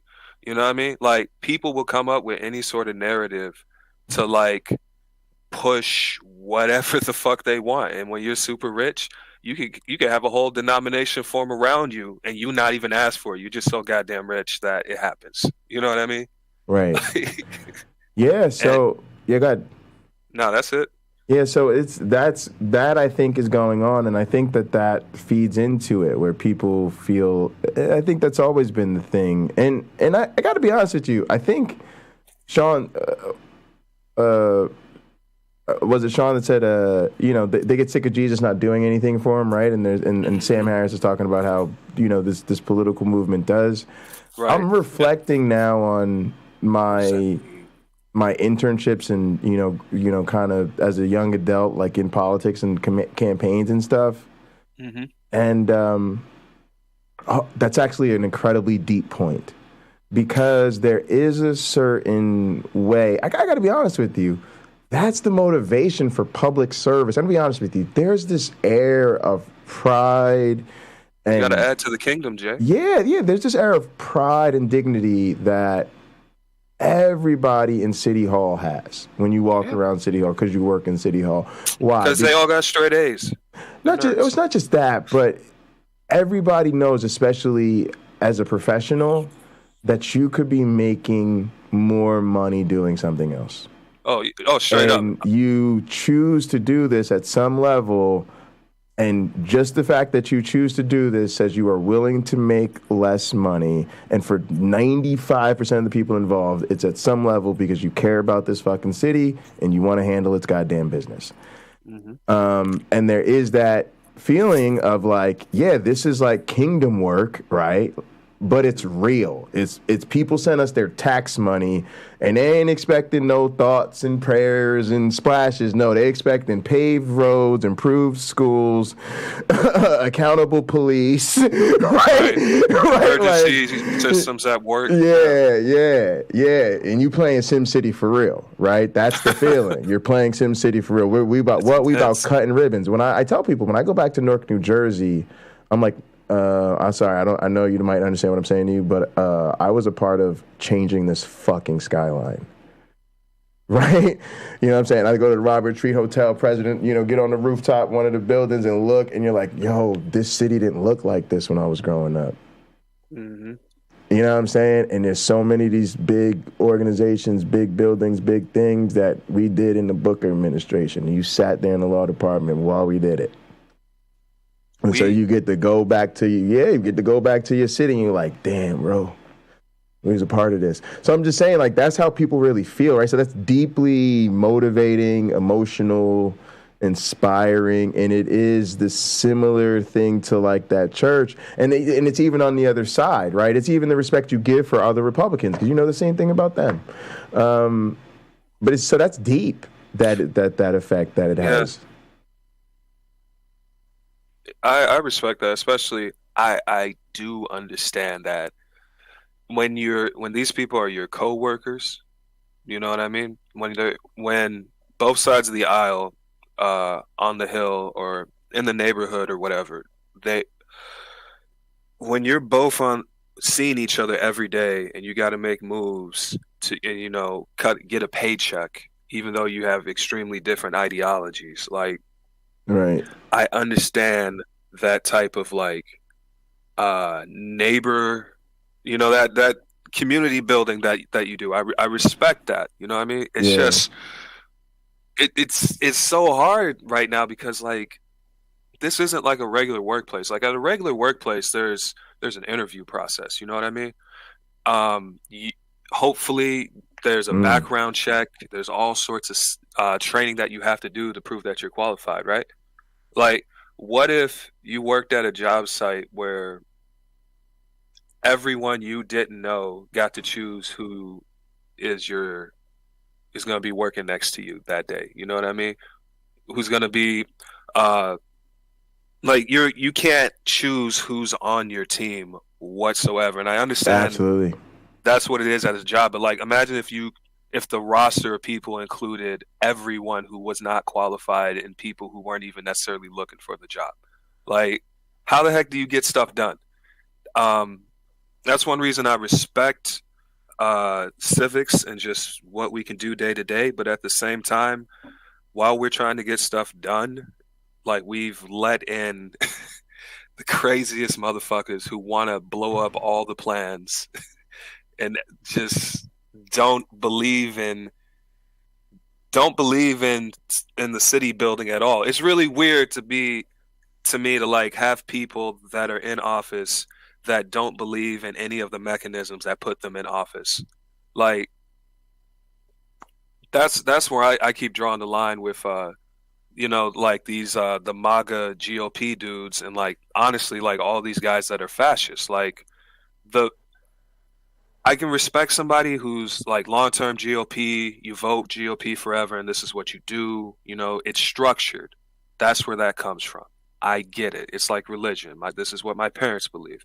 But you have to understand that what inside of that structure, you're allowing so many snake oil salesmen and all these other motherfuckers to come through who are completely unqualified, but they're on the team anyways just because they had enough people to support them to get them there, which should not be the case if you're trying so to what I was thinking is like earlier we were talking about this a little bit, is that's the problem, is it's not that anymore. It's something totally different now. And matter of fact, can I ask you guys a question? When I left, you said something that I've always thought of, not only how do you reconcile capitalism and Christianity, but it's not only reconcile it, like how do they get away with fucking pushing it that is the Christian narrative? True. Like that's the core. Like that's the because with conservatism, you want things to stay the same, but you really don't want to go back to the way that things were. You want things to be like when you were born. That's what you're comfortable with, because if we go back, it starts to get uncomfortable.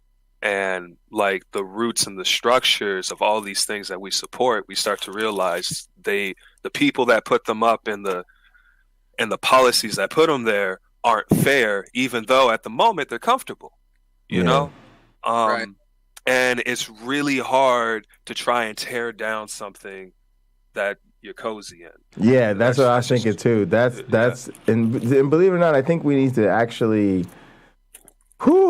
as much as I love to kick these people in the face, kind of be a little bit sympathetic about that, right? Because it is kind of going against maybe your instinct, right? Most of us, I don't voluntarily make myself uncomfortable. I hate having to take my dog outside to use the bathroom because it's fucking cold in Michigan in the winter, right? It's just, you're not going to voluntarily be uncomfortable more than you have to, longer than you have to be. With that being said, I think, I hate to say it, that becomes then the impetus for what we really have to do, which is make it more uncomfortable. And this is where I hate to say the animal behavior aspect of it is kind of frustrating, because I just think that's the truth about motivation. Like, because of the fact that people are so comfortable, because they're so invested in keeping it that way, you have to make them more uncomfortable not doing what we need them to do. Mm-hmm. Or Jay, you have to entice them, because what was coming to my mind while you're saying that is, so the short of it is, I've been trying to I used to run quite a bit, and I used to run ultra marathons, and I'm trying to get back to a point where I can run ultra marathons again. I respect that. Yeah, it's crazy. It's a little stupid, but I've got addiction issues, and it helps. I see. It helps a lot. But anyway, long story short is there's some science behind cold therapy, right? And one of these things, and it's quite simply like, it's uncomfortable, and I don't fucking want to take an ice bath because it's goddamn freezing, right? However, there are benefits to that ice bath that I'm going to brave that uncomfortableness. And for a lot of us, and I think this just, now that I'm really talking out loud about it, this just goes to the core point of what we're talking about, right? Like, we need to entice people with something to get out of their comfort zone, right? So to say, look, you need to do this. But that's what Republicans and Democrats are both doing, is they're literally always putting people in this uncomfortable place. Like my mother, she's uncomfortable when we talk about Trump, but they put her into this, whatever they've offered her. Jesus is putting people into an uncomfortable place, but it gives them, but the cookie or the treat, so to speak, right? Yeah, the carrot, whatever you want is something else, right? So Jesus gives you eternal salvation and life and love and all that shit. and then it's filled with like you have to wade through this book of terribleness, right? People are willing, comfortable for that because it gives them, at the end of the day, they can shut it out. And what's weird for me is that with like American politics right now on both sides, mind you, don't take me for some radical liberal like my fucking wife inside. I do lean liberal, but I think liberal right now is, or the Democrats are if there is a left, the Democrats aren't left. They're right, but they're a reasonable right. Honest to goodness, like, that's what I hate about the two-party system, because that's the whole plan, like, to keep moving things further and further right. Like, as long as one party is crazy as fuck. Oh, no, I got muted. Yeah, as long as one party is crazy as fuck, and like the other party can be like, oh, we're not them. Most people who are reasonable are going to vote for the people that are more reasonable, but everything shifted right in the whole time. You know what I mean? And that's been going on in America since the 70s, and we're so far right that we are right wing compared to the rest of the world, like American politics. Like, what? Bernie Sanders is not a leftist. I don't know how to, I need to shout that from the hilltops and just let people know, like, his policies are centrist to a Canadian, to a Mexican, to a Cuban, to a I'm trying to think, like, even a Brazilian. Like, Bernie Sanders is a centrist in Brazil. Really think about that shit. You know what I mean? Like, if you know anything about Brazilian politics. Yeah, I mean, our stuff is kind of jacked up right now. It's a really, I mean, that's how I see it too. All right, so there's a couple other things here. So one thing that really frustrated me in all this is that, you know, there's a way in which Warnock is like an interesting figure now in American politics because of how pivotal his seat has been now in 2 elections. Mm-hmm. But it's the typical pandering to me of the historic opportunity for black people has to go to the guy who's a Christian pastor. And of course, like Ketanji Brown Jackson, as soon as he gets his moment in the sun, it's thank Jesus, praise hallelujah, amen, and all of this type of stuff. Not that he was that deep with it, but, you know, kind of using the religious language, which, one, I just find really, you know, I don't like it as obviously as an atheist, but I find it inappropriate, like, because they're supposed to at least nod to the separation of church and state and recognize that this should be, I don't know, I just think we should get to a place where it is really considered in poor taste. And I guess I'm asking for too much in this country, but it just shows to me, like to what you guys are saying, how we're really on the right? You get to choose between radical Herschel Walker on the extreme far right, who's actually just a religious hypocrite, but nevertheless is out there thumping the Bible vote, or,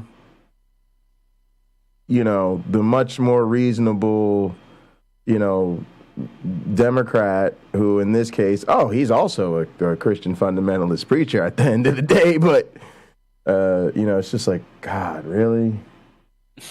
Jay, I told a conservative friend of mine yesterday, and he hates fucking talking to me, by the way, because I say things like this, and this is one of the points I said to him, is I said, the problem is we've got like people like Marjorie Taylor Greene that are out there spewing the earth is 10,000 years old, which is a point I think he and his wife may or may not actually believe. And I said that, you know, the Holocaust never happened. But the problem is she should be out there fucking helping people. Instead, she's spewing this like conspiratorial rhetoric and this narrative. And he's like, well, what about Nancy Pelosi? And I said, right, she's a fucking idiot. But the problem, Kevin, is this. We all know Nancy Pelosi's not getting fuck all done because she's playing up with the rest of them up on Capitol Hill, not getting anything done for us. But we do have people that can get little things done for us. So little Johnny down the street is hurting because Marjorie Taylor Greene's spending her time fighting some fraudulent vote for the past 2 years rather than helping little Johnny in her neighborhood. And meanwhile, 68% of her fucking neighborhood is voting for her. It's, man, sorry, that was No, that's exactly it. That's exactly it. That's to your point, Jay. And Herschel doesn't do anything. He literally is just so. And I heard something, and I didn't remember this was true, but it was either on Pac-Man or who's the other guy that you like to the Brian TYT? Who's the other? No, the Brian, the sharp dressed dude. Oh, Brian Tyler Cohen. Maybe that's him. Yeah, I think so. So there's like David Pac-Man, and there's another guy that pops up on my YouTube all the time. Yeah, that's him. BTC. But he brought up, like, he was the first one that I found out, like, Herschel's not even a Georgia native, except he's owned a house here for 17 years. And then he also brought up a great point, which I never knew, that he was on The fucking Apprentice. And the reason that he was the Georgia candidate was because Trump knew him from The Apprentice, and Trump threw his fucking name out. And they're like, well, this dude doesn't live in Georgia. He's just, a beat up football player. But that's the narrative. That's who they put up there. I don't know how much truth there is behind that, but he's pretty good about, like, at least the facts. And if the facts are like that dude was on The Apprentice and met Trump, and like, it's just, man, that should say a lot more than any of this political discussion we're having, right? That points towards something is really flawed with American politics, in my opinion. Yeah, I mean, it was an invitation to a carpetbagger. Sorry, we've got nobody else. It's the lack of. I mentioned it earlier, like the snakes that are let in by the true belief of everyone in the system. Like, y'all don't have there is nothing in the Republican Party, no metric for cleaning people out. As long as you're able to produce funding, you're good. There's literally nothing. Like the RNC had right before Trump took over, like that one of them was like accused of being a legit pedophile and like was like in traffic rings and all that shit, and you don't hear anything because anytime something's brought up when leadership does something foul, it's just media silence, or they say, hey, he's gonna pray about it. That's not a system to get rid of people that are fucking up your system. That's correct. And what about the fact that, and God, I do, because I'm not a big fan of the Democrat Party either, right? But I have no love. Like, when conservative meant, Jay, when you said you were a Republican, right? There was a time when I was raised by a bunch of conservative Republicans that were in the military, and less government, less taxes, leave me the fuck alone, stay out of my business, fight for freedom, all of this stuff like that I used to really and still do hold dear. But the Republican Party, and this is just a long-winded way of me getting to, what does the Republican Party stand for? Because every time and when I look on Facebook, profits and every 90 days, I took a break from. I'm trying not to get sidetracked because I agree so much with you. But whenever you look on like Facebook, or you talk to somebody, or you hear these like arguments, the only pushback is like they're against the Democrats, and people point this out and say, "Hey, awesome. What is Herschel's stance, right? Except for anti-Democrat." And nobody has an answer. And ultimately, just like a Christian gets pushed into a corner and starts spewing faith and then fuck you, that's what the Republicans, and it's amazing to me they don't realize, like, nobody goes home and says, man, what are we running on? Like, what happens if we get elected? And then when they're elected, nothing gets done because they're like, woohoo, we're elected. That's Can I be honest with you? I felt like that. that's exactly what happened with Roe versus Wade. Because you heard in the aftermath of it where, first off, they need them too, right? They need them too. They need abortions. Hold on, you're a pastor, now your secretary gets knocked up. Right? Guess what? You're going to be making arrangements, right? And they're all living that. And so what it was it was safe to signal that way when it wasn't a real possibility. But then once somebody hot potato passed them the ball and said, oh, cool, here, take everybody's reproductive rights, it was a nightmare, and none of them wanted the heat. Right now, some of the crazy ones came out. Came out. Some of the crazies came out. Oh, it's such a victory for God. But most of them, they was putting their head down. It's like, and the issue turned out not to be a winner for them. Go ahead. I got an analogy, bro. I mean, it's the same thing when a Christian talks about who's going to hell. When you ask them directly, am I going to hell? Most people don't want to be the judge of that. They, even though they're a true believer, they want to believe in the tenets of the book, but they don't want to be the judge. And I respect that, and that's a human thing because you want to be nice. But at the same time, come on, man, that's cognitive dissonance. Right, you know? exactly. And that was exactly what happened. And to Sean's point, that's where they're at with policies. They're just obstructionists, and if you just gave them, they wouldn't know where the ship should be going. They just want to change the captain. Go ahead, Sean. The abortion thing, they don't give a shit about it passing from Roe versus Wade because they can afford to go to another state and get the abortion because they're all fucking having them, right? Like the Christians are voting for things that, right, but they can vote for it because it feeds into their pocket or whatever, you know, is driving them. And our response is, well, how can they do this? Because they're having abortions. It's because they can afford to go get them. Or right? you're in a rural area where you can get them without detection. Like you're not dealing with they know that threat of prosecution. Right. But regardless, that's some old school shit. Still get them. But the other thing, here's this is a one argument, man. I can't believe my mother said it. And this is problematic, but it's a step in our direction, right? Because I got her to say, well, then I just won't vote. And here's what the real problem in my mind is for a lot of, not only Christians, but just a lot of Americans in general with Roe versus Wade, because eventually this is going to hit them in the fucking face because hopefully people will start pushing this.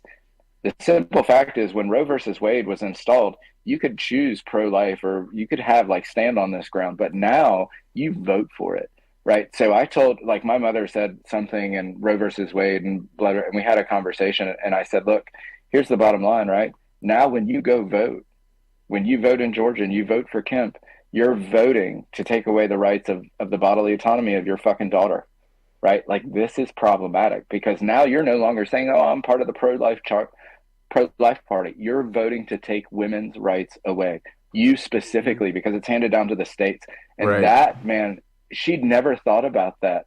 And I don't think a lot of people have, but I hope that in the future they will, because that's the rubber hitting the road, right? And when you could see the wheels turn in her eyes and she really liked that. And my mother's a strong woman, but you just kind of saw the like, oh man, because it wasn't that fuck you, Sean, for bringing up Trump's bad side or like showing me the fact that religion's bullshit. It was like a holy shit, now like this means something. When I vote, I'm voting to take away a woman's right. And that, I think a lot of people are going to be like, fuck you. Hey, can I tell you something else, Sean, that you bring up an excellent point. The right also kicked themselves in the foot long term. I mean they fucked themselves over long term when it comes to trying to have numbers, because if a woman feels like she can't fuck safely in society, like she will change her preferences or she will just not fuck. You know what I mean? And there's like there could have been a lot of sons, a lot of conservative sons and daughters that would have been born in one way or another if they had the option of abortion, believe it or not. Right. You know what I mean? If it was still on the table, people would think about other things besides that, because you're not just attacking this one right. How to hate your own children. Exactly. Right. You're attacking like all of the structures that support that abortion, like Planned Parenthood. You're not just ending the, like, if abortions happened at Planned Parenthood, which they didn't, it's like you're not ending that one service, you're ending everything else Planned Parenthood does. So like with women, like if they don't feel safe, they're just going to, because they're human beings, they're just going to change their preferences. They're going to go somewhere else where they feel safe. So like they're really fucking over like the next generation of conservatives. Like it wasn't just like atheism and like all this other stuff, you know, making people walk away. If I can't fuck safe around here, I'm out. That's what a lot, you know. But that's what Christianity is, right? It makes you feel in your own mind like it's not safe to fuck around here, wherever you're at. That's very true. So there's one thing I wanted to ask you guys about, which is I have this perverse hope. I have a couple of perverse hopes. One is that Donald Trump's chickens home come to roost within reasonable time of each other. And maybe the first domino is that Trump Organization tax fraud, but I hope it's the first of several. And so that in the end, we actually get Trump, maybe even on more than we thought we would. It just took longer than anybody wanted. I know you Let's laughing. take a bet, Jay. Let's take a bet. Nope. Right.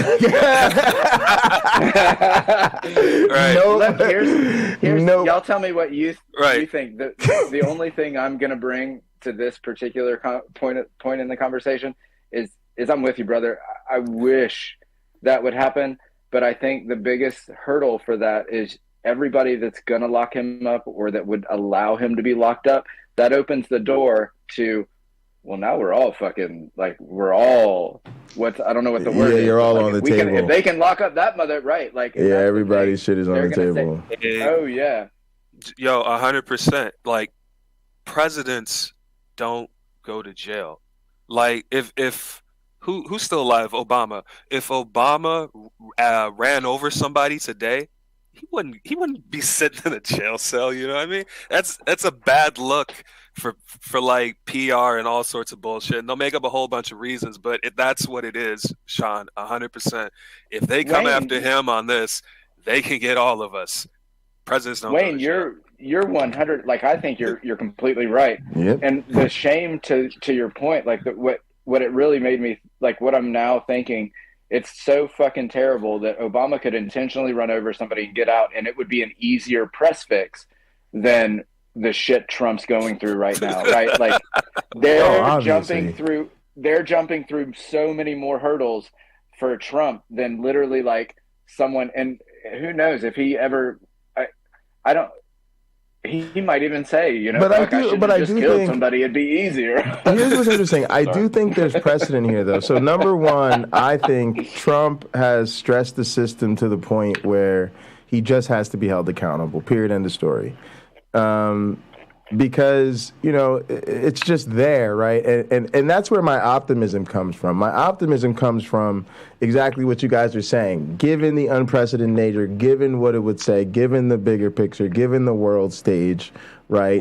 We have to go through all of this if there's any chance at making Jay, it you're happen. wrong. I think you're absolutely wrong in this, because there are two options on the table, in my opinion.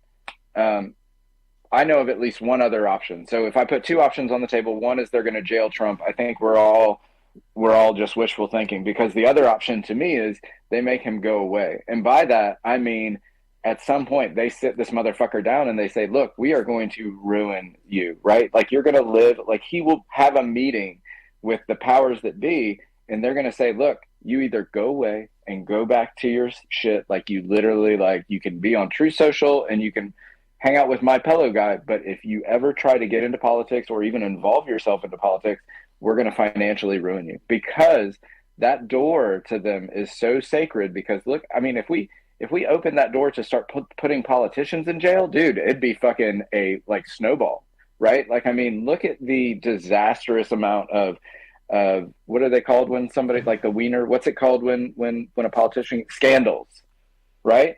And nothing ever happens. Nothing ever happens. And there's been some fucking bad ones. Like, back in the day, the Kennedys were literally, like, I mean, and that's just, like, who knows if it were true, but, like, if we imagine for a minute that everything you heard about the Kennedys was true, those motherfuckers were, like, offing people left and right, and everybody knew about it, and they were like, well, they're not going to jail. I think it's wishful thinking, Jay, because I'm in your boat. Right? I mean, like, it is. It's I definitely feel like it's wishful thinking. I just say, if it was gonna happen, it would happen like this, because so much of this is procedural, and then so much of any of this at that level is delay. So from that level, I just say it hasn't all closed itself. All right, but here's the bigger thing. No, I shouldn't say bigger, but here's the other thing. No. What I have one more point to you.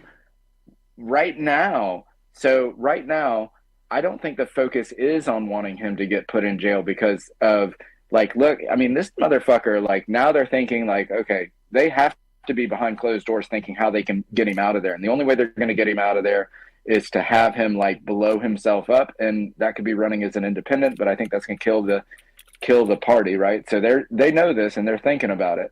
My point being is like Trump's literally having dinner with fucking who's that dipshit he had? Not Kanye, but like he had dinner with, like he's turning off everybody, right? He is. Sorry, go ahead. I was just gonna say I don't think we necessarily need him in jail. That's all.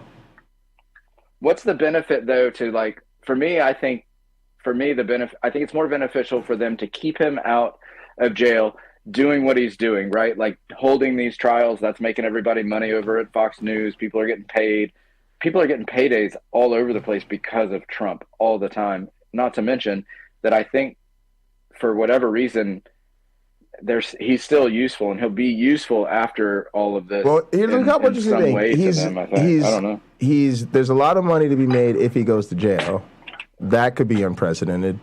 There's also, I think, a lot of powers that be. See, what was interesting is, for the most part, the powers that have been behind him. There's a shift to where more and more of the powers that be want him out of the way.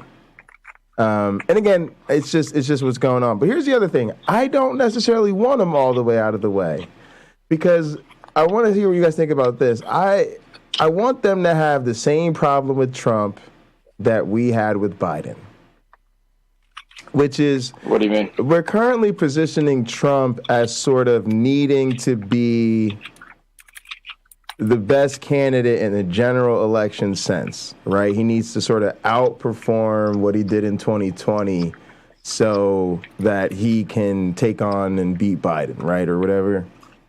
I'm not. Wait a minute. Do you think, before we get into that, Sure. what do you think's gonna? Because I've always thought like he's gonna have losing numbers. I think DeSantis steps to the plate. Trump has losing numbers before the primary. Says fuck you because he's not going to lose to anybody. He knows that as an independent, he can claim, whatever. Like it's not a loss because he's an independent, or however he pushes that narrative. But that's the way I think things are going to go. DeSantis comes out in the primary, comes out and runs against him, because I think DeSantis knows that he can take the Republican vote, and then Trump runs as an independent. That destroys the Republican Party. But what you seem to be saying, and then they can run somebody else besides Biden. But do you think Trump's going to run? Like, what do you think is going to happen? This is really interesting. So I think what you just said is quite possible. Some people even think his whole aim right now is he already knows he can't win, and he's actually trying to sabotage the party. Really? Yeah, I'm not there. I don't think I'm not one of them, but I see that. He's still fundraising. I think he's too narcissistic, right? I'm with you, Wayne. Like, he can still make money off of this shit. What I also think is Trump's a committed politician at this point. So it would take, as a term I'm making up right now, but it would take major ego shift for him to get out of the game at this point. But that might be prompted right now everything is everything is bullshit right now, because we're not anywhere near primary season. Right. Which was actually Trump's first mistake, is getting out this early. But fine.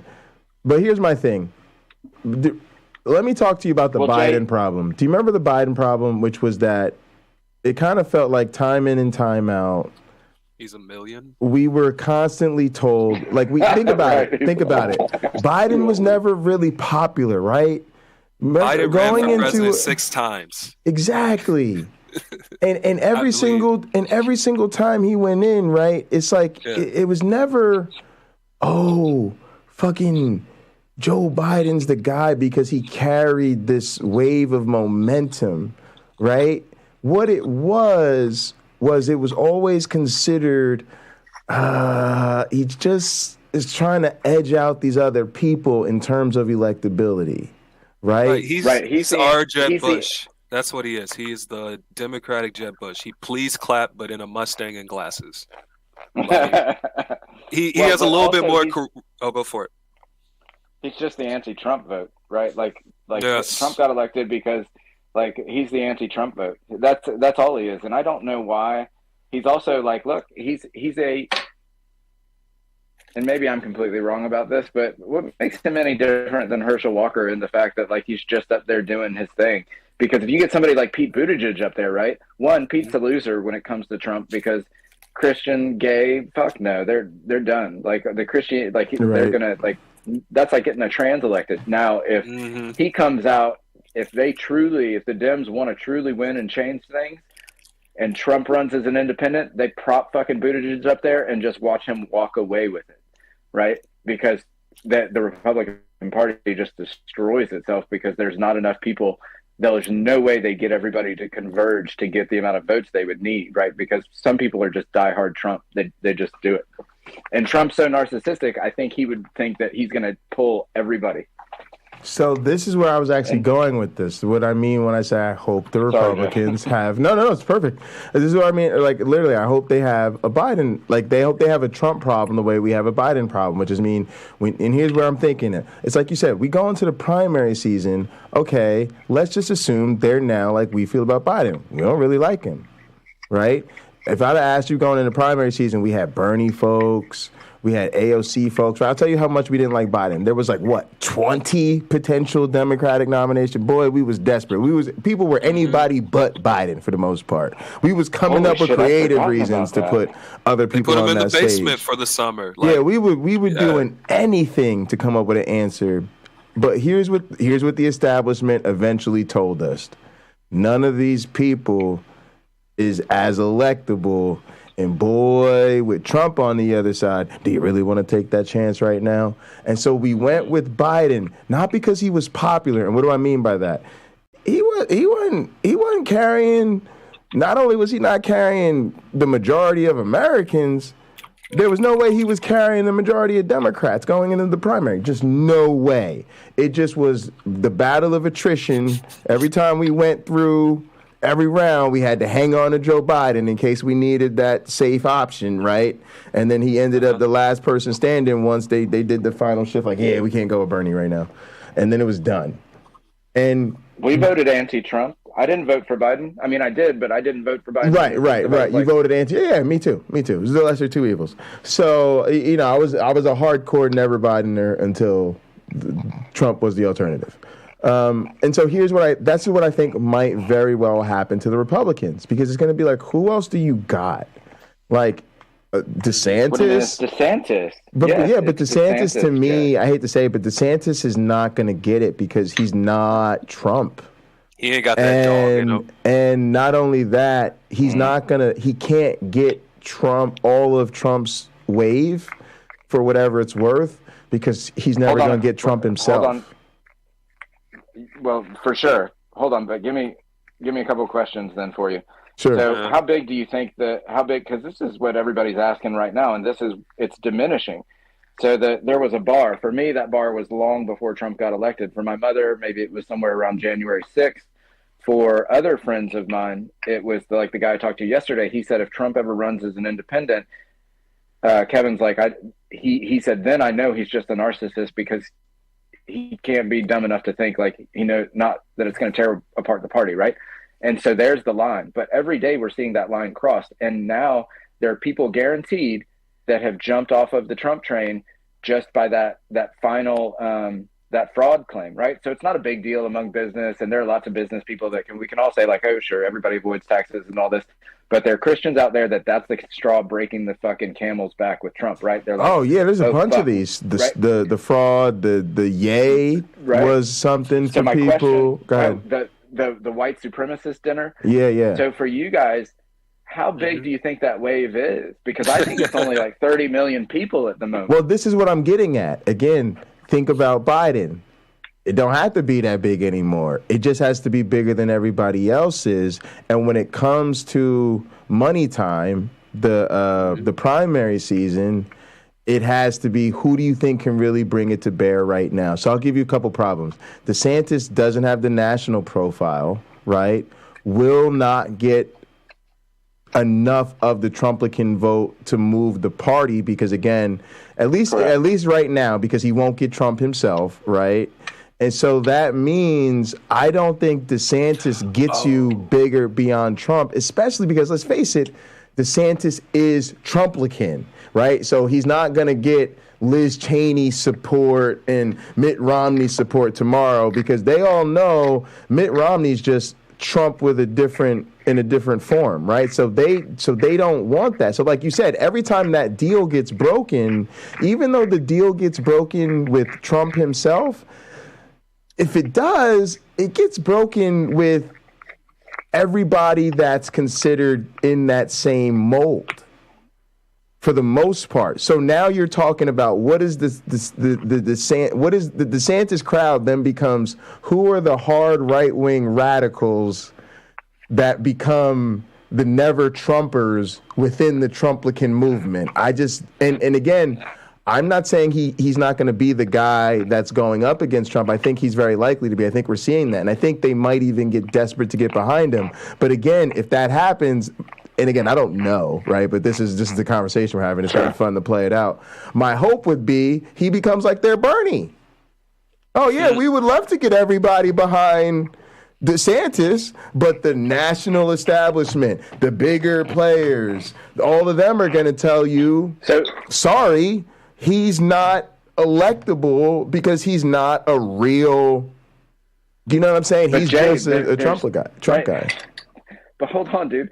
So many, like, you've got Republicans out here, and this is maybe like, this points to where I hope that we would win just outright, right? Because what you're saying, basically, the short of it is, like, Trump's going to be the ticket, right? So you're going to have Trump and fucking Biden again, and I think we know how that's going to play out. Well, here's what I'm hoping, Sean. I'm actually hoping he's not the ticket. What I'm hoping in the ideal scenario, here's what I'm really hoping.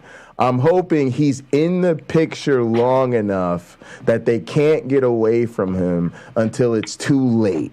And then when his chickens come home to roost, I don't need him in jail. I just need enough that he's out of the picture, and now whoever they have left is just not going to have the time, the energy, or the cult of personality behind them to get it together before 2024. Well, no, correct. But that's the whole thing. And we don't have to, like, worry about that, I don't think, because I think Trump is so narcissistic that he's going to run. I mean, he's obviously running, right? Right. So, but I think what we're seeing now is, like, if he sweeps, I think you don't have to worry about that. I think that however we get there, whether it's my way or another way, we're going to get there, right? I think Trump is, and it's problematic for them because let's say they put, in my mind, if they put DeSantis up and they say, hey, look, guys, we're so sorry. Trump was a mistake. Obviously, now we're just seeing, like, the ramifications. Like, Fox News is coming out and saying, like, look, when you put yourself before the party, this is problematic. Hey, Sean, do you think they go with you think they go with the quote unquote policies? We want the policies, but Trump was a mistake. So then they go, let's go with DeSantis and we get the policies. Is that going to be? They're already saying this shit, right? It's so annoying. It's so annoying.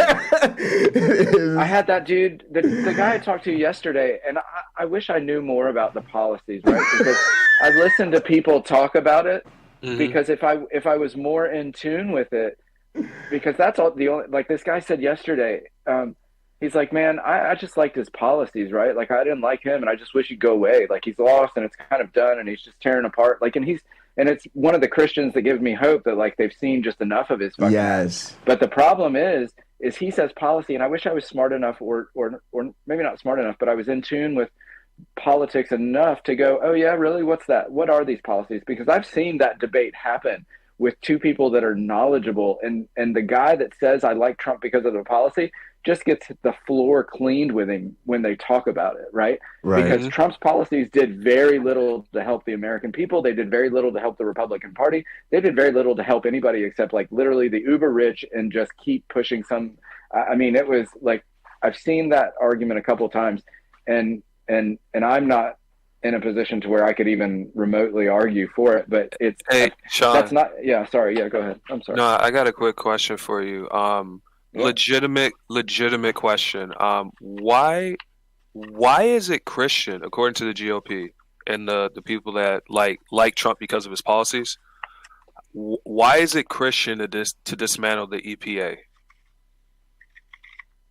Well, I have no fucking idea. Like, I don't know how they justify any of the shit that they do, to be honest with you, Wayne. Right. It's supposed to be of the earth and all of this shit, right? Yeah, specifically that one, because, like, it's, like, tied in the Bible, like, You're told to like take care of the earth on a certain level. Wayne, you're told to love your fucking neighbor. Like Wayne, I love the point, but like we can argue from a much bigger point. Like you're told to love your neighbor, like universal health care, social programs. These are stuff like Open you see borders. these stupid memes that we all laugh at, right?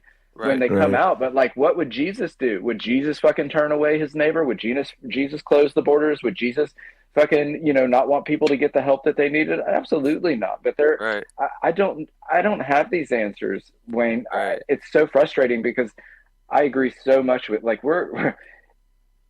I'm picking up what you're laying down, right? And we can do like these particular issues. And my answer to you every fucking time is I have no idea how they rationalize it. And when you get a Christian in the room and they try to, you're just like, you walk away going like, what the fuck were you even talking about? Right. And I think ultimately an honest Christian's going to go, yeah, I don't know. So, like they'll try to defend it, but they just can't, right? Like, defend Trump. And how did they defend Trump? The dude's obviously not a Christian.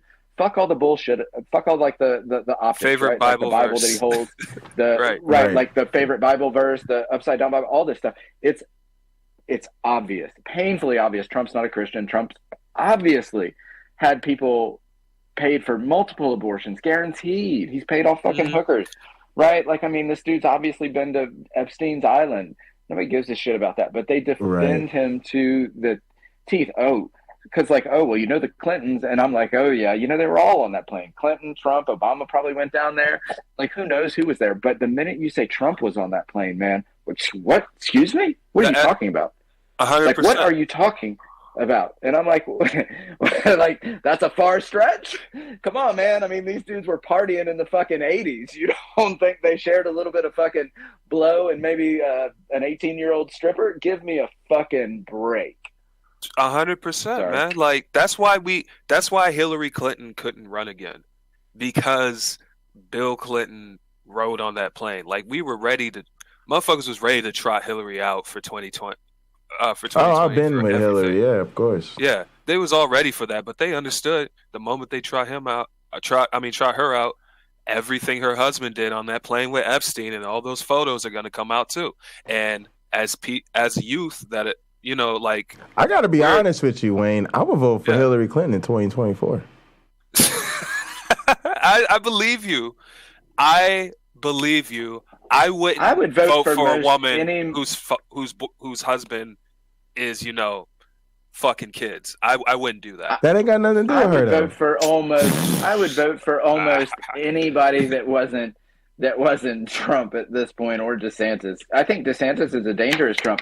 But hey, Wayne, look, here's the deal, right? Like, and wait, hold on. I want to finish the point though, just super quick. Yeah, I'm sorry. The reason why Hillary Clinton cannot run again or any capacity for president is because people have been, we're trying to have sexual rights like out in the open, like for the first time on a real level since like the 60s, like with all this pronoun stuff and marriage laws and everything else. And people, you can't trot out somebody who's connected directly to Epstein like that. That's she's one degree away. That's the reason why. This is directly this is directly related to it. And please listen to what I'm saying, because it could get hot real quick. For sure. So let's say Bill goes down there. Let's say Bill is the one person that goes down there in the whole history, goes down there and he sees like, people fucking 16-year-olds and 15-year-olds and doing this weird stuff. And he says to Epstein, hey, man, look, that's a little shady. I don't really want any part of that, right? Like, nor do I really want to see that. But hey, you got an 18-year-old down here?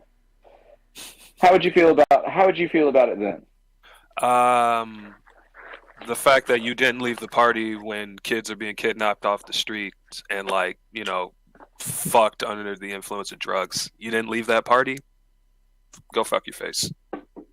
Yeah, I think that's a great position to hold. Yeah. He went back there like 4 times. Like, there's a flight log, and his Bill Clinton's name is on the flight log at least 4 times. Like, why do you have to say no 4 times? Who else is on that flight log? A lot of people. Everyone that is connected into Ghislaine Maxwell's like black book. It's like on that do we flight log. know? So was Trump on that flight log? I don't know. Off the top but of my but head, I'm ran. not sure, but like I know that he has a hell of a lot of allegations against him as well. I know that he went to a party in the 80s, and allegedly there was some drugged up 14-year-old that was chained to a fucking bed. Oh, and dude, he just had his way with her in the middle of the party and just kept it moving. That's just one thing among many. Wow. Wayne, those motherfuckers, I don't either. And those motherfuckers are just disdainful. But here's my point. Here's the overarching point, right? I think Trump was more than likely on that island with Epstein. If not, he was fucking some, 17, 16, 15, whatever they are, kid in New York City as many times as he could, because that's kind of the way that they partied, especially back in the 80s, right? Like things were much more loose back then. So if you got Hillary and Trump, if you got Hillary and Trump, you got both of these motherfuckers are guilty of that, right? And this is a problem that leans, and the reason I ask about the flight logs is because to me this should be a no-brainer. Like we should have Trump's taxes immediately. We should have these flight logs immediately. It's obvious that there are big names on these logs because they won't release them. And I'm not, and like you said, he's arguing, that glue that connects all of them. If he goes down, they all go down. Yeah. People are like, oh, that dude's never been on. Well, wait a minute. Look at all these pictures of him with. Oh, well, that's just because there's always these rationalizations. And I'm like, motherfucker, like those motherfuckers partied together. Because you know what? If I was Trump, this sounds terrible. I'd be partying with those motherfuckers. Right? I mean, that's just like, that's because you're Trump. You're gonna party with those motherfuckers because you're untouchable. Have you ever been in a fraternity? I'm just curious. Have you ever like tried to pledge or anything like that? No. Only on the I've been to their parties. And plenty of them. That's what I mean. Yeah. I've been to a lot. Like, so I've had a couple. Sorry, go ahead. Yeah. Yeah, and that's cool. I've been to a few as well, and I know people that have been in fraternities. And from just listening to everybody's pledge stories and just how it really is, they do things where everybody's embarrassed. Like, back in the day, everybody's gonna take a photo of you like in your underwear and no underwear with like a bag on your head, looking like an asshole with like the letters on your chest. Like they do all sorts of dumb shit like that, and it's no different at the top with these fucking parties. They just party harder and just do weirder things. You know what I mean? Like when you see a whole bunch of people like.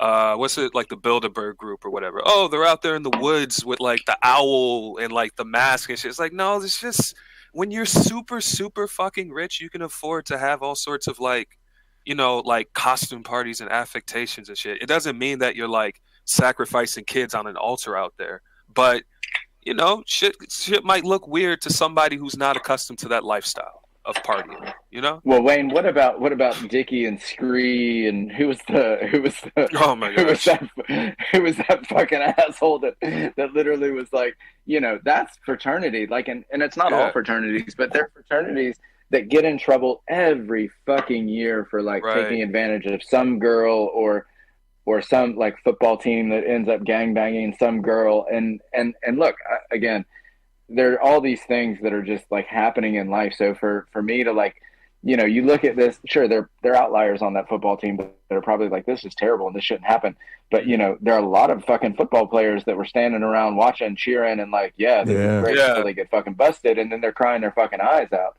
Right? This is just the nature, and what do they call it? Like the nature of the crowd or yeah, some like stuff, mob like mentality or whatever. Modman.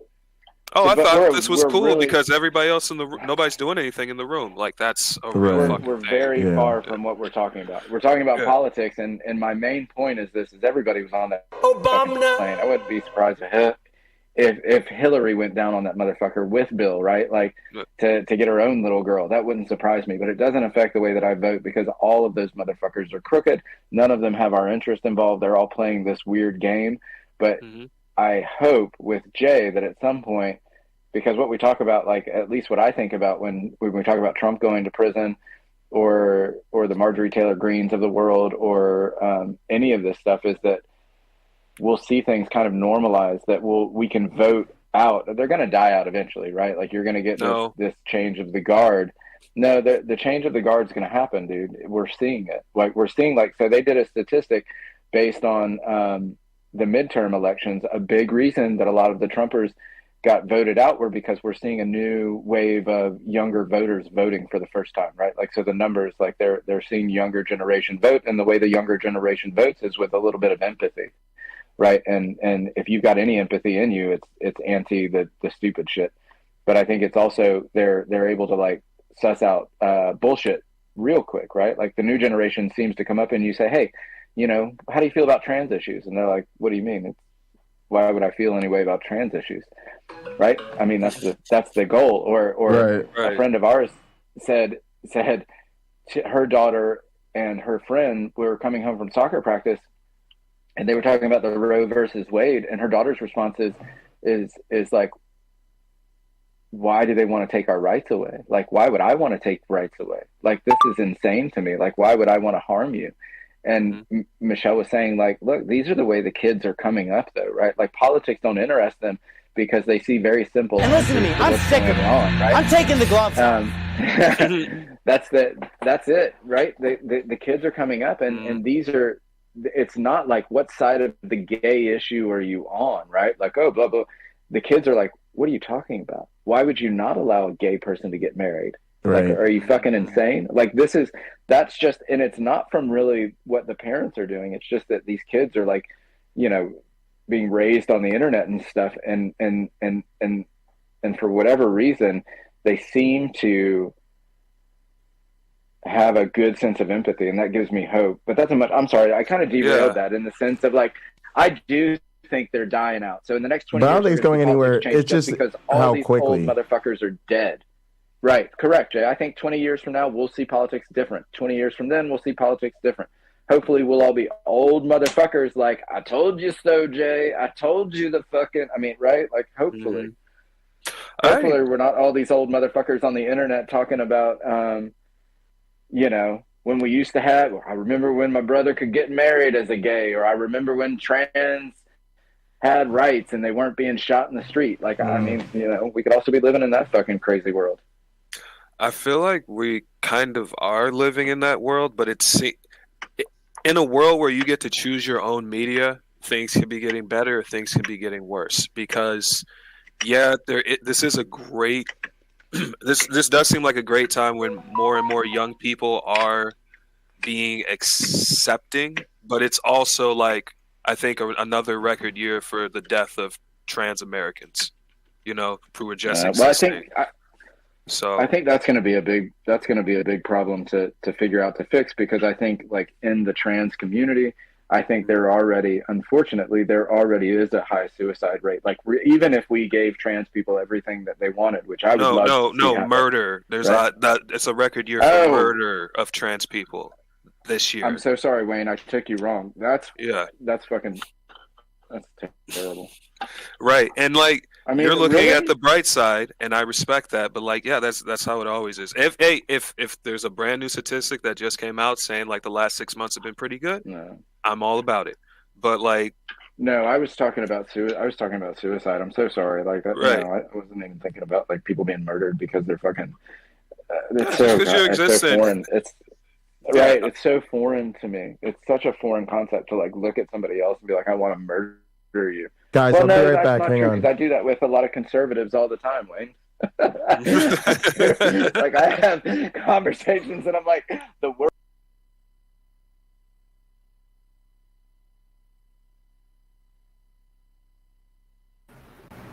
Hey, how's it going? It goes. Hold on, got a little technical thing going here. You got your you got your headphones going. Yeah, fan to auto and system to off. I did. It's off. I think the judge heard it click off. Okay. Yeah, headphones are up and running. What is going on over to the side here? All right, can you go on participants and hit follow on me real quick? Participants.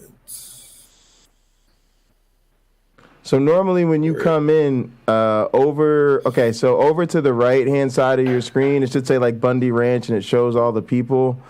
If not, you got to hit the little participants thing. So down at the bottom right, it should say 6 with the little green dot. It shows like 2 little people. Click that. Yep. So when you come in, that's how like when you come in, like you'll want to pop that up to see who's in here. Okay. And then normally you'll find myself or whoever, and then just left click on me, and then just hit follow. All right. So left click. Follow. Yeah, and then that'll bring you normally to where I'm at, wherever I'm at on the map. Got it.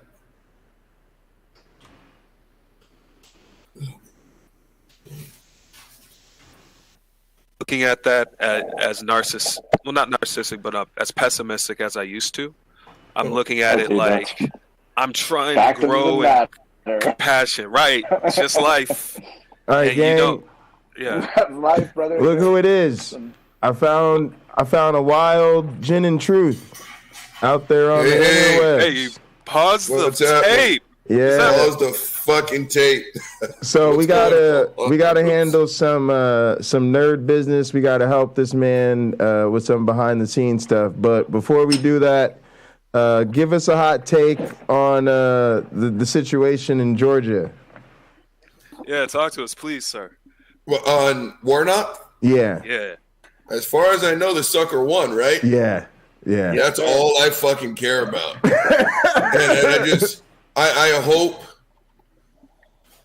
I hope the Herschel Walker thing can just go away.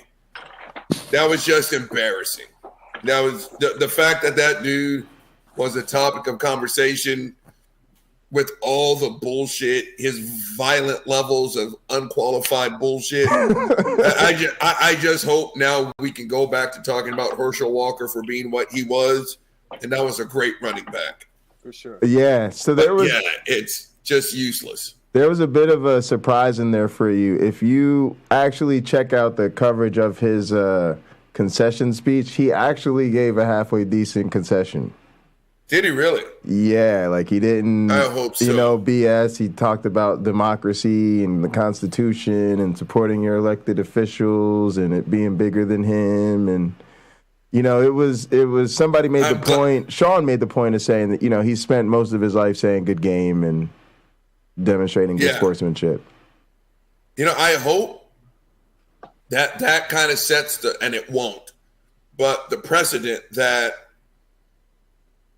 Kerry Lake, Trump, that maybe now when they lose, they'll go to the center of the field and say good game. Yeah. Versus, oh, come on. It was rigged. No. Well, I know. I could always dream. All the people that backed him up, like Marjorie Taylor Greene and all these assholes.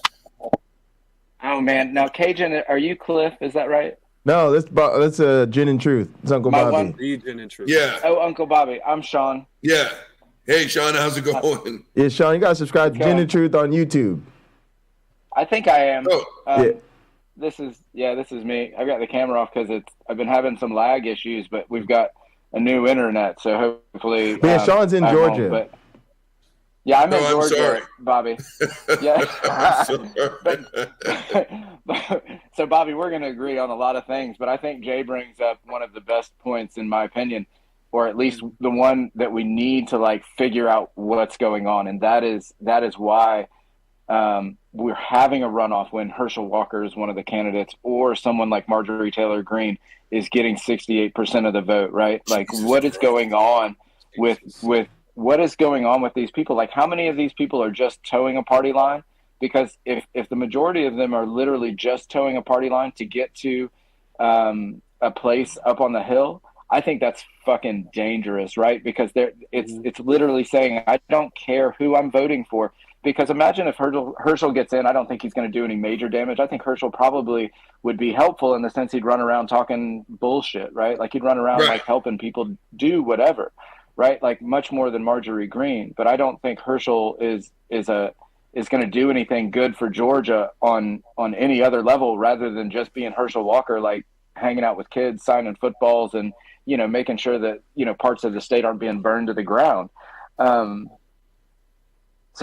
think if Herschel would have gotten in, I think everyone kind of above and around Herschel would have had their hands up his booty hole and using him like a puppet.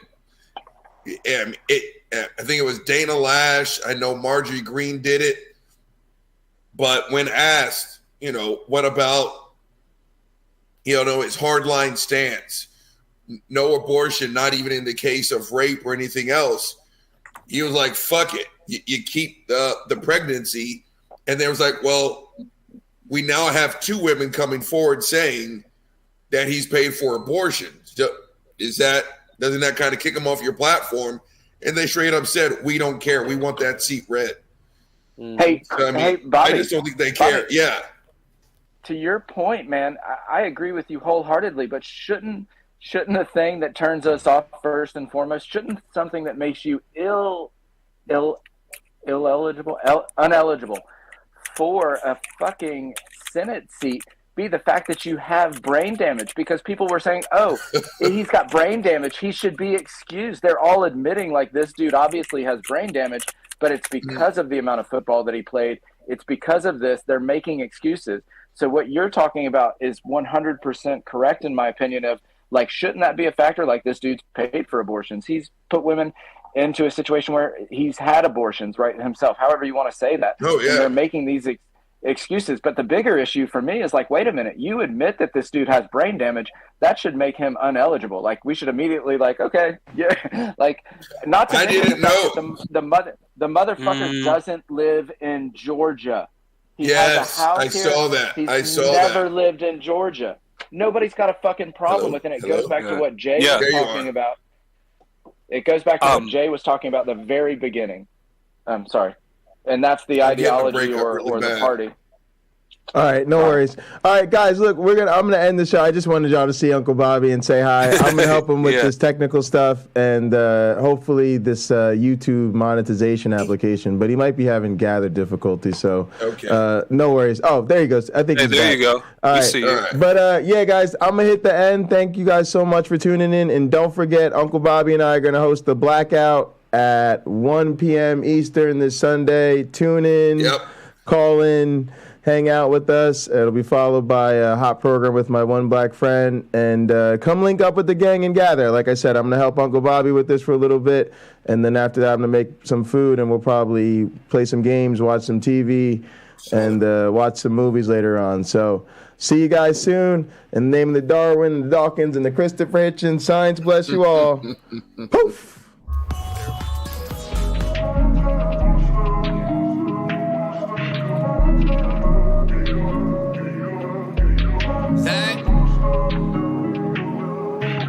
Why she wanna leave me alone? Saying all I do is wrong. No rights, only been left turns.